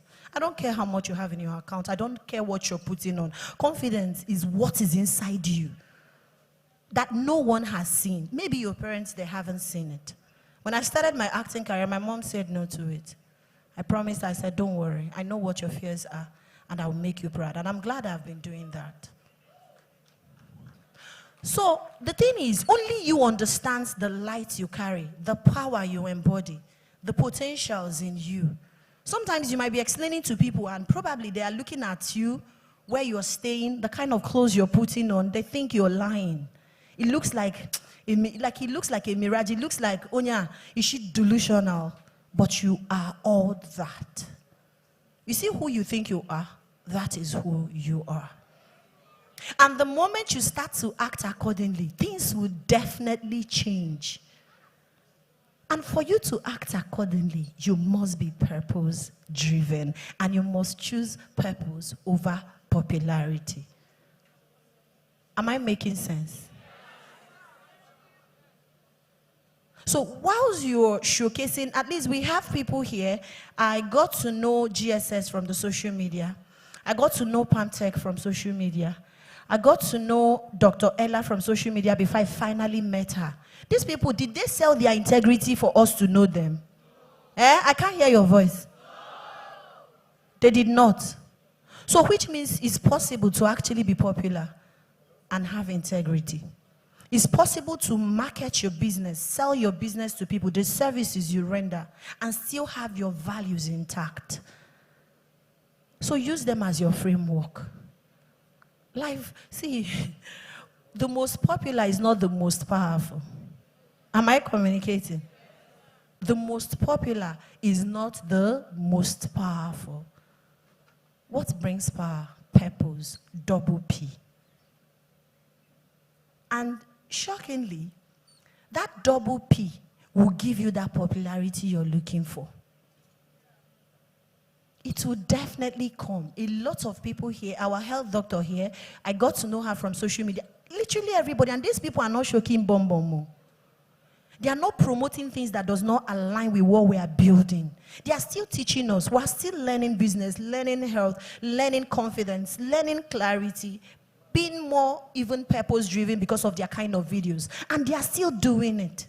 So what is your excuse? Why would you want to tarnish your image just to be known? Simply because you want to jump on trend. Simply because you want to fall for the stereotype. I said it before, and I'll say it again. You see that word that says no popularity is bad? I don't subscribe to it. If that fame will cost me my father's integrity, I don't want. If it will cost me my mother's name, I don't need it. Keep it. We have Ngozi Okonjo-Iweala. We have Ada of Zenith Bank. We have a lot of women, a lot of men. Tony Elumelu, name them. We didn't know them because they are doing something that is bad. And are they not popular? Don't you know Tedola? You know him. Do you know Atezenubu? You know him.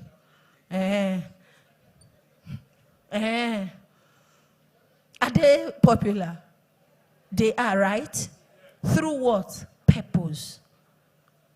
And it comes in a way that you don't even need to like them. You don't need to follow them.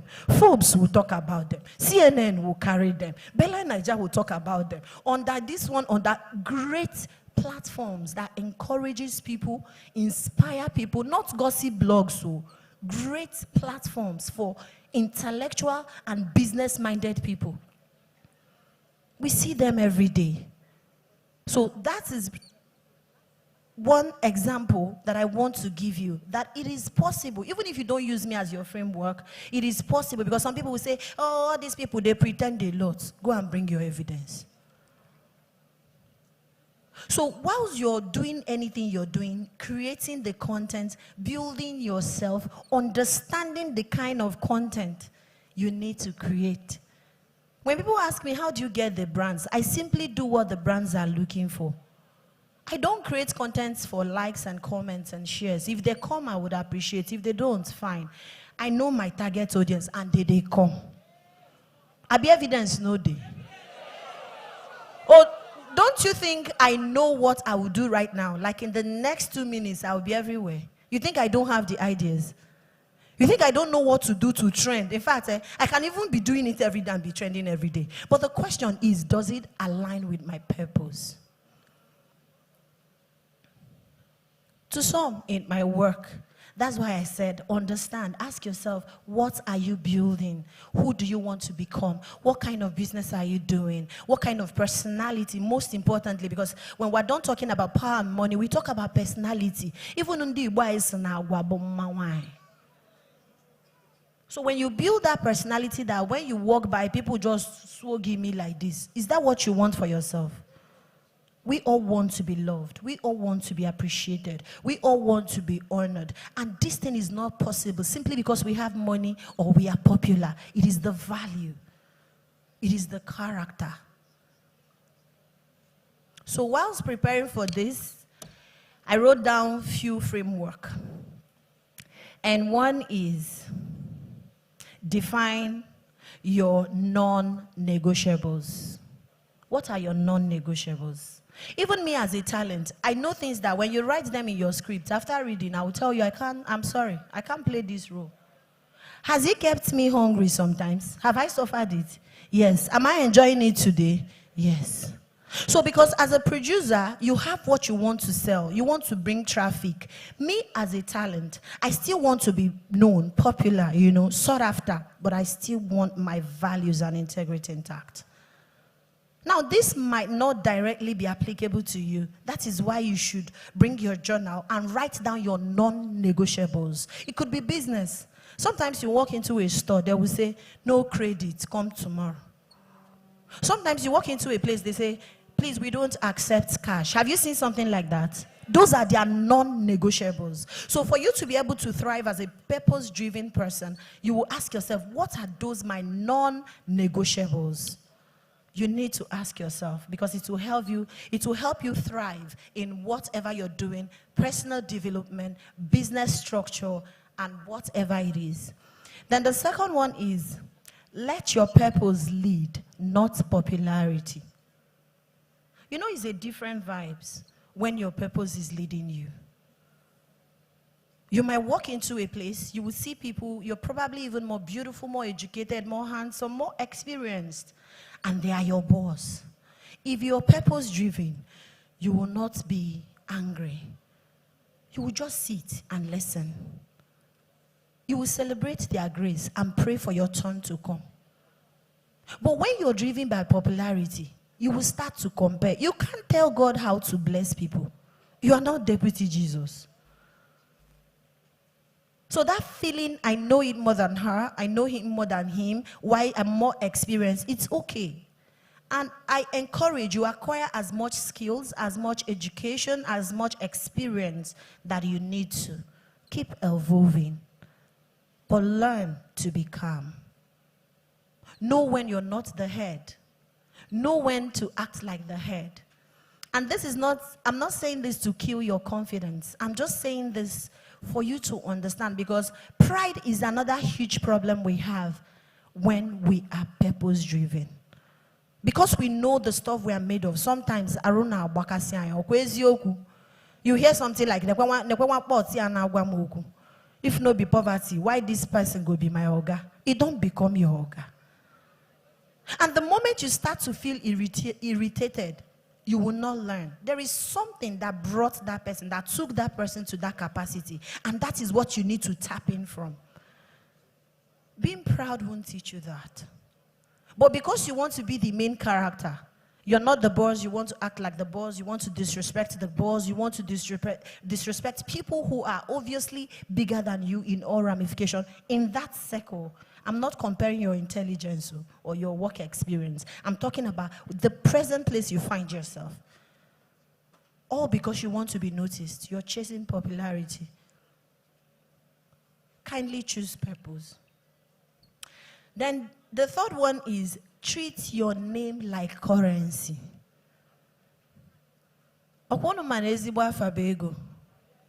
Now, treat your name like currency. How do you pamper your money? Like if you have some notes of naira, dollars, pounds, you are so keen with them, right? But most of us don't see our names like that.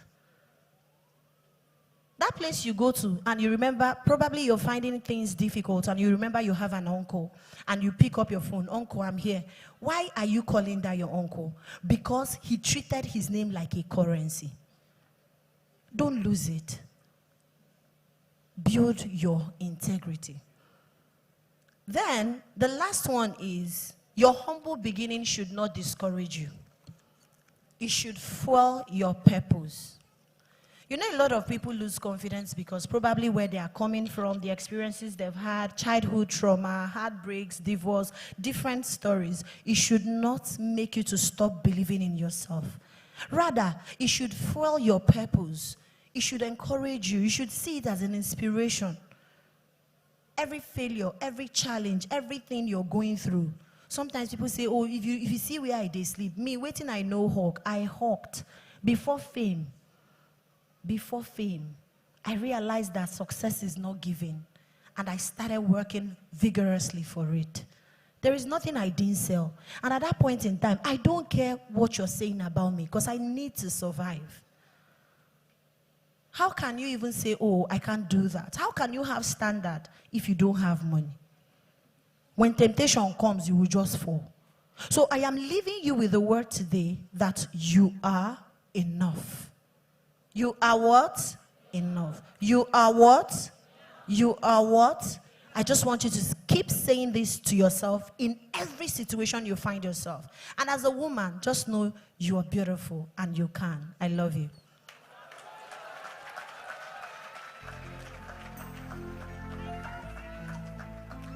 We can do better. Please put your hands together for Rachel Okonkwo. That was beautiful. You know, I was telling her outside that most persons don't know, the story before the fame. She said she hugged. Do you guys know that there was a time she used to be a dancer for artists like Chinyere Udoma? There is a see, anybody that you see today, he blow. It's not genuine. There must be a process. You heard when our MD of Palmtech was speaking. There was a process. When Prof spoke, there was a process. You cannot just start today and nah. So please, if you're not taking anything out today, let's take it out that there is always a process to everything we want to achieve in life. Please put your hands together for our dear Rachel Okonkwo. Thank you so much. So please, the owner of this vehicle, and they announce this. Timona de park on a motorway. Toyota ABC 542BK. Please kindly go out and repark. Toyota ABC 542BK. So we have a gift for the first 50 women that came here today. Please, can we have the CEO, Cody's Secret? Please come forward. You help us present it to them. Please, please. We need someone to present it, please. So if you hear your name, you come out. If you don't come out, we'll skip you. We'll move over to the next person. Sonia Okoro.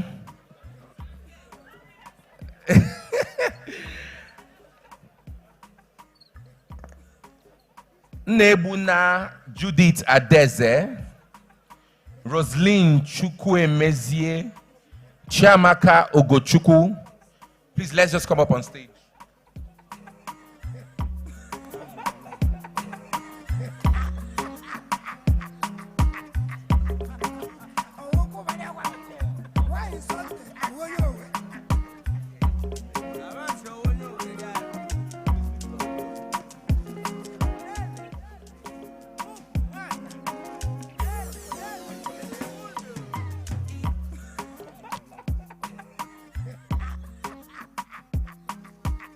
Chiamaka Ogochukwu, Chinwendu Anekwe, Chidiebube Okwuchukwu, Chidiogo Okwuchukwu, Confidence Winya, Ruth Ihianyi, Ezejiego Chinaza, Ezejiego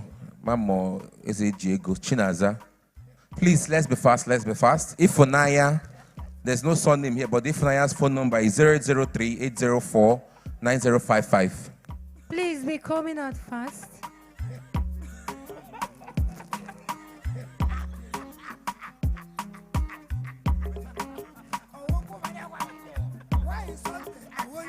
Chinoye, her Gmail is here, chinoyegoodness2@gmail.com. Obi Ogechukwu, Doris Adeze, ihe ọnụ na-ekwu. One for Ifechukwu Stella. Please, let's be fast, please.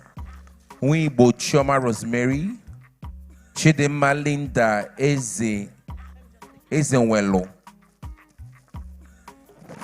Valerie Okeke. One for Ifoma Mary Jane, Melody Esemoa.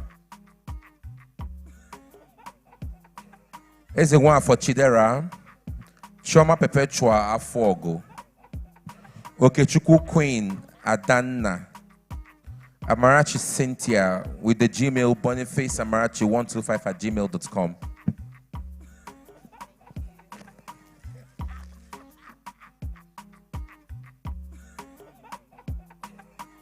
We're not done, so don't worry. Let's be quick.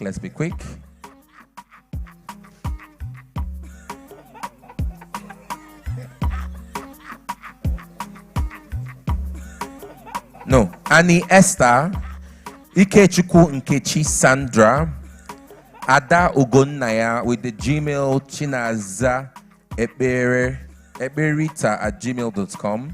Blessing Wanaforo, Ozo Chisom Clara, Ruth Chinaza Darlington, Nwachukwu Deborah, Adibe Chinelo Stephanie, Nena Emanuela Wankwo, Ezekwe Jennifer Chioma, Goodness, with the phone number 0916-032-0525.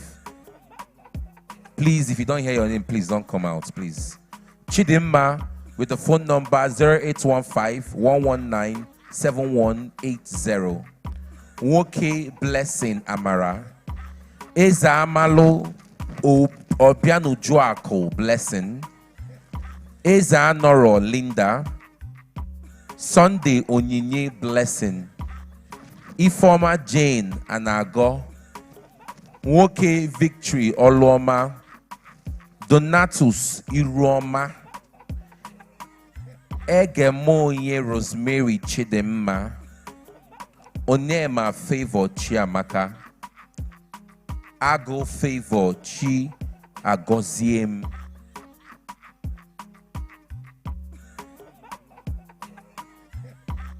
Favor Okezie. Peace Chinonyerem.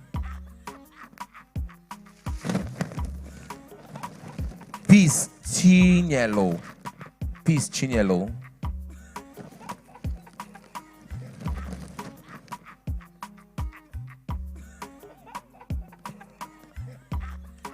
And Chuku Nwoma. That's the first 50 women that came here today. We'll let everybody come up. If you're still remaining, don't worry, we'll decipher a way to give it away.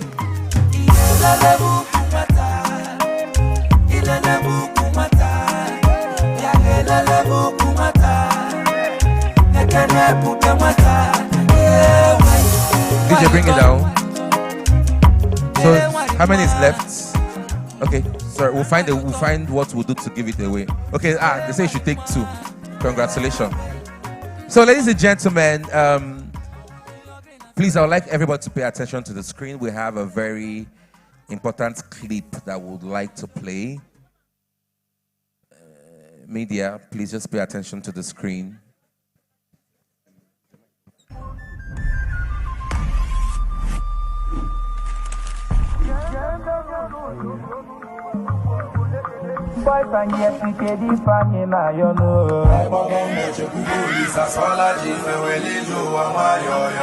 Imana obu ogu ibo muma. Yabola do kutule to bobo. Asonye kuli bola bi goku goku. Okula kalipa naga waye ba nolo ya.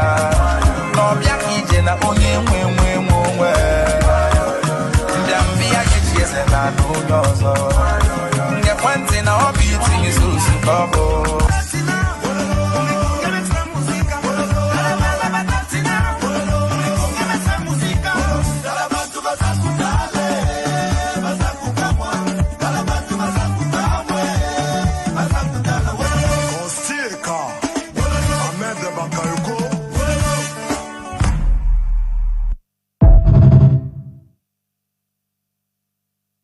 Okay, ladies and gentlemen, the biggest food and culture festival will be happening in Enugu on the 6th of December, and it's called the Opa Festival.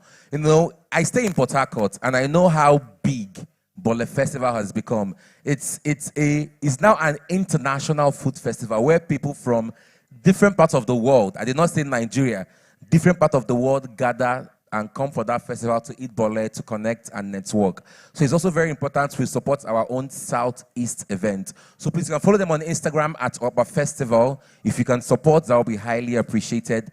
December 6th, I think in Enugu State, I would like to see you there. Akugo, I hope you'll be there also. I'll be there. Just let me know. I'll be there. I'll clear my schedule and I'll be there. Okay. So we still have lots of gifts. In fact, El Clasico Phones and Gadgets give us 3 packages for 3 individuals outside. So the outside people, oh yeah! Oh yeah! Don't worry, I'll come outside and then you'll get, we have free power banks. So remember, we have power banks outside for 5,000 naira, hugely discounted by El Clasico Phones and Gadgets. Today, someone will be winning an iPhone. So please stay tuned. I've been giving names for the 5 lucky winners of the grant. Also, stay tuned. We still have some packages from Power Oil. Please don't go anywhere. We're about to... We just want to give 1 or 2 persons the opportunity to ask questions. If you have a question for, if you have a question for a billionaire mechanic, the MD of Pantech, or you have a question for our beloved actress, yes, in fact, I would say most loved and cherished actress. Just one question, please. Okay, this guy, I pointed to... because of time, we can't take a lot of questions. But what you can do is, you can send all your questions to Veronica's daughter. Write it? Can we? No, just send it to Veronica's daughter's DM on Instagram, and then she'll obviously pass it down to come and ask your question. the individuals, and then they would respond. Please ask your question. Or when you ask, you tag, and they can, Who's your question for? Pamtech, okay. Good evening, everybody. Good evening. Okay, my name is Okole Seloke Emmanuel. I'm a student of electrical engineering. And my question goes to Pamtech. Sir, I don't know. You said something. Please, while we were in school, did you have a business of your own? And how did you balance your business and school? Then, what is your advice for students that are struggling in business, that are still in school? How are we going to balance business and education? So I want to ask 2 things from you. One, after this 300 level, we have IT. So please, can you accept me as an IT student in your company? That is how you shoot your shot. That is how you shoot your shot. That is what we are talking about. Bam, bam, bam. Bam. You can. You see, I can't say no. Please, I'm sorry. He is the second person. She is the third. So it's approved, eh?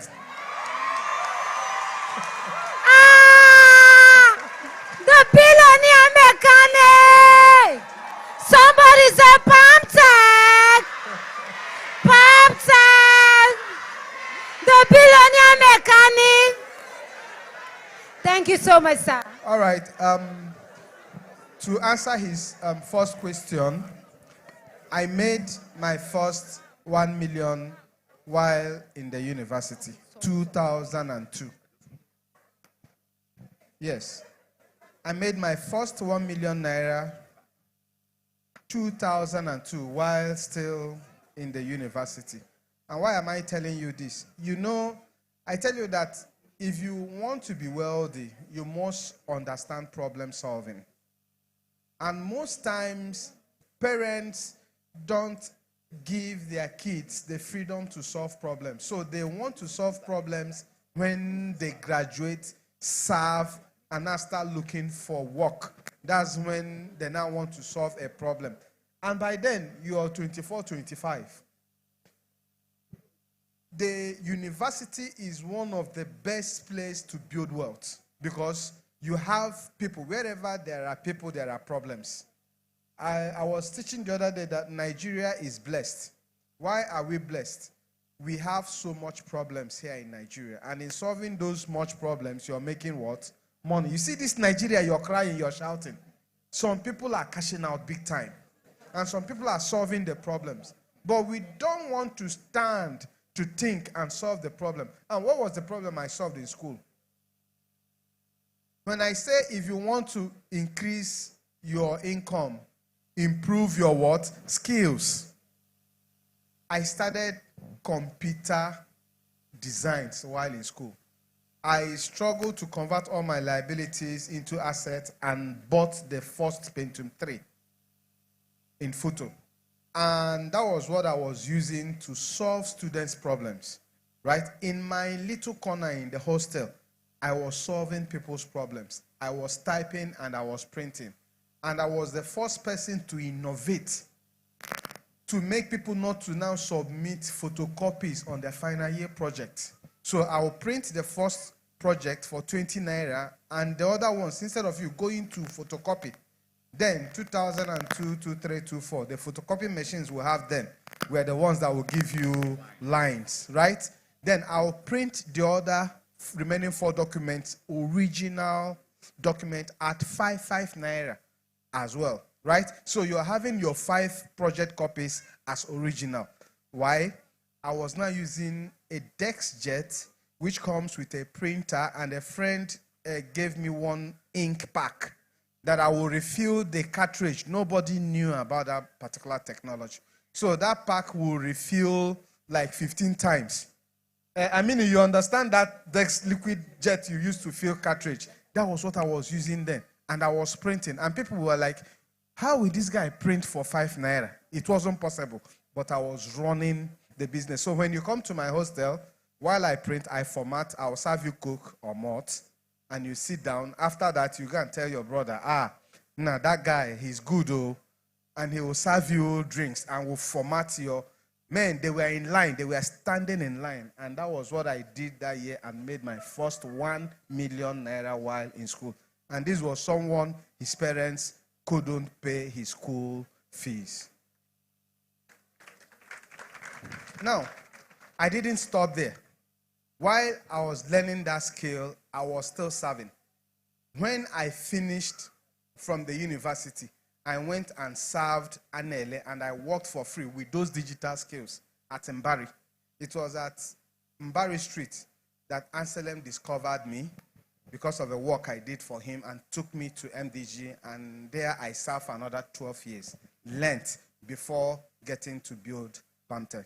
So whatever you do, learn those skills, but find someone to serve and make sure you're serving someone that is a fertile ground, so that you're not planting your energy on places that after you spend years serving, you have nothing. No, you should know the people you should serve. That you know, if you serve this guy for 3 years, 5 years, 10 years, your life will never remain the same. So do that, and God will bless you. Thank you. Thank you so much. Thank you so much, and congratulations. Please, just one question. It's a great privilege to do your IT at PalmTech. Good afternoon, everybody. My name is Ifeanyi Chukwu, and my question goes to you, PalmTech. I am a founder of 2 communities in Onitsha, and I deal with small business owners a whole lot. And from your conversation,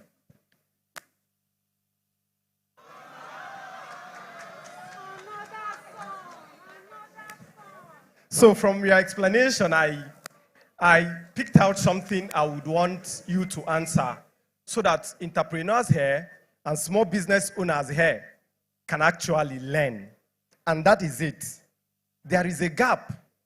I feel there is a gap in your explanation concerning the first seed funding when you met those filling station people.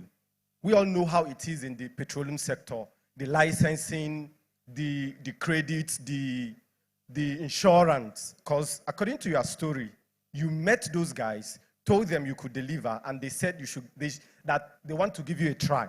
So you started delivering. How were you able to source funds?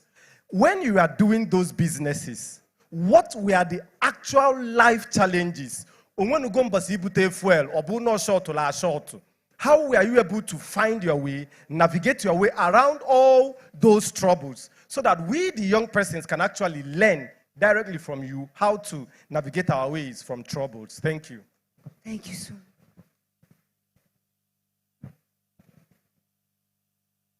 No, Ivan, to answer this question, we'll enter another masterclass. Telling you, please. Right? Mm-hmm. But one thing I want to let you know that business is about people and it's about relationship. Right? Uh-huh.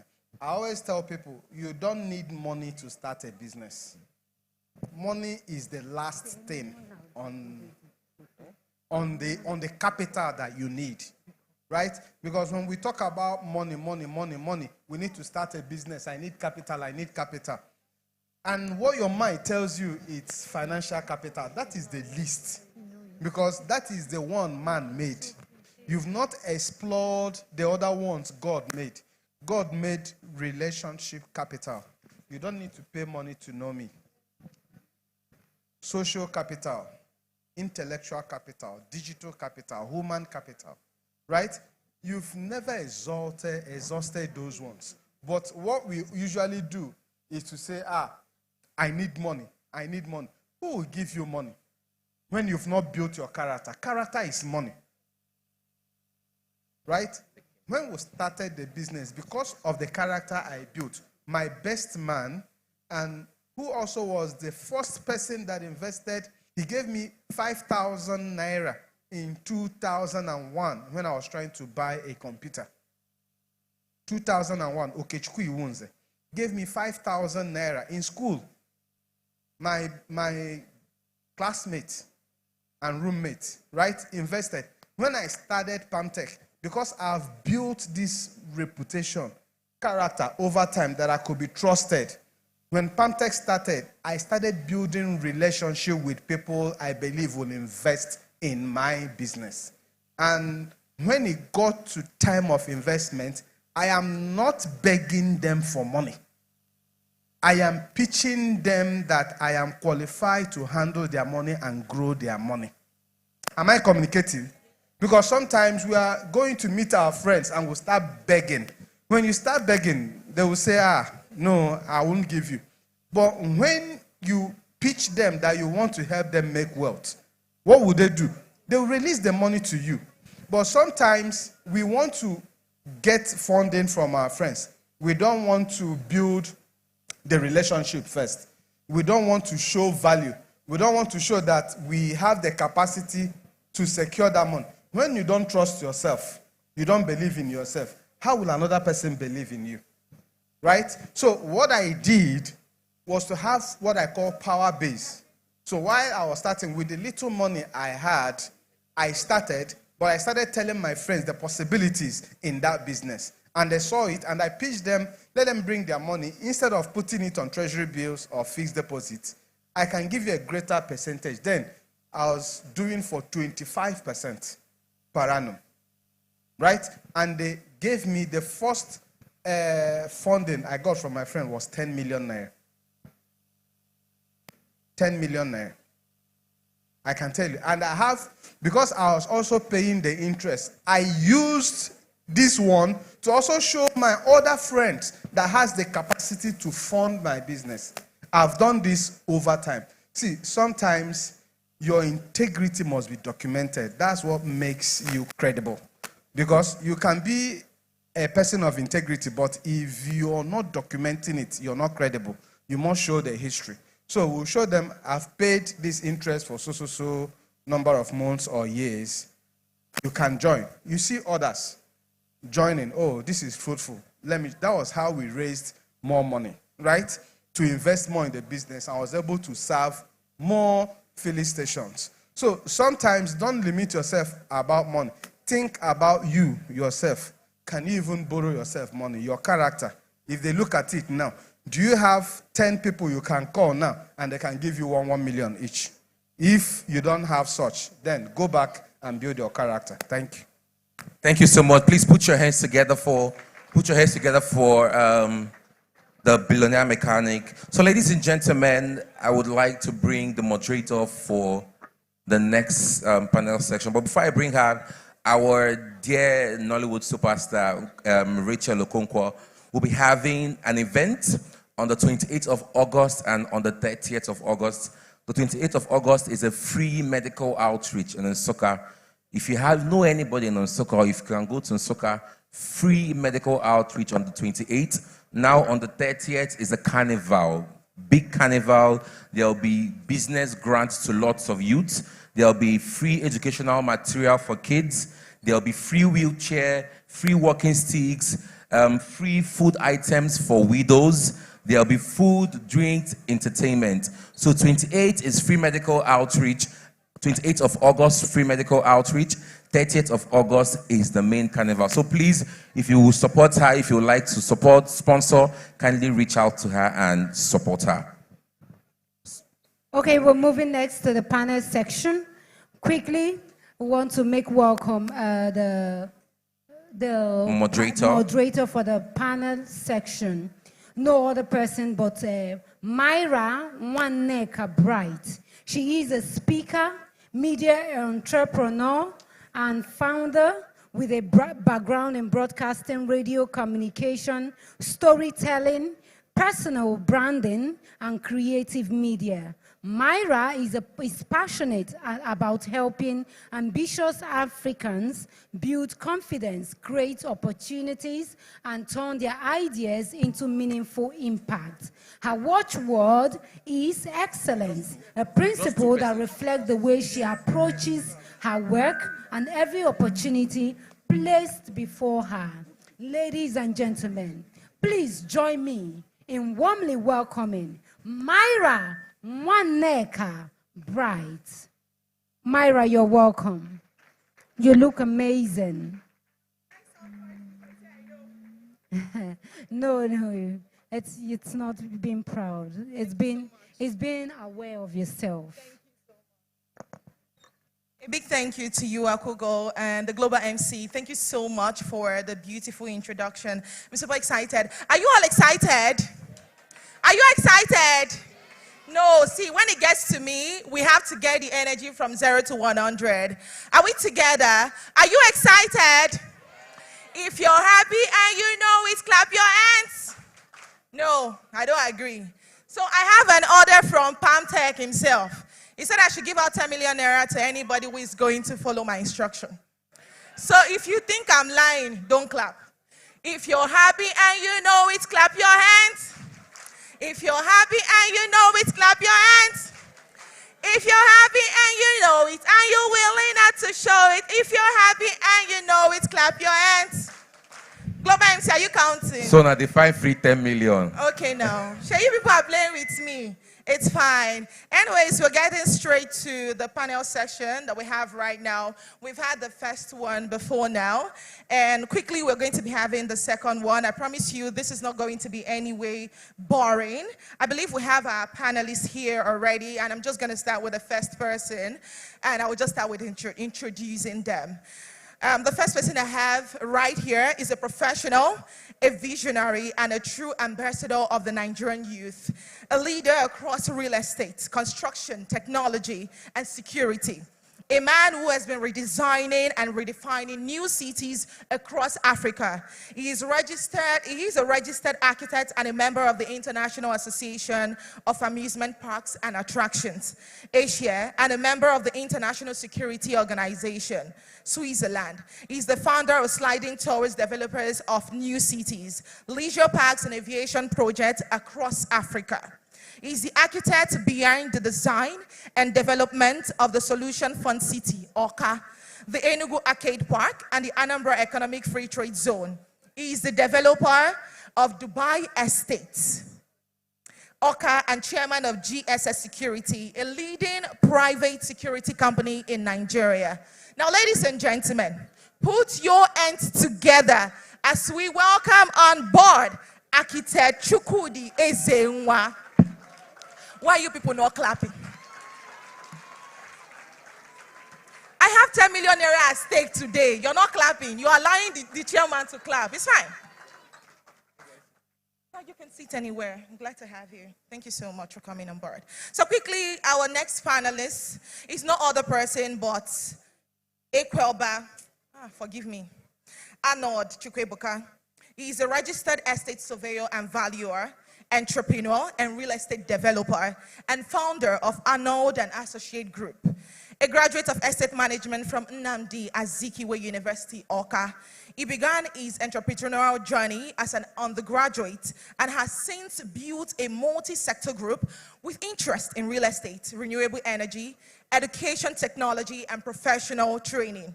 He's also the founder of Lesson 360, an education technology company focused on expanding access to quality learning beyond business. Arnold is passionate about job creation, youth development, philanthropy, and building enterprises that create a lasting economic and social value.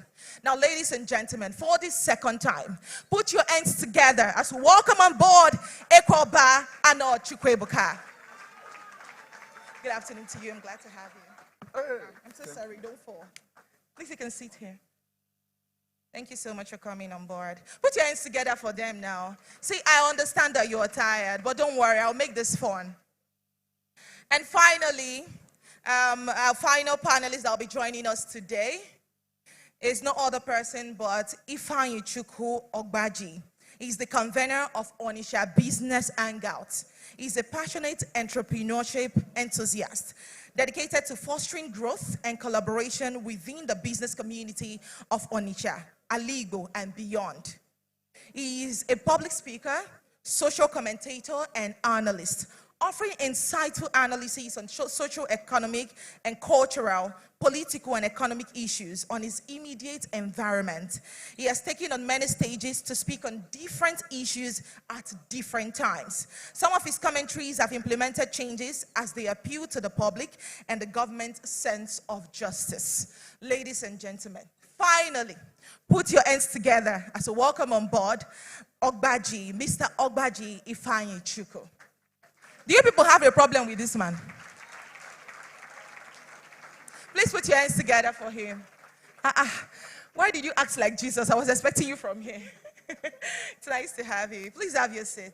Thank you so much for coming. Are we excited? Are we excited? Are we very excited?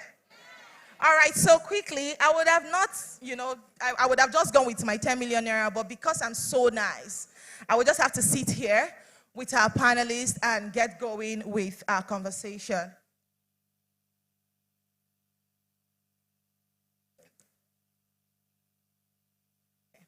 So my first question, apparently we're talking on positive masculinity. I believe that you have been told before now. Okay, even if you have not, we trust you. I trust you on your behalf. All right. So quickly, let's go to Arnold. This question is for Arnold. You built Arnold and Associates from scratch as an undergraduate, and that means that your business identity and your personal identity were being formed at exactly a young age and at the same time. Now, all of us, we want to know the man behind the estate and the awards. How did you make sure the business did not swallow the man? How did you differentiate yourself from your business while you were still building and while you were still very young?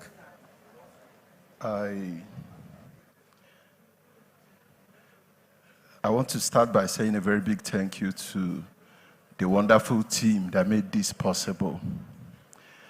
You know, I would say we came into school the same year, studied in the same hall. You and Dr. Ella? No, Oh, easy. myself and Chuki. I started in my year one. I went to Unizik, and in my year one, I discovered that we didn't have functional unisex salon in the institution. People were going outside to have their haircuts. So I've always been someone that has passion for solving problems. So that gave birth to one of the first functional unisex salon we had back then. And then I didn't stop there. But then I have always had passion for structure because it didn't affect my education. I started employing people in year one, even when there was no money. You know, I was listening to the story of our Oga, the CEO of Pamtech, and we have a similar story. I could remember some of my classmates giving me their school fees then because they knew I was going to pay back. But then the structure, I always tell people to structure what they do. I have been away from, my headquarters is in Oka, and I've been away for like 2 months. Sometimes, beginning of the year, I was away for like 4 months, and it has not stopped the business from moving. So from day one, I've been able to structure my life in such a way that the business has no negative effect in my education. From day one, I graduated well, and the business evolved from the saloon to, I founded Arnold and Associates, the real estate company, in school too.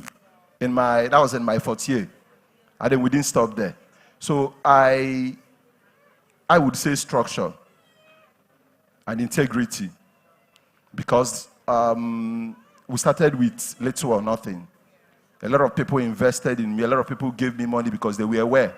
They were very sure I was going to pay back. But then the structure has been able to bring a balance between my personal life, my academic life, my business, and every other thing. So I encourage people to invest heavily in structure. It's important. When it's time for you to go and pray, you don't lock your business. And when it's time for you to go to school, you shouldn't come out with a bad result because you started business in school. So the structure helped put a balance between my personal life, my business, and every other thing. Oh, wow, that's beautiful. Did you get that point? Are we following this conversation? Are we tired or we're excited? Okay, don't worry, we'll soon be done, okay? Thank you so much, Mr. Arnold, for giving us that. I was going to ask you a question because you said first you had to build structure, and then from structure, you had to implement into your business. I was going to ask you a question. When we have more time, I'll ask you how your friends got to trust you with their school fees from your year one. My secondary school mates, who were in university at the same time. So I've built a track record of good relationship with these guys from secondary school. Wow, I would really love to meet those guys. All right, let's get to you. I was going through your Instagram page. Permit me. I mean, we're in social media era. I have all the liberty to do that, all right? So I saw that you have done incredibly well when it comes to your portfolio in real estate, okay? So what version of masculinity did you have to unlearn? Right? Did you have to unlearn to become the man who could sustain all that without, bending or stuff? Okay, good afternoon, ladies and gentlemen. Good afternoon, ladies and gentlemen. All right, thank you so much to Dr. Ella and the amazing organizers. I think business balance and beyond it has to do it has a lot to do with inspiring businesses and giving them that balance, right? Where work is not all about life. And as a person, just as you asked, masculinity in a space like this where there are so many ladies.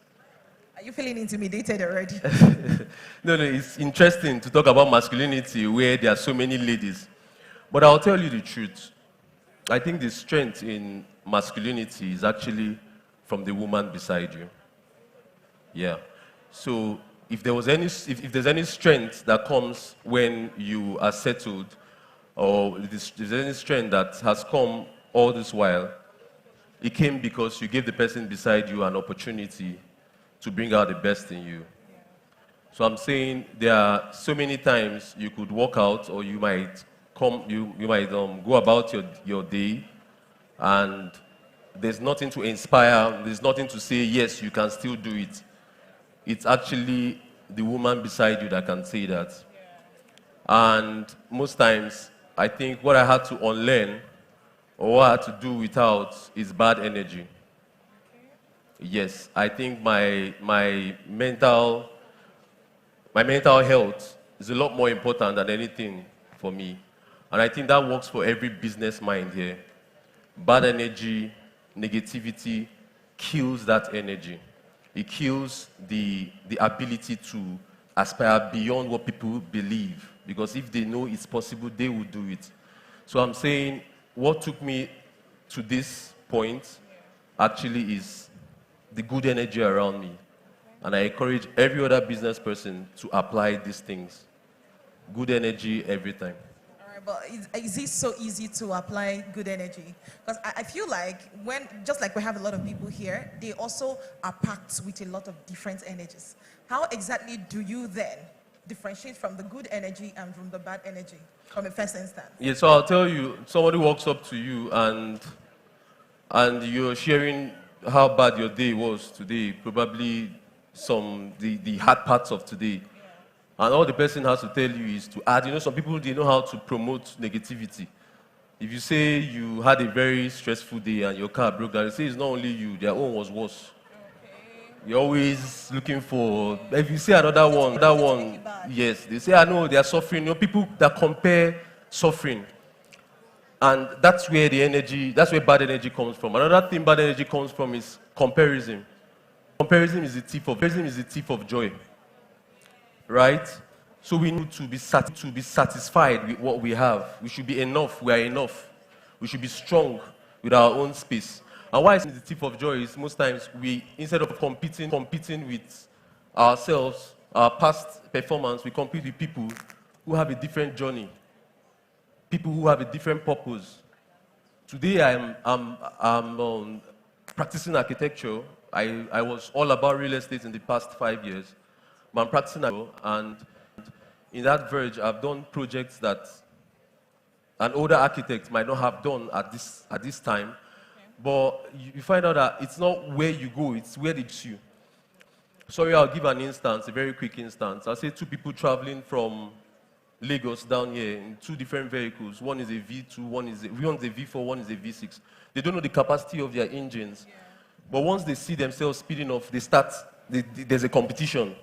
And if that journey was with a family member, if I was with my wife and you were with your boyfriend inside the vehicle, we would start competing and would be distracted from the excitement of life. And that's the true life story. That's life. We all need to follow our own journey. We all need to be contented with our own purpose because we have different capacities. So that's why I said the good energy comes with staying with yourself. That's the good energy. All right, thank you so much. Are we following? Are we really following? All right, let's get to you, Mr. Ifeanyi Ogbaje. We're so sorry that we actually had to take your time anyways, because it's looking like you are hungry. But don't worry, we got you, okay? Let's talk about positive masculinity for a minute. What does it mean to you, right? And when I say what it means to you, I understand that you have, businesses. The one I saw online is Onisha Business Hangouts, and I see the amazing stuff you're doing with it, right? So what does positive masculinity mean to that brand, to that business, to you as a person? Thank you very much. Good afternoon, everybody. My name is Ifeanyi Chukwu, and positive masculinity has to do with, personally, it has to do with knowing your self-worth, because in the society, today that is very, very chaotic and different opinions are flying up and down through the social media, a lot of definition has been given to the male child. So as we are growing up, we now have a standard that we are trying to meet up. Sometimes they might be right, sometimes they may be wrong. But for me to define positive masculinity, I would say it's just what keeps me sane. That is positive masculinity.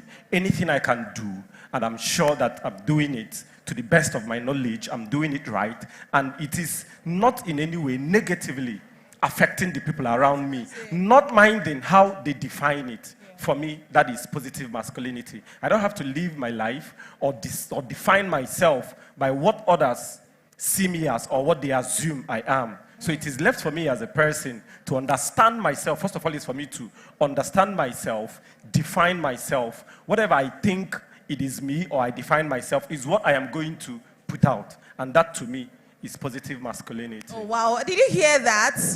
You know, with the way Nigeria is going, I never knew that we still have men that their head is still like up here. I'm so sorry. Don't drag me. Oh, this is not Twitter. But of course, when you see these men on social media say a lot of things that they say, sometimes as a woke woman or as a woman who kind of understands herself, you are tempted to want to not have anything to do with them. So I'm enjoying the conversation we're having right here. Yeah? So big up to you. Back to you, Mr. Chooks. You talked about your wife while we're having a conversation. I didn't ask you about your wife, but you had to bring your wife into this conversation. So I have a question for you. How do you undo when your wife is winning, probably doing better than you are for some seasons? And when I say seasons, I'm not saying months, I'm saying years. Say, the first 2 years, first 3 years, she's making more millions than you do. How do you undo, I wouldn't call it a situation, right? But how do you undo phases like that? If you have experienced it in your marriage, how do you handle it? If you haven't, and probably it happened, how would you handle that? Okay, I've not experienced it, but I pray I experience it. Amen. Yes, because as I said, purpose.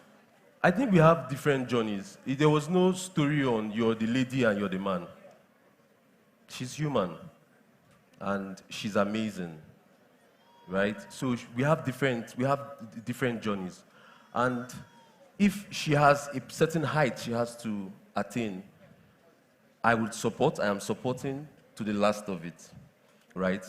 I believe in building structures, because it's just like saying you have a building, it's collapsing, you have seen the cracks and you start praying, right? I don't believe in that. I don't believe in saying let the building don't fall in the name of Jesus.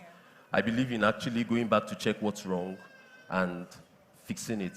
So I'd say in every way I'll be way excited if something like that happens. And I think that's something to be proud of. That's something to actually build on. Because it's not really the true version of us, it's the true version of our kids. It's what the children see, it's what the girl child is also seeing. So if that will inspire a girl child to actually know that there is strength in purpose, there's strength in entrepreneurship, it's a big up. And I also say, statistics has it. There's no country in the world that out of 10 women, 8 are entrepreneurs. We give it to Nigerians. Because in every space, you have a woman selling something. You have a woman, there's one turnover, there's one WhatsApp product she's selling. So we expect and would really encourage in every way that our women actually grow into these entrepreneurs or grow into these big business minds as the other genders. Wow, thank you so much. Put your hands together for him. Are you enjoying the conversation? Are you enjoying the conversation? All right, let's get to you, Mr. Arnold. I was going to push this question back to you, but I have something different for you. And Mr. Ifeanyi, I'm also going to still ask you the same question I'm about to ask Mr. Arnold. Now, beyond the currency, one of the things that we always see, even though men would not agree, is most times, one of the things they always have in quantum to bring to the table in marriages, relationship, and other form of connections. I don't want to call situationship, right? It is sometimes measured in finance, in funds, in naira, in pounds, in any other currency. Now, beyond that, take that away. What exactly do you think a man should bring to the table? While I was speaking earlier, I said I was away from my business for 4 months. So my wife and I traveled to Canada to welcome our second baby. And I had Congratulations. Thank you. I had to leave everything I was doing. I was away for 4 good months. I learned how to assist her with almost everything. You know, someone was talking about not going to the kitchen to help your wife make a meal. I don't think if you have the opportunity to leave the 4 walls of this country and you see a woman that just put to bed, you would see reasons not to go to the kitchen and make a wonderful meal for that. No, you don't say that. So while I was in Canada, sometimes I find myself going to the kitchen to help her make the meal. Then a man shouldn't just bring money to the table.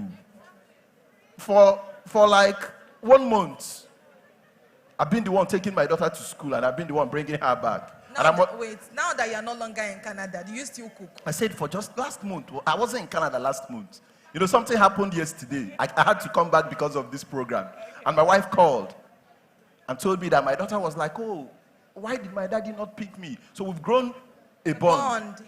So I shouldn't leave the job just to my wife, and it shouldn't just be all about the money. What about that relationship you build with your kids? What about the family times? What about in my place where I come from, we're making salad with fresh fish, and one of those days when my wife when we first got married, I was like, don't worry, let me make salad for you. I went to the kitchen. I traveled to my village to get the fresh fish from the river. Wow. And then, you know, these very little things, I must tell you the truth. These very, very, very little things counts. So it's not just all about the money. But money is very important. Money is very important. Because without money, there is a level of love you might not be able to show your wife. So I encourage men to work hard. And then when you work hard and God blesses you with that money, irrespective of the fact that you're helping her, also give her money. Clacky. Thank you. Thank you so much. So where are you based? Are you based in Anambra? I'm based in Abuja. I'm based in Anambra. I was going to tell Mr. Kelvin that he has someone for Anambra. Finish the man association. All right. From him. Okay, so let's get to you, Mr. Ifeanyi. Quickly, please. It looks so easy, but if I should rephrase the question to you now, if I approach you, Are you asking me now? Yes. It's something that the society has planted in the head of an average young man. That's why I said it is society definition. A man is measured by what he can offer, not because you won't tell them that you are industrious.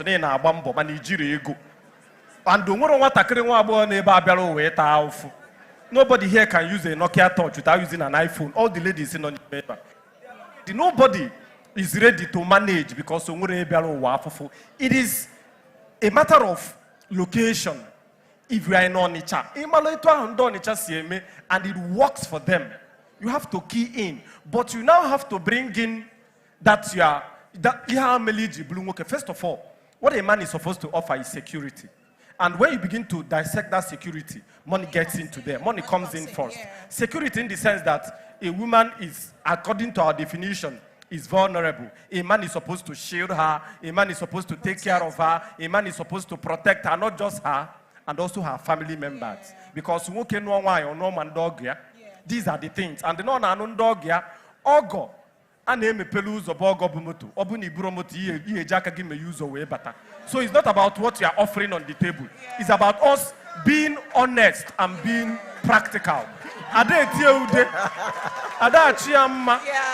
To the ladies here, you don't have to pretend in like in a bed. You don't have to lie about it. That whenever you ask, he provides. Exactly. Why you go to give me 1 week? Just 1 week.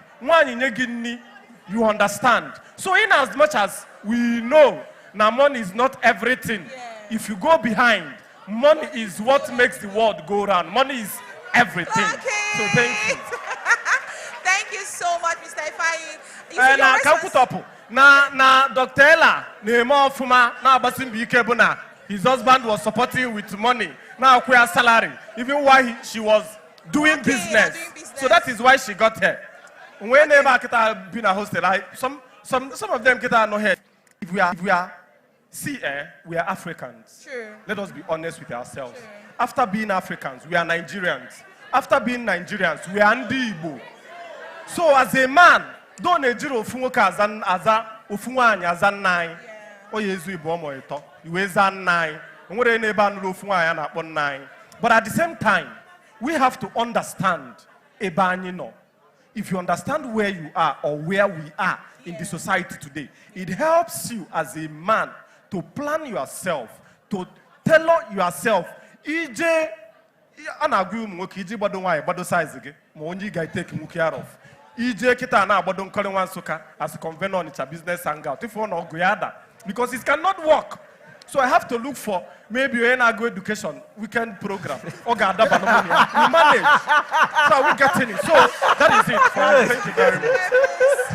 Hey, God. Mr. Ifeanyi, thank you so much. I am short of words at this point. Thank you so much. You wrapped it all up for all of us. I believe you agree with him, right? Onitsha Kans, that's Onitsha. Why Onitsha no Onitsha? Okay, on that note, we've come to the end of this panel session. Put your hands together for them as they walk back to their seat. Thank you so much.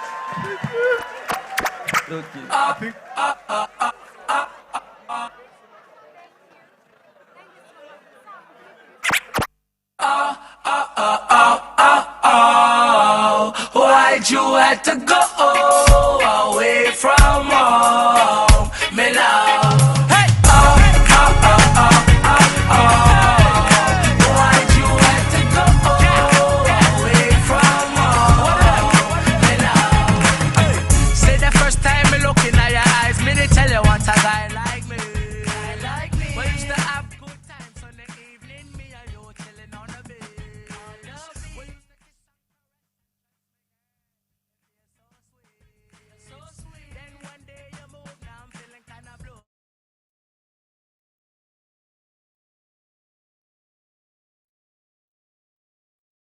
Please put your hands together for our panelists. That was a powerful session. So quickly, so we just have 3 more things to do and we call it a day. We have free CAC registration, limited liability. We have 4 slots left. We have, 1 has been won. No, be you win now. Has that woman gone? The woman that won it has gone. No, she's not here, and I know the woman that got it. She has gone. Okay. She has gone. No, she has not gone. Okay, now, so 4 slots left, 2 guys and 2 ladies. Then we have the winners for the grants, 5 persons, and then we have the iPhone. So we start, okay, the iPhone, and then we have the 3 power bank for 3 persons outside. So we're just going to play different games to get our winners. So for the CAC, please can we settle down the front a bit rowdy?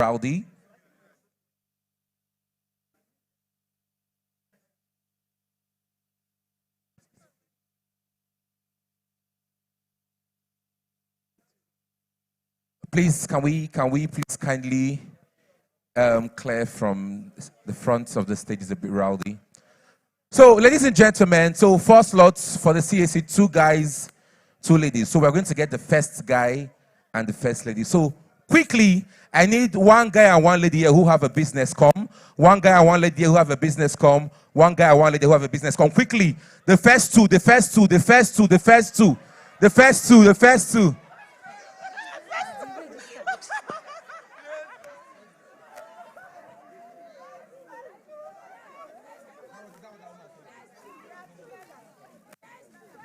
Okay, wait. Wait.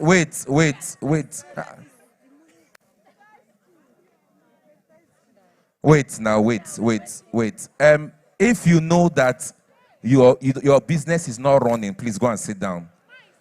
If you know that your business is not running, please go and sit down. If you know that your business is not running, please go and sit down. If you came from this side, come this way. If you came from this row, go this way. If you came from the middle row, stand in the middle. If you came from the last row, go this way. Please, quickly. If you came from the first row, no, please, we don't want more people coming out, please. We don't want more people coming out. We don't want more people.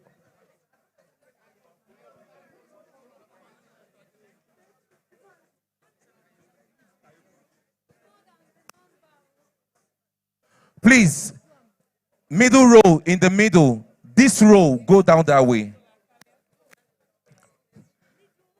This row, yeah. At the end of the day, we just want 2 guys and 2 girls. So, very, please go back, please. We don't want more persons coming out. Please, we don't want more persons coming out. We don't want more persons coming out. So, I'm going to ask 2 questions, and whoever answers it first, or whoever gets my question first, no curious answer. Just raise your hand. If you answer it, you will stay. I just need 3 persons from here. So my first question, the convener of this event, where is her husband from? Don't curious answer. Just raise your hand. The convener of this event, where is the husband? A lawyer. Ibuku. Okay, correct. Just go to the back. Go to the back. Go to the back. No, just Ibuku. That's all I want. The village.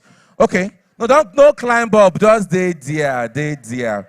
So this row, this event, this business, balance and beyond, how many editions have held in Port Harcourt? Anybody? 1. If you fail it, you go inside. You say? 1. Go and sit down. Thank you. That's wrong. 2. Wrong. Go and sit down.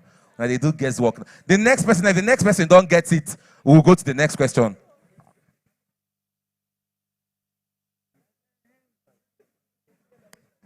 Who wants to answer here? 3. Wrong. Go and sit down. Go and sit down. Go and sit down. Go and sit down. Quickly.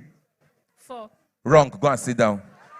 Go and sit down. It's 5. So the question will go to somebody else. Okay. So we are trying to cut it down more. So here, when Dr. Oh, it's actually 4. 4. Port Harcourt 4. Who said 4? Who was the lady that said 4? Okay, please. Okay. It's 5. It's 5 actually. 5. Port Harcourt 5. Yes, it's 5. I know now. I'm correct. Sorry, madam. Sorry. So when Dr. Okoro was speaking, so whoever gets it correctly now will stay, others will go. She said something about our body. Please, no curious answer. What did she say about our body? No, wait. I'm asking them. Our body is the house. Correct. Please clap for her. The other 2 go and sit down.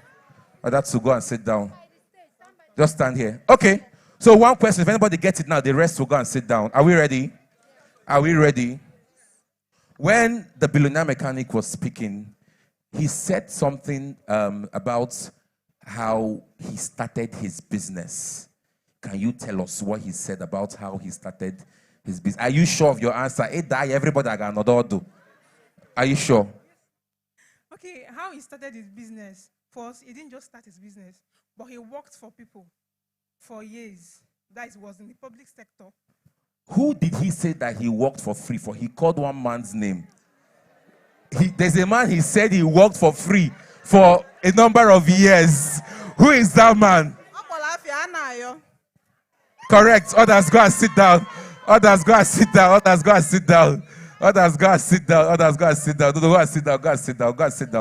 down, please. Go and sit down. So how many people are here?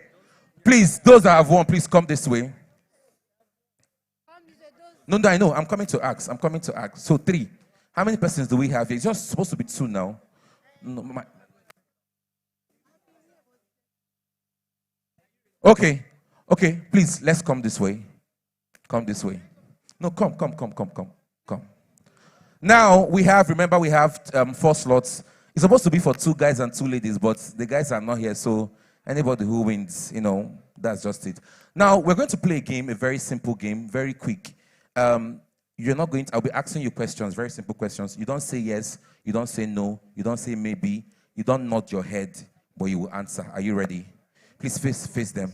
You don't say yes, you don't say no, you don't nod your head in affirmation, but you give me an answer. Are you ready? Yes. You have failed. Go and sit down. Go and sit down. Go and sit down. Go and sit down. Go and sit down. Go and sit down. Go and sit down. Go and sit down. Thank you. Go and sit down. Go and sit down. Okay. So we're going to play a game, a very simple game. It's called concentration. So your job is just to make me fail. Now, let me fail. If I fail, you've won. You are getting one of the free registration. Are you ready? So we're going to do, it's a very simple game, names of colors. So I call a color, you call a color. If you waste time, you have failed. If I waste time, I have failed. And if I fail, you get one free registration for your CAC. Are you ready? Are you ready? Answer me now. It's not a yes or no answer. Please give me. The woman, they fear. 1, 2. So, names of colors. I remember, be fast. Don't waste time. If you waste time, you fail. If I waste time or stutter, I have failed, and then you win. Names of colors, names of color, and don't repeat any color that I have said, and I will not repeat any color that you've said. Names of colors that I know: pink, yellow, white, green, blue, gold, burgundy. Green pepper. You say green pepper. Go and sit down. Go and sit down. We'll go get winners today. Okay, ma. What do you do? What do you? What business do you have? I make children to learn. Children's wear. So in 30 seconds, tell us why you should get the CAC limited liability registration. Because I want to empower the children. I want them to be the whole internationally be recognized. You want to empower children, care with children wears. Exactly, not only with children's wear, with knowledge and intuition. Make them to grow and shine and bring out the aspect of Africanism in them. Should we give her one? Should we give her one? I come this way, you have one. What? I said, no, Africanism. Okay, take. Are you ready? Just put the mic closer to your mouth. Okay.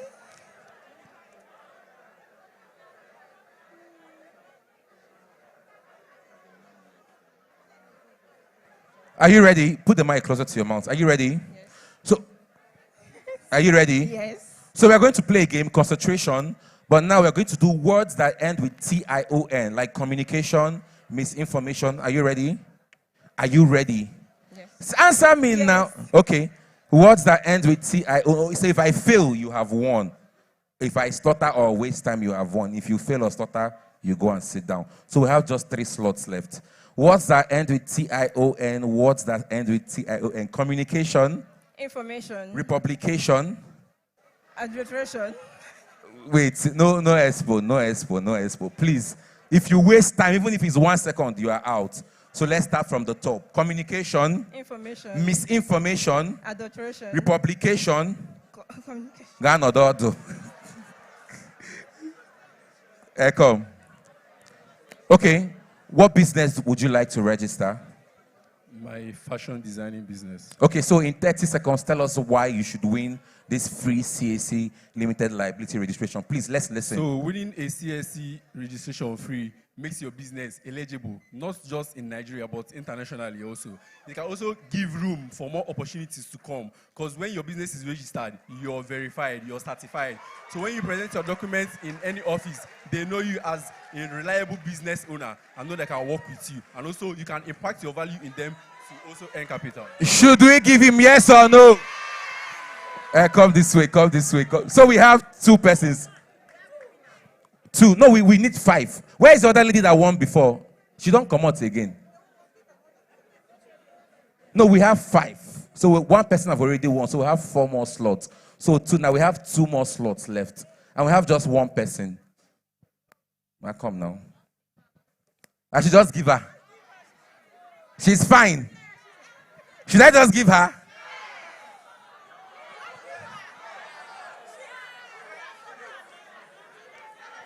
She should work for it. They say she's a mother, please. Women supporting women. Oh yeah, wait. Bobby come. What business? What business do you run? Good evening, everybody. I deal on foodstuffs. Foodstuffs. Yes. Okay. Were you here right from when the show started? Yeah. Were you here when Dr. Ella was speaking? I came here around 8:30. 8:30. Wow. Okay. If you were here when she spoke, Dr. Ella, you were here. What was one thing that she said about her story, her personal story that stood out for you? Consistency. Consistency. Can't get with consistency. Give it to her. Give them ever. Women supporting women. So I should give her. Should I give her?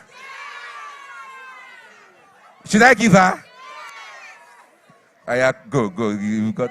So we have one more slot. Please. Okay, these are the. Oh, they don't reach 5. Oh. Okay, 4. Please come this way. So it's complete. So we have. Please come.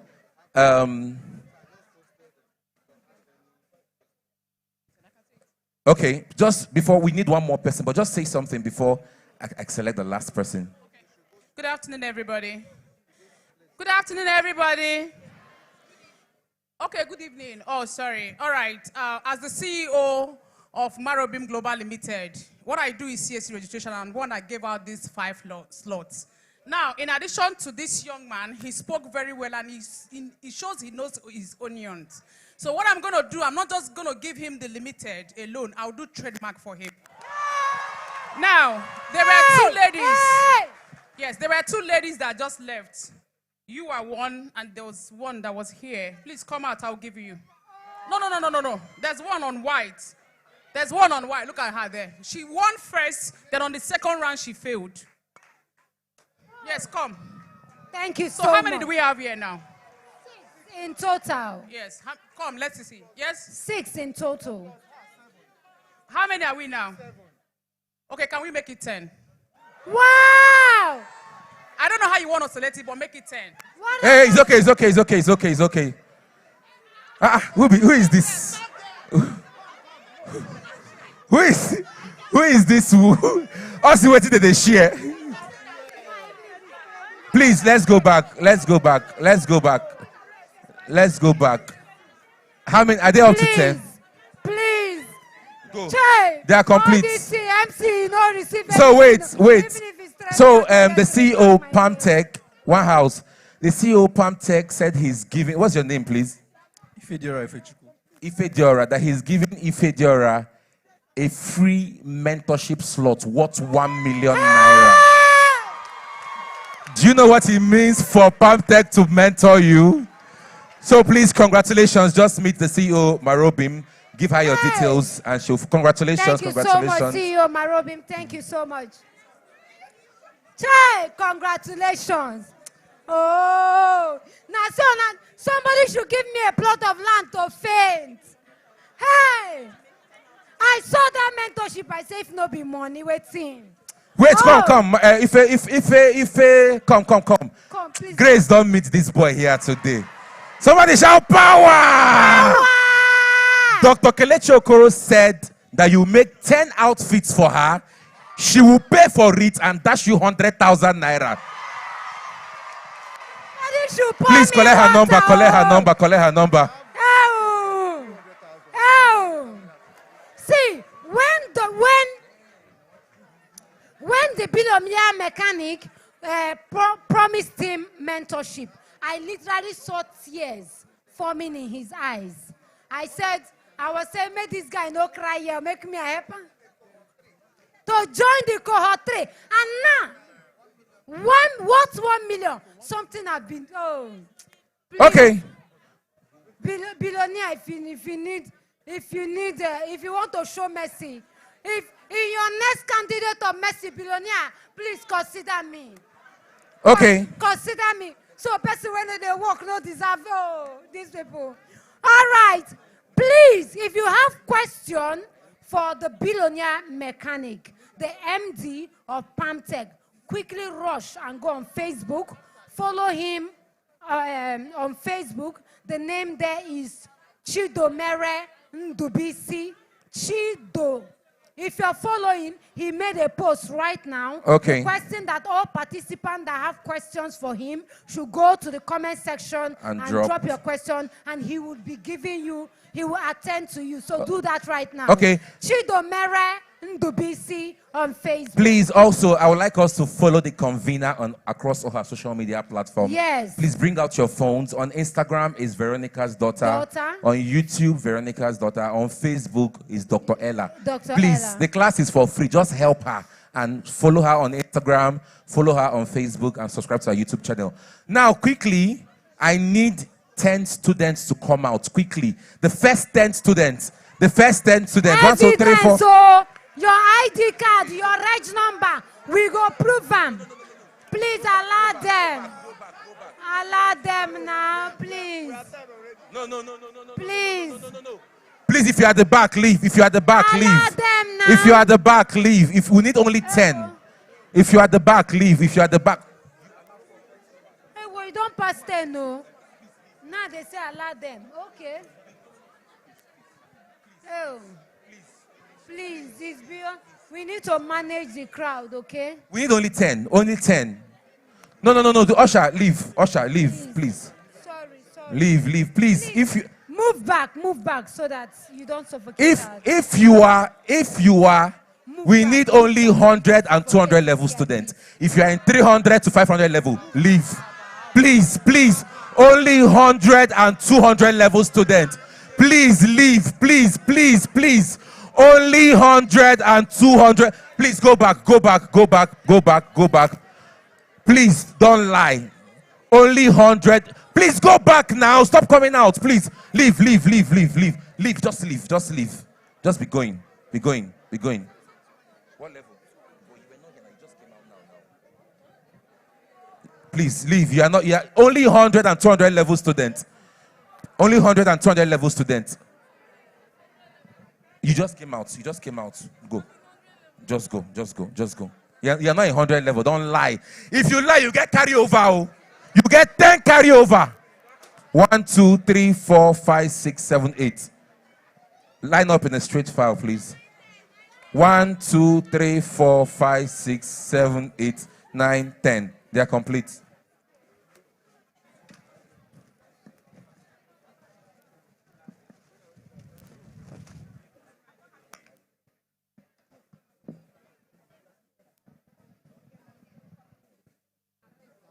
Okay, so quickly, we have 100,000 naira for 3 students. So you have just 20. Please, my guests, you're the one to judge because we need just 3 persons. So you have just 20 seconds to come out. Oh, wow. So, wow. 100,000 for 5 students here. So that means 5 persons will go. So when I call you out in 20 seconds, just tell us what 100,000 will do for you right now. Please be sincere. Come out. 20 seconds. 20 seconds. Tell us your name and go straight to the point.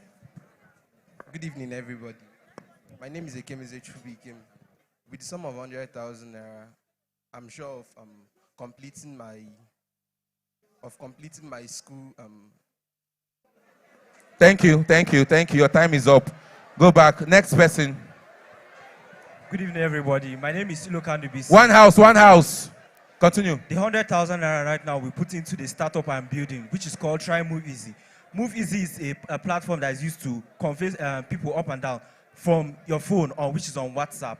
You simply just send a message, automatically books a ride for you and does everything for you. That 100,000 naira. Thank you. Should he stay or should he go? Stay or go? Next person, come forward. Your time starts now. My name is Feva Okezie. Be audible. Put the mic closer to you. My name is Feva Okezie. 100,000 will be able for me to get my drawing equipment as a finance student. Your what? Drawing equipment as a finance student. Should she stay or should she go? When I go complete the money, 1 million. Don't worry. Your time starts now. Good afternoon. My name is Onyema Favor. I'm a law student. 100,000 naira will help me to pay my school fees for next semester and also buy textbook and handouts. I really need them. Stay or go? Stay, please. Stay or go? Nobody you will gets free. You have won something today, so you cannot participate. Thank you, thank you, thank you. Thank you. No, you cannot have it all. So the Good evening, everybody. Okay, 100,000 naira will first of all help me to pay my school fees next semester.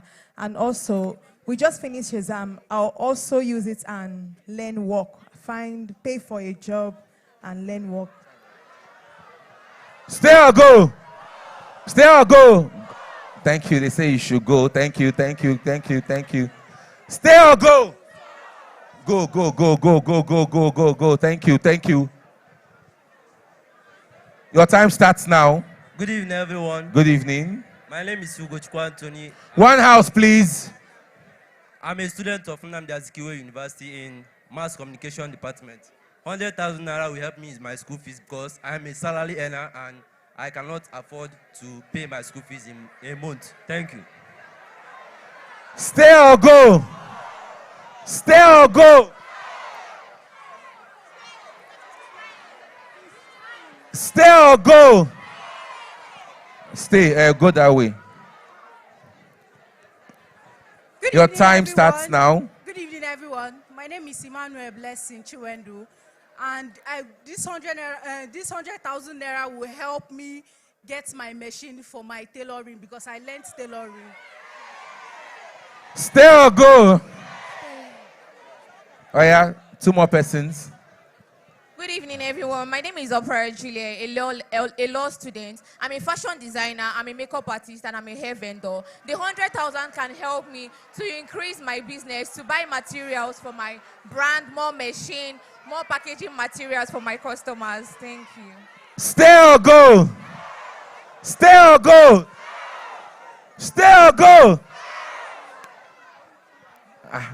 Stay or go. Come one side first. Come this way. Your time starts now. Good evening, everyone. My name is Faith. And also in my school, I pay up to 2,000 naira every day for transport. So getting the 100,000 naira will help me go to school and meet up to 75 attendance to write my exams. And also, I'm learning a work. I've not gotten all my equipment. I'm learning racing art. Thank so you. I'll need Thank to buy you. my equipment. Thank you. Stay or go. Stay or go. Come this way. 1, 2, 3, 4, 5, 6. There are 6, so come back again. So you have 15 seconds to convince them whether you will stay or go. My name is Opera Julia. I'm a fashion designer. I've been into this fashion industry for a very long time, but I've not been able to get enough materials and enough machines I need for it. So the 100,000 will help me to buy machines I can use and improve my business. Stay or go. Stay or go. Go. Thank you. Thank you. Thank you. Thank you. Thank you. So come, we have 6 persons. Come to the middle. Come to the middle. Our sponsor is sponsoring 5 persons. So please, we need somebody to give 1 person extra. You want to give 100K? So our sponsor is sponsoring 5 students. So we need 1 person to give 1 person 100K, or we'll remove 1 person. So you have to choose. We'll ask them what? Like how old is Chimere? So how do we disqualify? We want to disqualify 1 person. GPA. No, they can't tell you. How would you know if they are telling the truth or if they are lying?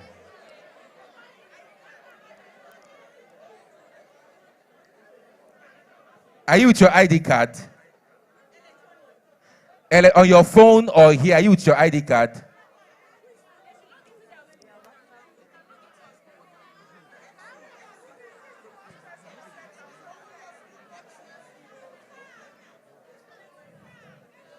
But now, wait. There are 5. We just need someone to give 1 person 100K. It's just 100K now. Naira Rice will give the extra person 100,000. Please put your hands together for Naira Rice. Please meet the producer Zod to take your names and your phone number, your account number, please. Congratulations, you've won yourself 100,000 Naira each. Now we are going to announce the winners of the grants. Somebody say gang, gang, gang, gang.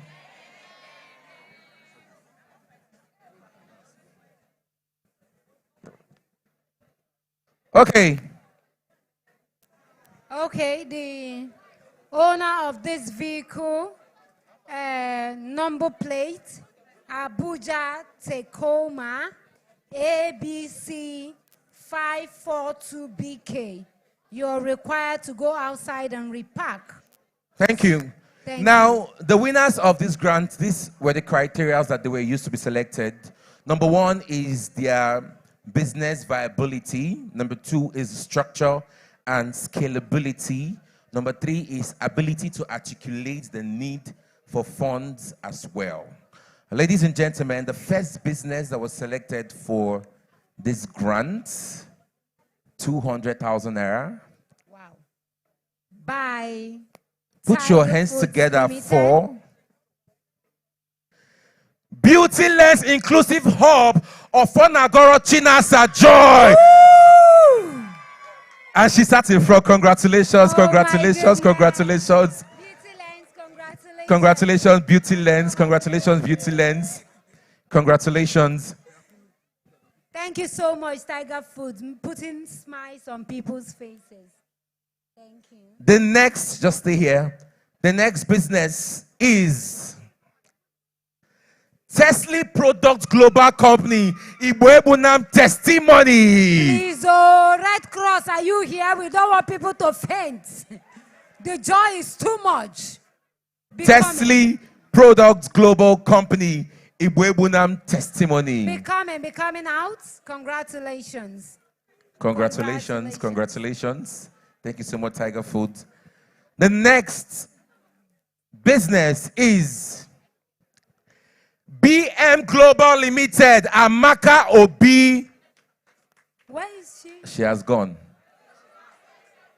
She's where? Please call her.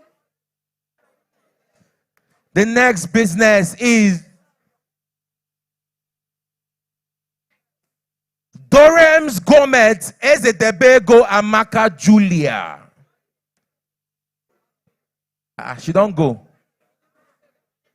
She don't go. Wow. Call them again. Dorem's Gourmet Ezedebego Amaka Julia. And the last person on the list is No. Somebody cannot get it. I'm not sure. I will ask. Just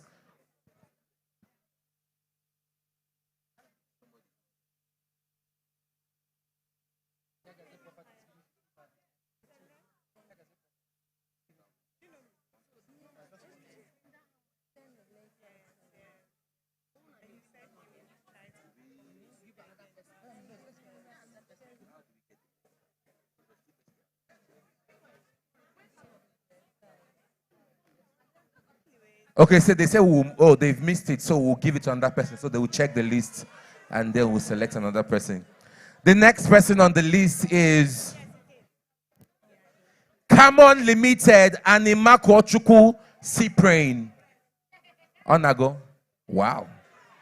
Okay, he's here. Camon Limited Animako Chukwu Cyprian. So only 3 persons are here. So we're going to get the list and get 2 more persons. Congratulations. So they will be presented. DJ, let's just have something in the background, please. DJ. So we still have a phone to be won, and we still have 3 power banks. I don't know if people are still seated outside. Yes. And the 3 power banks is strictly for those outside. yes. And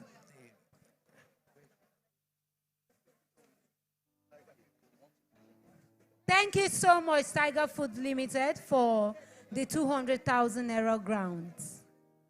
2 more persons. so we have a 50,000 naira giveaway from Yagaze Properties.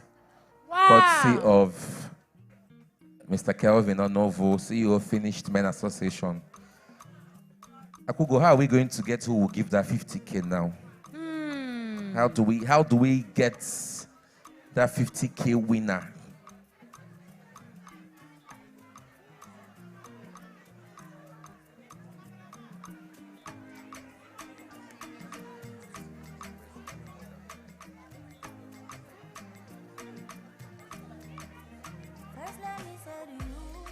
Say what?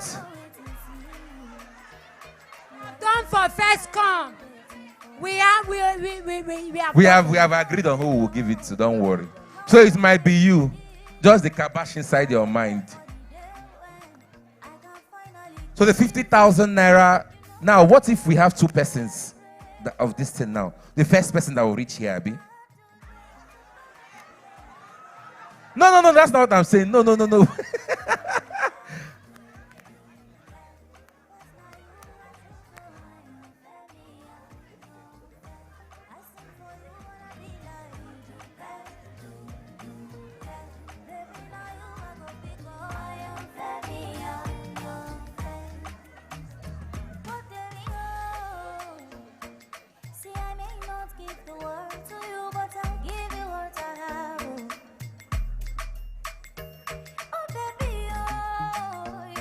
Please, where is the list so we can get the two extra persons for the grant?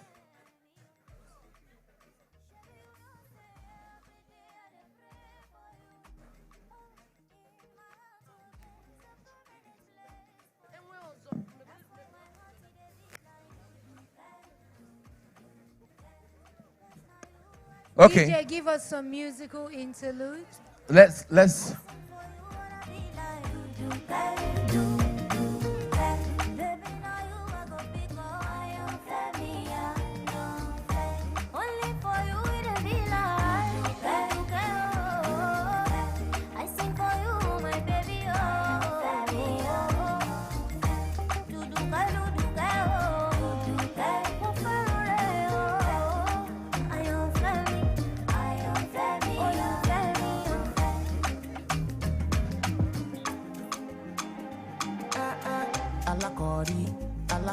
Okay, and we have DJ. We have, please, we're still waiting for the list to complete the two for the grant. We have the Anambra Business Vendor Goodie Bag Trade Fair coming up on the November 27th to November 29th. So just go on Instagram and search for ABV Anambra Business Vendor. It's a goodie bag trade fair where you can, come with your items as a vendor and then you sell out.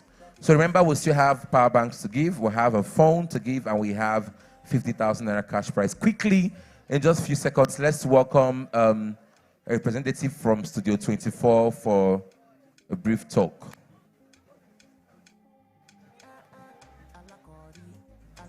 Hi, good evening, everyone. My name is Udwak. I'm head of operations for Studio 24 Nigeria. And so far, since the B Cube started, we've actually been sponsors and partners with Dr. Ella. And part of what our MD, Mr. Ifeanyi Oputa, who I'm here representing, one of his greatest joys is supporting small businesses. And that's why we always show up. Every time Dr. Ella has this event, we always show up because we know it's a way to support small businesses as well, with the grants and everything happening. Also, for Studio 24, next year we'll be turning 35 years. So I think that deserves a round of applause. We've been in business since, we've been in business for 34 years plus, and by next year, July, we will be 35. And to commemorate that, we're having renovations across our studios in Nigeria. If you go to Port Harcourt currently, we have one of the most beautiful studios. It's a pink building in the heart of GRA. We also have multiple renovations going on in our studios in Lagos, just across Nigeria. We have about 28 locations in Nigeria alone. That's a huge feat for any photography brand, and I think that also deserves another round of applause. So from now till next year, we're going to be rolling out a lot of exciting things for everyone. So just look out for our announcements. If you just bring out your phones and type Studio 24 Nigeria and follow us for any announcements for our promos and everything as we march on to our 35th year. Thank you so much. Thank you, Dr. Ella. Thank you. Body is tea, body is what? Body is matcha. Okay, ladies and gentlemen, please, let's have the Tiger team come and take pictures. So the other two persons will be selected from Instagram. What's your name, ma? If I miss this thing, Okay, BM Global. So we have just one spot left. So Dr. Ella would, find the person anyhow. Please, let's go on stage. Let's climb, let's climb, let's climb. Tiger foot, quickly. Quickly, let's climb, let's climb. Let's climb.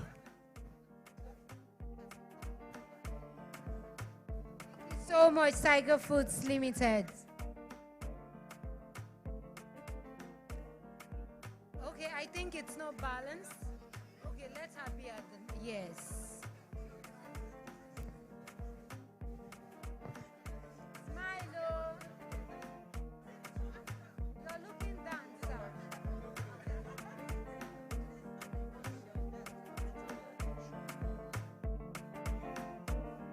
Thank you so much, Tiger Foods Limited. Okay. Thank you. Thank you. So for the power banks, Ella, let's go outside. We will be back shortly. So, people sit there outside. People sit there outside. Okay. Don't stand up and go outside, though. Just stay where you are. Stay where you are. Don't stand up and go outside, though. Don't stand up and go outside. Stay where you are. You might win the 50K cash prize. It's raining. People came inside. Child. Don't worry. It's raining. It's for you. Okay, it's raining. Oh. So let's play the game with the people here. Nobody outside again. Yeah, it's raining. So wait. So we're going to play a game. Who wants to play first? Give her the mic, please. So it's a very simple game. It's called 100% Nigerian. If you can answer at least up to 7 of these questions correctly, you win the power bank. Now, they are very easy questions, but the tricky part of it is that you have to answer the questions as fast as they come. Number 1. Number 2, you don't waste time. Even if you waste 1 second, you have failed. The next rule, if we get answer from the audience, you are disqualified. So audience, please, no answer. Are you ready? So I'm going to ask the first question as an example so you understand how it works. Are you ready? Put the mic close to your mouth. Are you ready? Yes. So when I ask, you answer. So the first one, a Nigerian pastor. So that is the game. So you have to be fast. So if you can answer up to 7, there are like 20, but if you can answer up to 7, you win your power bank. Are you ready? Yeah. Put the mic closer to your mouth. A Nigerian pastor. A Nigerian shopping mall. Other.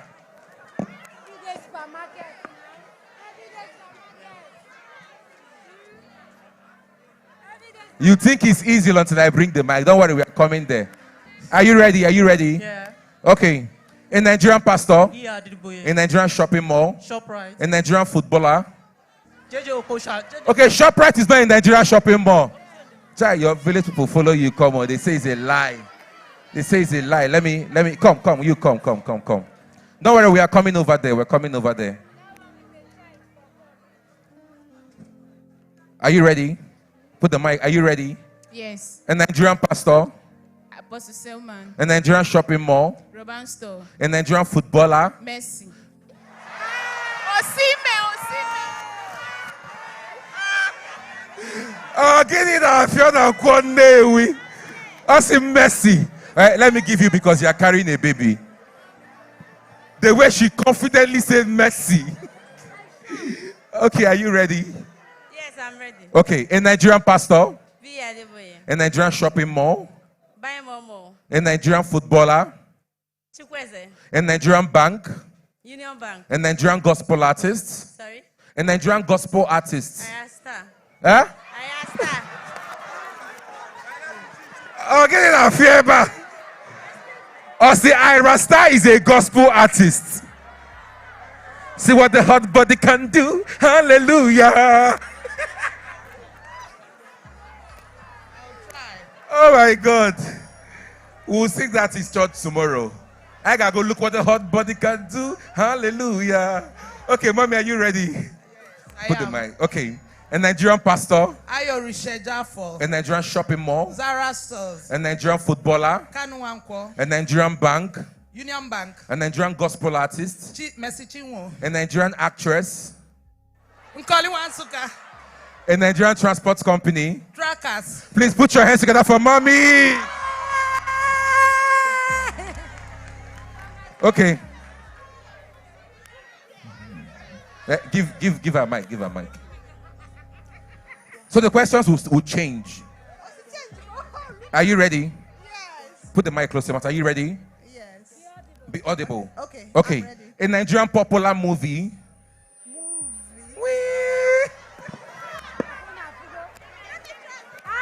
Let me give a student.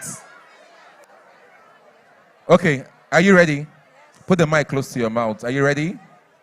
Are you ready? Answer now. Yes, sir. Yes, sir. Okay. A Nigerian popular movie. Things fall apart. Should we pardon her? She wasted time. Should we pardon her? Let's continue. Please, one house. A Nigerian football club. Super Eagles. Super Eagles is not a Nigerian football club. Super Eagles is not a Nigerian football club. Who do we pick? To the back. Yeah, let's go. My co-host say let's go to the back. Let her pick. She's my co-host. Pick, Akugo. Who do you want us to ask? Oh yeah, give him. Okay, are you ready? Yeah. Okay, a Nigerian popular movie. Don't rush like that, but because you cannot rush. I don't speak very fast, but I will follow you. Oh yeah, try. A Nigerian popular movie. Things fall apart. No expo. A Nigerian football club. Osimhen. Football club Osimhen. I said no football club. Okay. Are you ready, ma? Put the mic close to your mouth. Are you ready? Put the mic close to your mouth. Are you ready? Yes. Okay. A Nigerian popular movie. Things fall apart. A Nigerian football club. Enyimba. A Nigerian bank. First Bank. A Nigerian food. Ofako. A Nigerian dance. Atilogu. A Nigerian telecommunication network. MTN. A Nigerian Afrobeat. MTN is not Nigerian, Abi. Globacom. Shy. She was really close, oh. Una, Akugote, give me another person further than that. Una, for just allow this woman. They want to say, no. There is God, though. Akugo, pick the next person. Using MTN.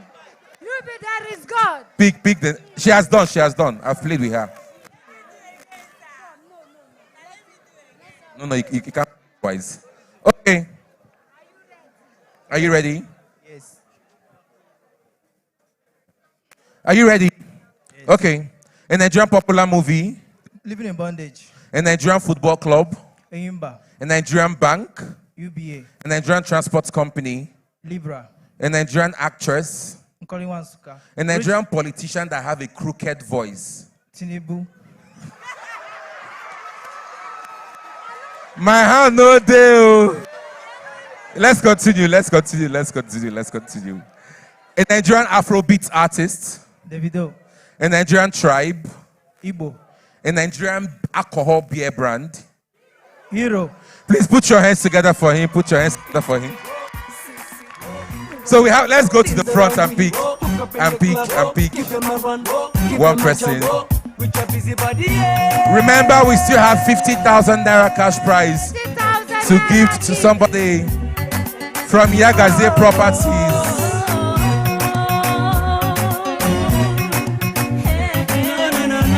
DJ, bring it down. Give her. Are you ready? Yes, I am. Okay. Are you ready? Yes. Okay. A Nigerian transport company. Geo. A Nigerian popular movie. Love in every word. A Nigerian football club. Eyimba. A Nigerian tribe. Igala. A Nigerian car brand. Innocent. A Nigerian actress. Rachel Okonkwo. A Nigerian gospel artist. Mercy Chinwo. A Nigerian pastor. CB Joshua. Please give her the power bank. Fine girl, we pray. So ladies and gentlemen, DJ, bring it down. So I and Akugo have agreed on who will give the 50,000 naira. Yes. And I'm sure if our guy sees who is winning it, he will know that we made the right selection. Yes. So while we were moving around, we saw a lot of persons. But there is this lady that we saw that came here with 2 of her children that is under 2 years at the back. Please come. You have won yourself 50,000 naira cash prize. Please come forward. Come with the children. Come forward. Come with your children. It's not easy. It's not easy. Without a help. It's not easy. Without a help, she can't. Please, are you blessing her twins? So are they twins? Chairman of Finish Round Association has identified with you. Oh. Are they twins? Oh, they are twins. Congratulations. Thank you so much. If to say you never born finish now. Thank you for selecting her. Please come and give her a handshake. Come and give her a handshake, sir. Come and give her a handshake. Congratulations, congratulations, congratulations. It was actually my idea. It's not your idea. Oh, I'm not getting the idea. He said because Ejima, let's add 100,000. That is 150,000 naira. We can add more. We can add more. We can add more. If you want to add, just raise your hand. It's not easy. It's not easy. It's not easy. Congratulations, ma. Congratulations. You want to add? Extra 100,000 naira. 250,000 naira. Oh God. Oh, bring your. They'll be doing the transfer now. You can name what they are now. If you want to add, just raise your hand. God can. If you are looking for the fruit of the womb, this is an opportunity for you to sow a seed and tap.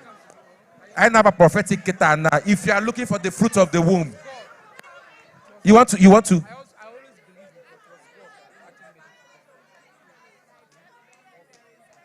The brand Didi collection will give the children free diapers. Because korona. What God cannot do. Does not exist.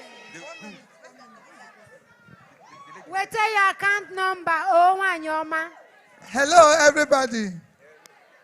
I'm Olomo Moesa. I was going with them to conferences. I carried a 1-month-old baby to conference in Abuja. I was going everywhere. I didn't want the fact that I was having children to deter me. So when I saw this, I became emotional. I'll add 50,000 naira. That is 300,000 naira. Oh God. Oh God. Oh God. Oh God. This is the message. DJ, bring it down. Bring it down. Bring it down. Good evening, house. My brand, Kiddies Republic. First of all, I'm tapping in as a brand because we deal on kids. And secondly, I'm tapping in as a married woman because I want twin girls. So I'll be giving you 20,000 naira. 20, that's 320,000. 320. Oh, no. Okay, good evening. From my brand, Oma Street Hub, I'm giving the mother 5 gowns, 5 wears from my brand, Oma Street Hub. 5 free gowns from her brand. Oh my God. Oh my God. Thank you very much. Please, my name is Amakobi from Big Mama Global, and we produce healthy food for children. Actually, we have dry pap that we make, and I'd like to support her with 6 packs of our 1 kg dry pap for her children. Thank you. 6 packs of 1 kg dry pap for her children. Oh, the woman. Someone is writing it. Someone is recording it. Oh God, can we do more? We can get this money to 500,000. No, it's 320. Even if you want to give 5,000, 10,000, 20,000, there is a reason this is happening. There is a reason God made us call her, so we can get this money. If you want to support, just come out and let us know. Please, can you put her account number on the screen? So if you want to transfer, just make a transfer. But I have someone coming out. Her account number should be on the screen. Thank you. Good evening, all. My name is Nabi Fechereja, the founder of Kekelink Express. So I am my co-founder, my CFO. We are going to be giving you 30,000 naira from.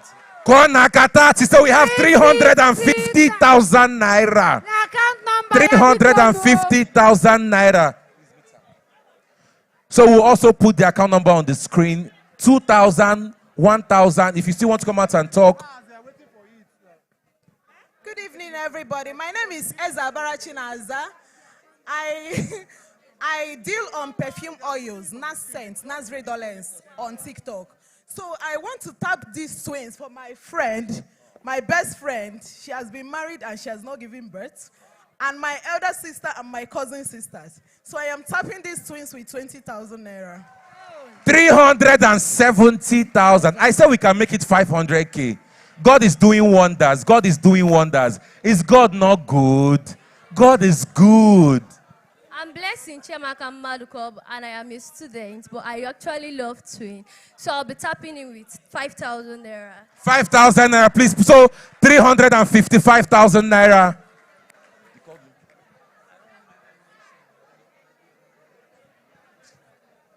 Anonymous extra 100,000 naira. 455,000. I said it will reach 500K. Let us get it to 500K. 455,000 naira. Oh my God. You people don't know the prayer. This woman, you don't know what she told God yesterday before she came here. 455. 75. 475,000 naira. So how much do we need to complete it? 35,000, 25,000.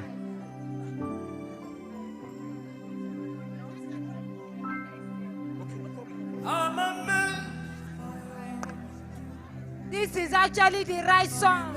Okay, good evening, everyone. My name is Chidera, and I have a small business where I produce premium cleaning products. So I'll be giving out some of our cleaning products just because of the babies, and I will give it because of twins. Like my business name is Dera's Empire. Free cleaning products, sir. All right. Good evening, everyone. So my name is Chukwu Dichinom Soprinswell. By God's grace, I'm married with 2 kids. As a matter of fact, one of the gifts I present to each of my child or children as at when born is a gift of land.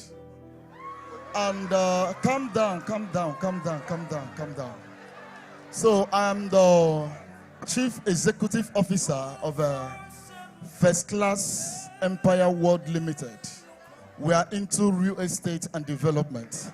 So I'm believing God for the gift of twin. So I'm presenting a plot of land. A plot of a plot of land. A plot of land. A plot of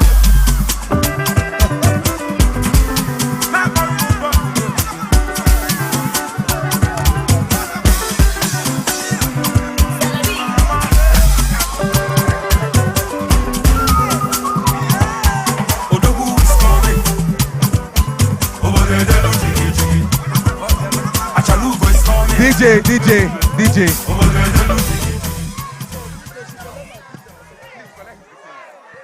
DJ, bring it down. Bring it down. Bring it down. Bring it down. Please, let's sit down. Let's go and sit down. Let's go and sit down. Let's go and sit down.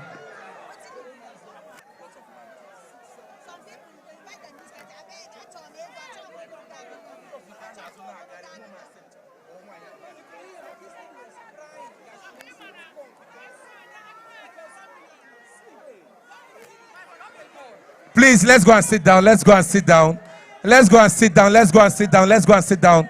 Let's go and sit down. Let's go and sit down. Let's go and sit down. Let's go and sit down.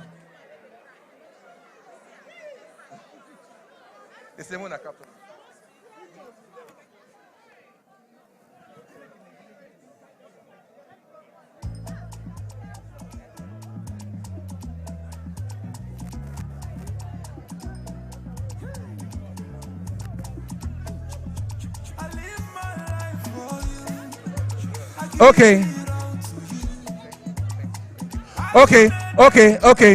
So, ladies and gentlemen, the money is 475,000 naira.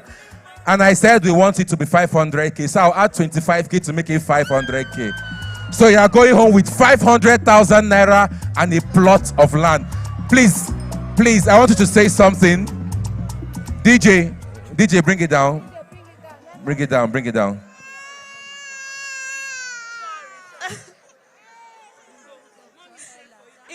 I've always believed that miracles are real. And I know that one day mine will come. And today it came unexpectedly. I've planned coming for this program right from the day I saw it. But coming with the kids, I came from Ogi, the building materials. It was a bit difficult for me. My husband said I should just leave it for the sake of the children since I couldn't get somebody to stay with them. I told him no. My spirit said I should go for this program.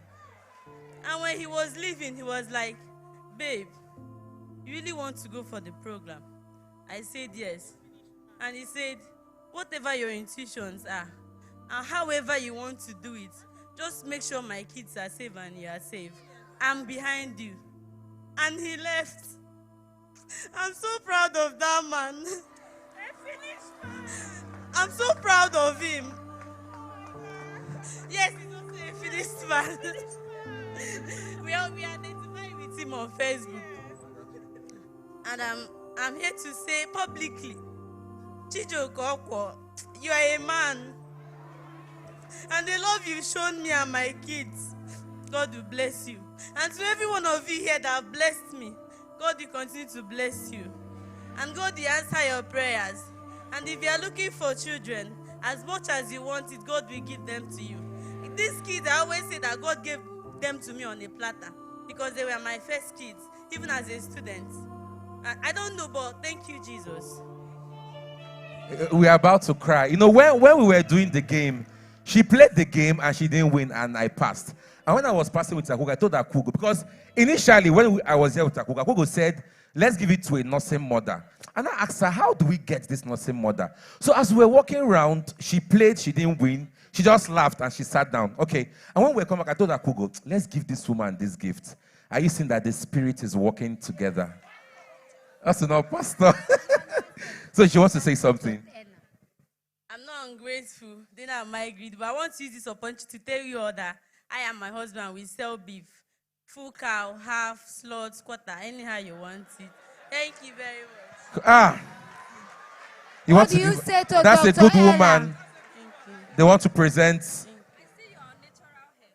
So these are natural hair care products for your natural hair. Congratulations. And to everybody who supported her, God will bless you. Some persons gave 1,000, 2,000. Most of the time, it's not even about how much you give. It's the heart behind giving. So for those who want to give but they don't have, God will make it available for you. So ladies and gentlemen, we are going to cut the cake.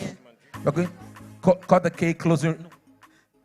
I also want to thank the convener of this program. She's the first contact point. Because if the program was not here, I wouldn't be here. And to the chairman of Finished Men Association, God bless you. I already saw you and took a picture with you earlier. Thank you. God bless you and bless you all in Jesus' name. She was asking me for the convener. That's the crab on the Okay.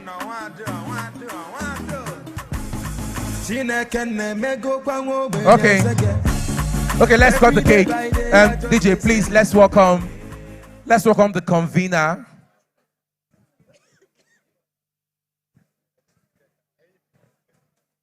DJ, just have something. Let's have something in the background, please.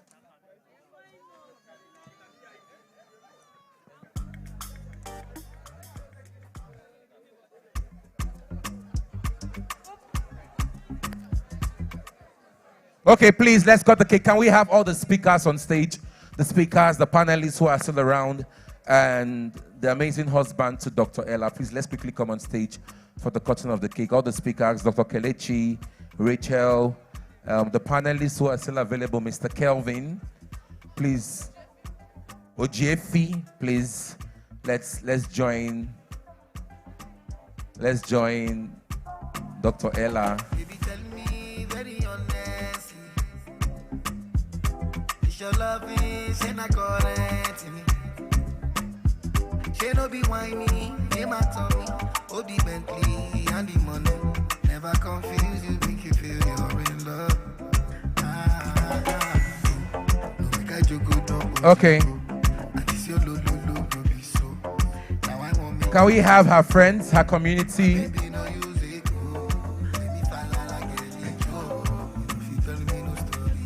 The Odogu girls. as my Ingrid told me to call. Please, let's join Dr. Ella.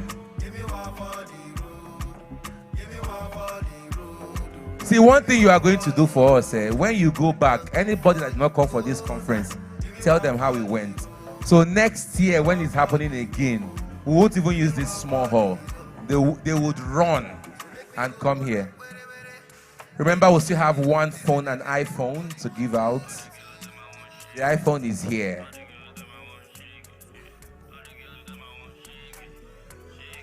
You need it. You don't have a phone. Everybody now needs iPhone. If you need a new iPhone, say yeah, yeah.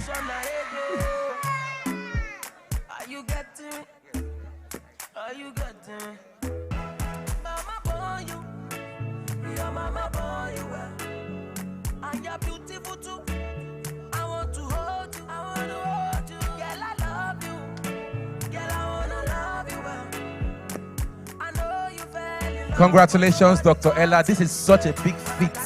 The first time in Anambra State, the hall was filled to the brim. The overflow was packed. This is such a huge feat. And we thank God. So we're going to cut the cake now. What do we use to cut the cake? Any suggestion?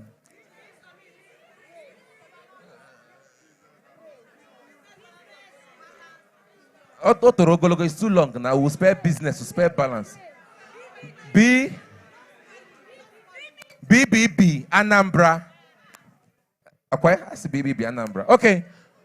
So they say we should spell BBB, Anambra, and then we cut the cake.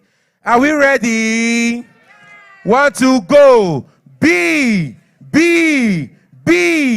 A, N, A, M, B, R, A, BBB, Anambra. Say yeah.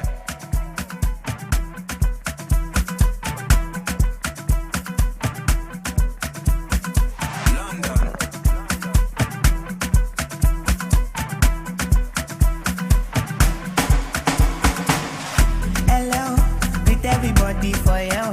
Body just shake belly. What is up on belly? Deliver like I get belly. Them say I did go sell out.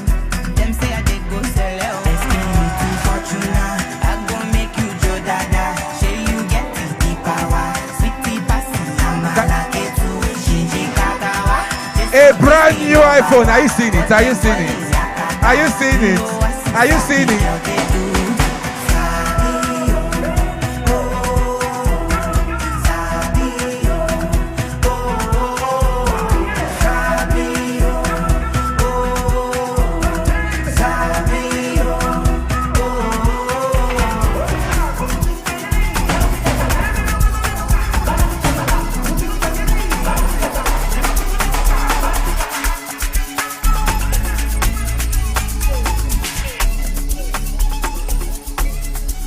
More music on magicroom.com.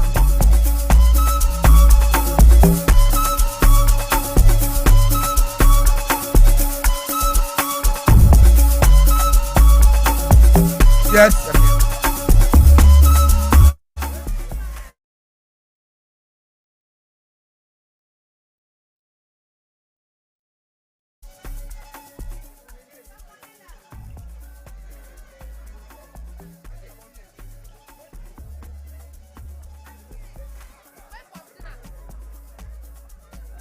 Please, can we go and sit down? Can we go and sit down, please?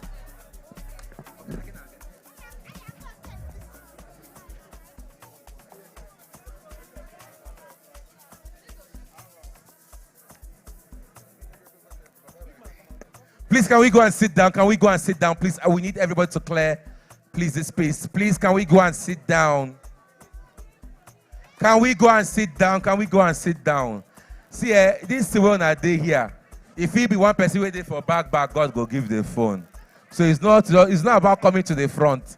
We don't even know how we are going to give out the phone, but whichever way, we'll find someone to give out the phone to. Please go and sit down.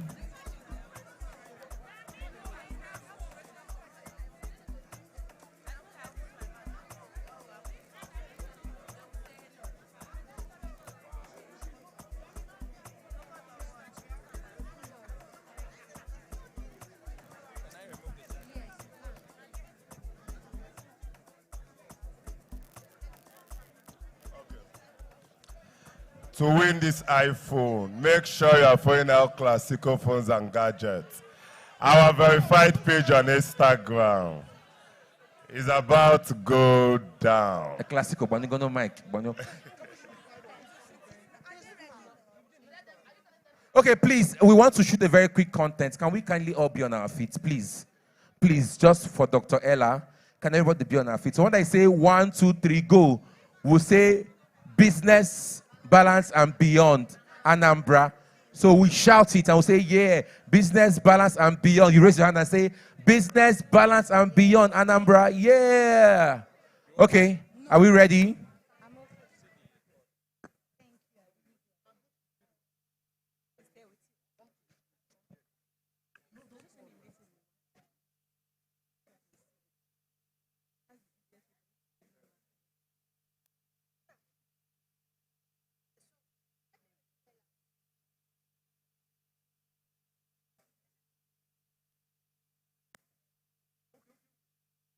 One, two, go!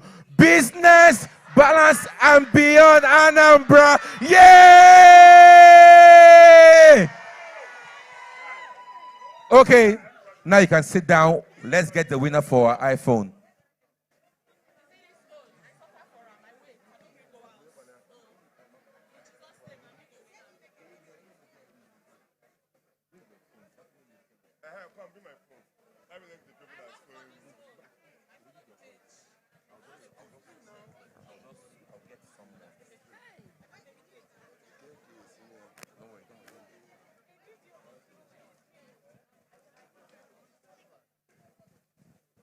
So ladies and gentlemen, we're going to get the winner for the iPhone.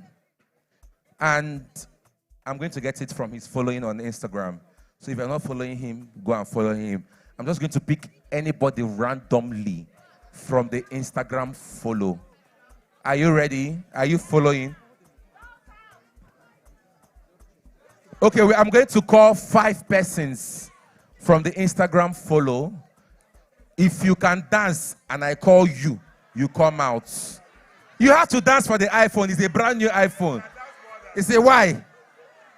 No. We don't do smartness for business, for grant. We have done smartness. Akugo, you want to get it? Because she's one of the, what they call it, one of the security, female security. She said she was actually helping out in, attending to people coming in and all of that, and managing the crowd.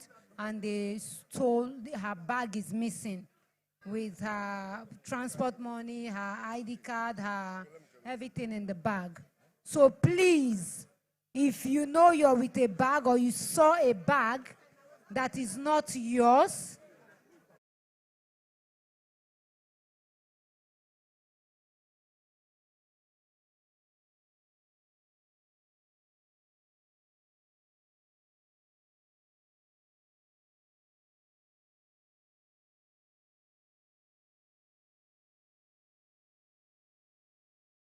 from the following. So if you just hear your Instagram handle, just run out. Cinti Couture, come out. Cinti Couture, if you're still here, if you hear, you know you can dance, come out. So because if you got follow on Instagram.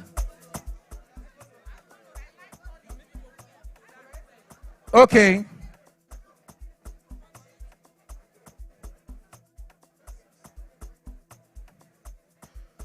Pleasant Toeb. I don't know who that is. Chef Ben. Cherish Noella. Oh, the way following the point inside here. Struts with Arinze. I'm scrolling. Madam.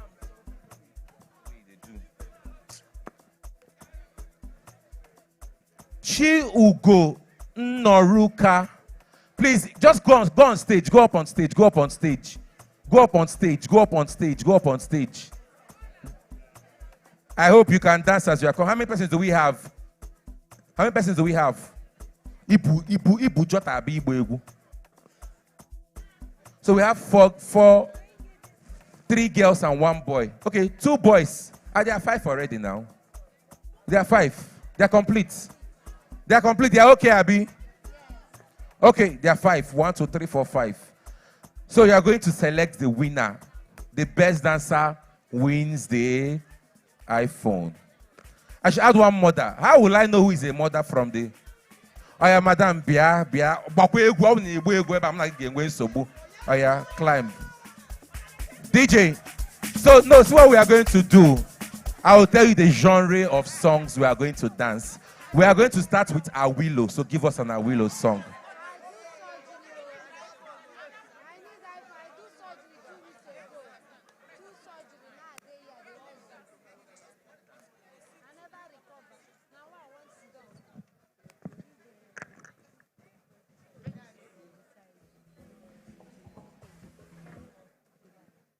Okay, Awilo, DJ, are you ready? DJ Green, are you ready?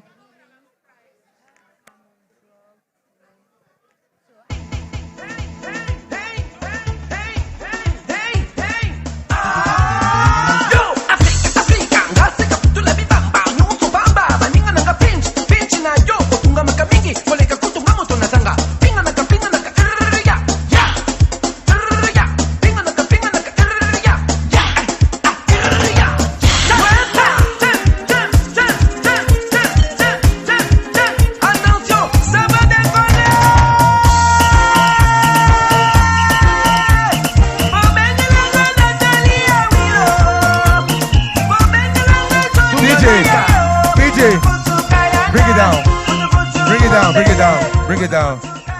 So we are going to cut them down to 3. We need 3 persons. So come forward. No, go back. The first person, come here. Stay or go. Go. Thank you very much. You have been evicted from Big Brother house. Stay or go. Go. Thank you very much. Stay or go. Stay. You are still in the competition. Stay or go.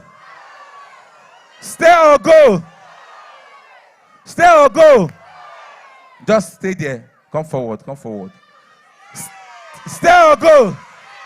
Stay or go. Brother, you have been disqualified. So we are going cultural dance now. DJ, let us go there.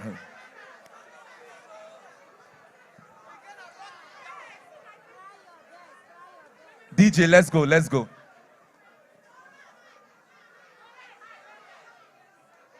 Enugu gemunti, kenda kelunti onu meja korunu, yegu tulu biabayi yo, unemu o deje.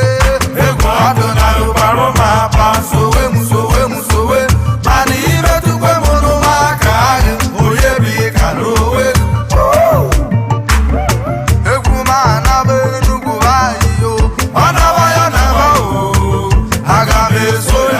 DJ, bring it down. I know you are confused. So we'll do, now. So you give us, you have shake by scales. DJ, shake by scales. After that, we get our winner. I know you are kind of confused. Wait, shake by scales. If you need water to wash your eyes, wash your eyes. You're not confused. Wait now. DJ, are you ready? That's the song. When you see a woman with a shaker, you don't know. Are you ready now? Baby girl, show them. Show them. Mr. Flavor, shake it, shake you. Shake you. Shake you, shake you,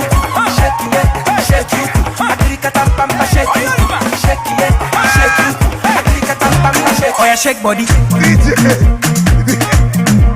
Oh yeah, move body. DJ, bring it down. DJ, bring it down. Do you have your winner? El Clasico, I bring the phone and come to the middle. The winner could. Okay, let us select the winner. Come to the middle. Come to the middle. Let's come. DJ, bring it down. Is she a winner? Yes or no? Thank you very much. You have been disqualified. Is she a winner? Yes or no? Is he a winner? Yes or no? Ladies and gentlemen, I present to you the winner of the iPhone from El Clasico Gadget. Okay. DJ, wait. DJ, okay. El Clasico said the boy has won, but he wants to dance with the winner. DJ, give us song. He got what they go wait for. He may go on the iPhone. He may go on the iPhone. You must dance. DJ.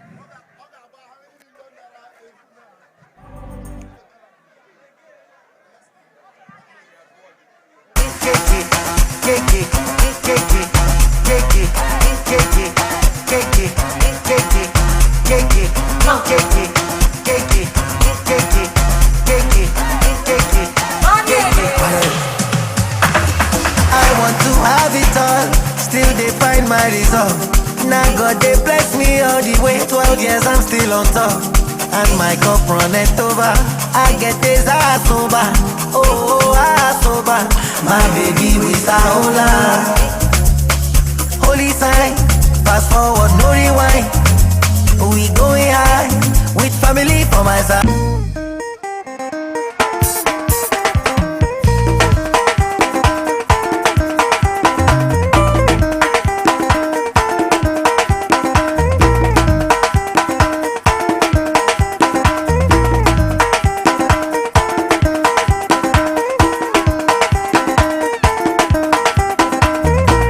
DJ, bring it down, bring it down, bring it down, bring it down.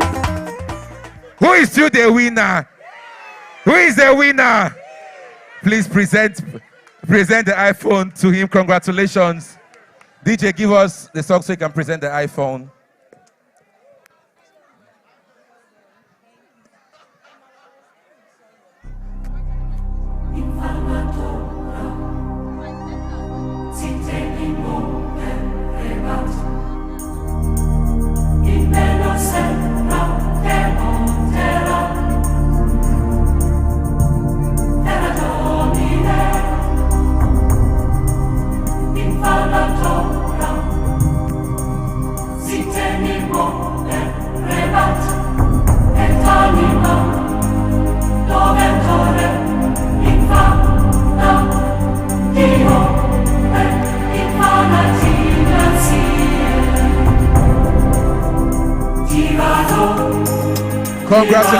Congratulations, DJ.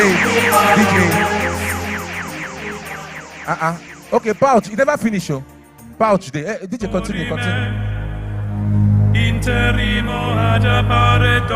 Ladies and gentlemen, El Clasico phones and gadgets. Your number one phone blog.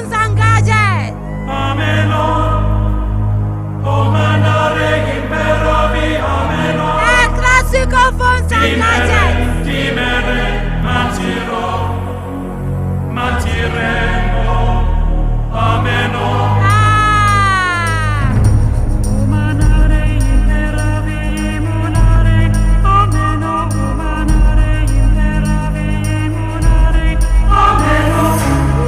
Okay, DJ.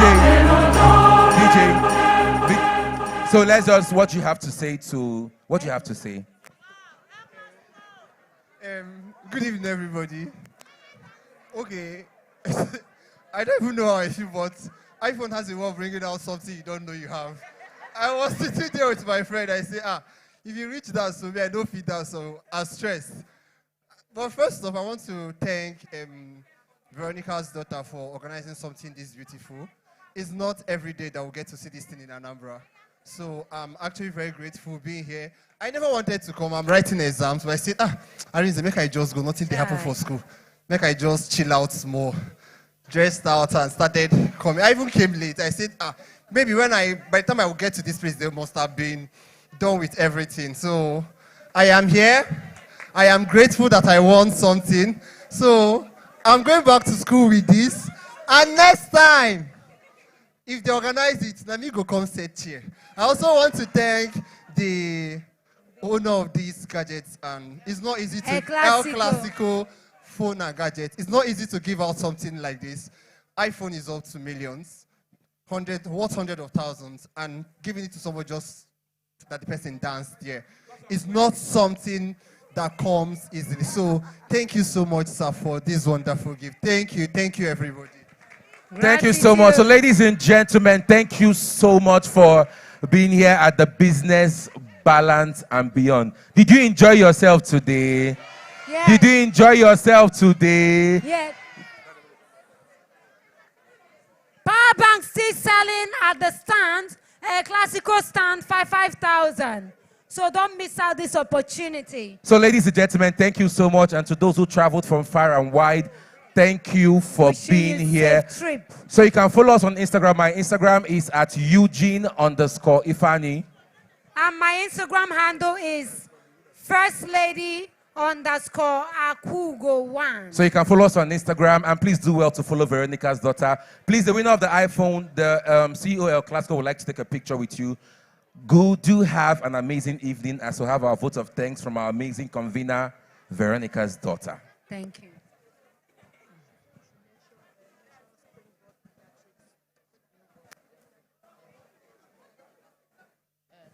So I want to say a very big thank you to everybody who made it here. And I want to tender my unreserved apologies to everyone who was in the overflow. I will not lie. When we were conceiving this event, we were told that Anambra event. That's what they told me. Anambra people told me that they will not come out. Just take a small hall. It's better there's a little overflow. When I went outside in the afternoon, I saw over 500 people outside. Some were still outside the gate. But this is my promise to you.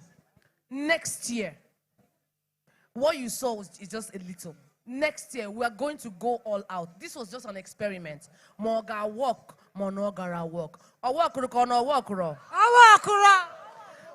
I want to say this is, if I had ever doubted in my mind, if I ever had any iota of doubt that my people loved me, today, that doubt is quashed.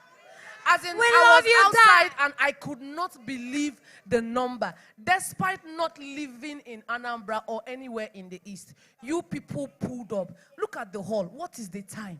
We're supposed to have gone home. Some of you came from Asaba, Enugu, Abakaliki, Owerri, Aba, and you are still here in this hall. God bless you.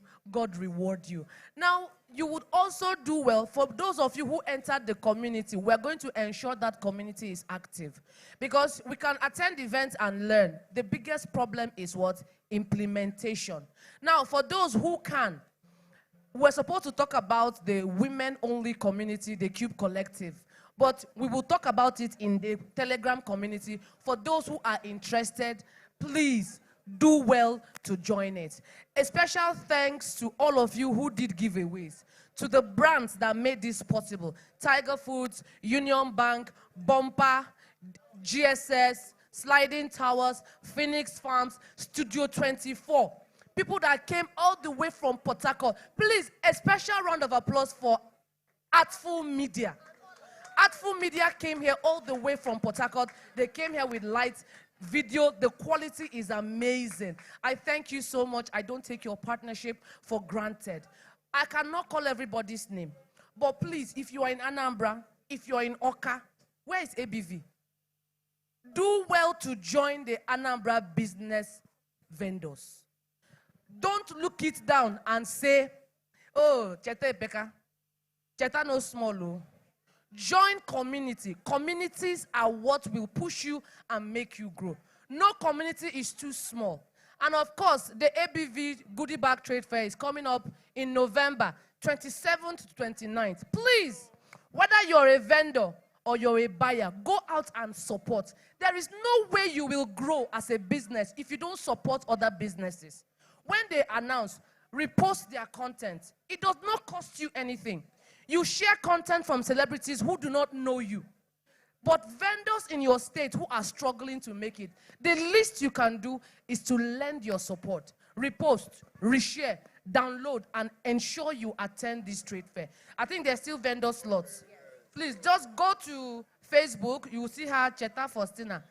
Faustina Cheta. Then on Instagram is, I think the page went down. So there's a new page, ABV Entrepreneur Summit. Please, I have carried this ABV thing on my head as an Anambra woman. And this event has shown me that, we go need to come back house. Nobody will develop the Southeast. You cannot outsource your development. You can't. So we have to do it ourselves. Special thanks to my girls, all the Odogu girls that came all the way from Port Harcourt. Please clap for them. They're no small. Carlton Sands, BFAB herself, Cody's Secret, Toyford, Inks Parties. Inks Parties is the event planner that made this place the way you're seeing it. Please, a round of applause. And of course, we have Yes to Nature here. Thank you so much, and Grace Life Foundation, for all the women that got their breasts pressed today. Those that got their breasts checked today, they pressed them today. I saw them pressing it in that room. Thank you very much, and Grace Life Foundation. You can follow them on Instagram and support what they are doing. And of course, special thanks to my children. I have seen you people. Ola has been shouting. Ola, thank you very much. I appreciate you. Thank you very much. What's that other one's name? What's that small one? No, Reze. No, Rika. Reze, thank you, Reze. Thank you, Ebube. Chidera, and of course, my lovely husband. He has been very amazing. And that his daughter, they are fine. Thank you so much for being my backbone. See, I could not have gone a quarter of where I have attained in my life, if not for the person I married. So if you not like, marry Yam. No marry man. If you like, marry Yam. Thank you very much. Now, calm down. Make I finish the thanks now. How many of us know Cupid? Events by Cupid. How many of us realize that she has carried this summit on her head more than her own business? I called her, I was like, you don't post for WhatsApp. If you give this little attention to your business, it go grow. She did laugh. Everything we posted, she was reposting. She was using her money to go on errands. She was going to government house. She was going for meetings on my behalf. See, you are a friend that's ticket closer than a brother. I met her in university. We've been friends right from year 1 till today. She did my wedding cake. She did my children's birthday cakes for a very long time. So I don't play with friendships. Thank you so much, Ogochuku, who was my tailor. And thank you so much, my cousin. You know, there are some relatives that you are wishing they are not your relative. So this is one of them, but we cannot throw her away. She's even raising her hand. This is Takane. She's my cousin. My father senior her father, unfortunately. Thank you. El Clasico, calm down now. And of course, thank you so much, the king. El Clasico is here. El Clasico, almost every Big Cube event, he shows up. Whether he comes physically or not, he shows up. But this one, as we're coming to Anambra, as the Newi guy he is, this guy flew himself. I didn't pay a dime for anything, and he came here, he gave away items worth hundreds and millions of naira. Please, a round of applause for El Clasico. Thank you so much. And of course, the first time a guy is winning the phone. And of course, special, now women, they win. Special thanks to the vendors that dressed me up.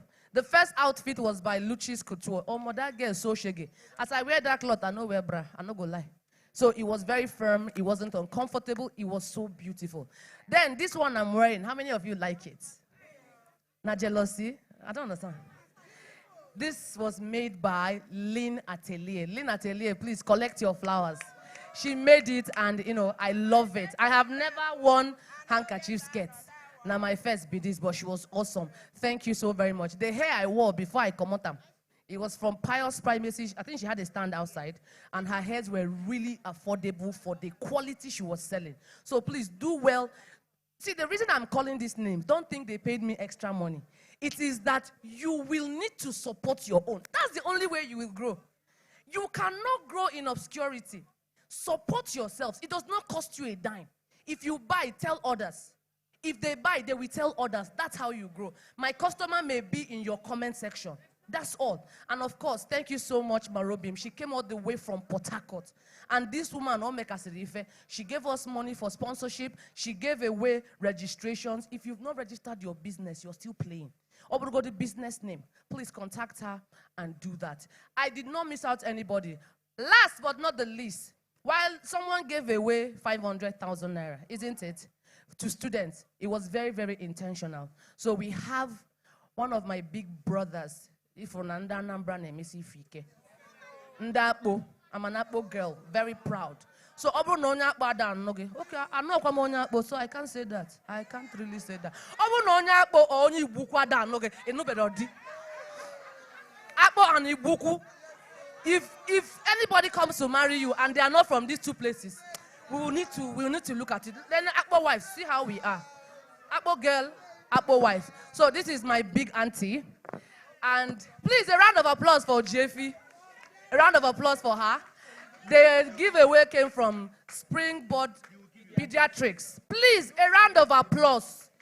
You will not clap.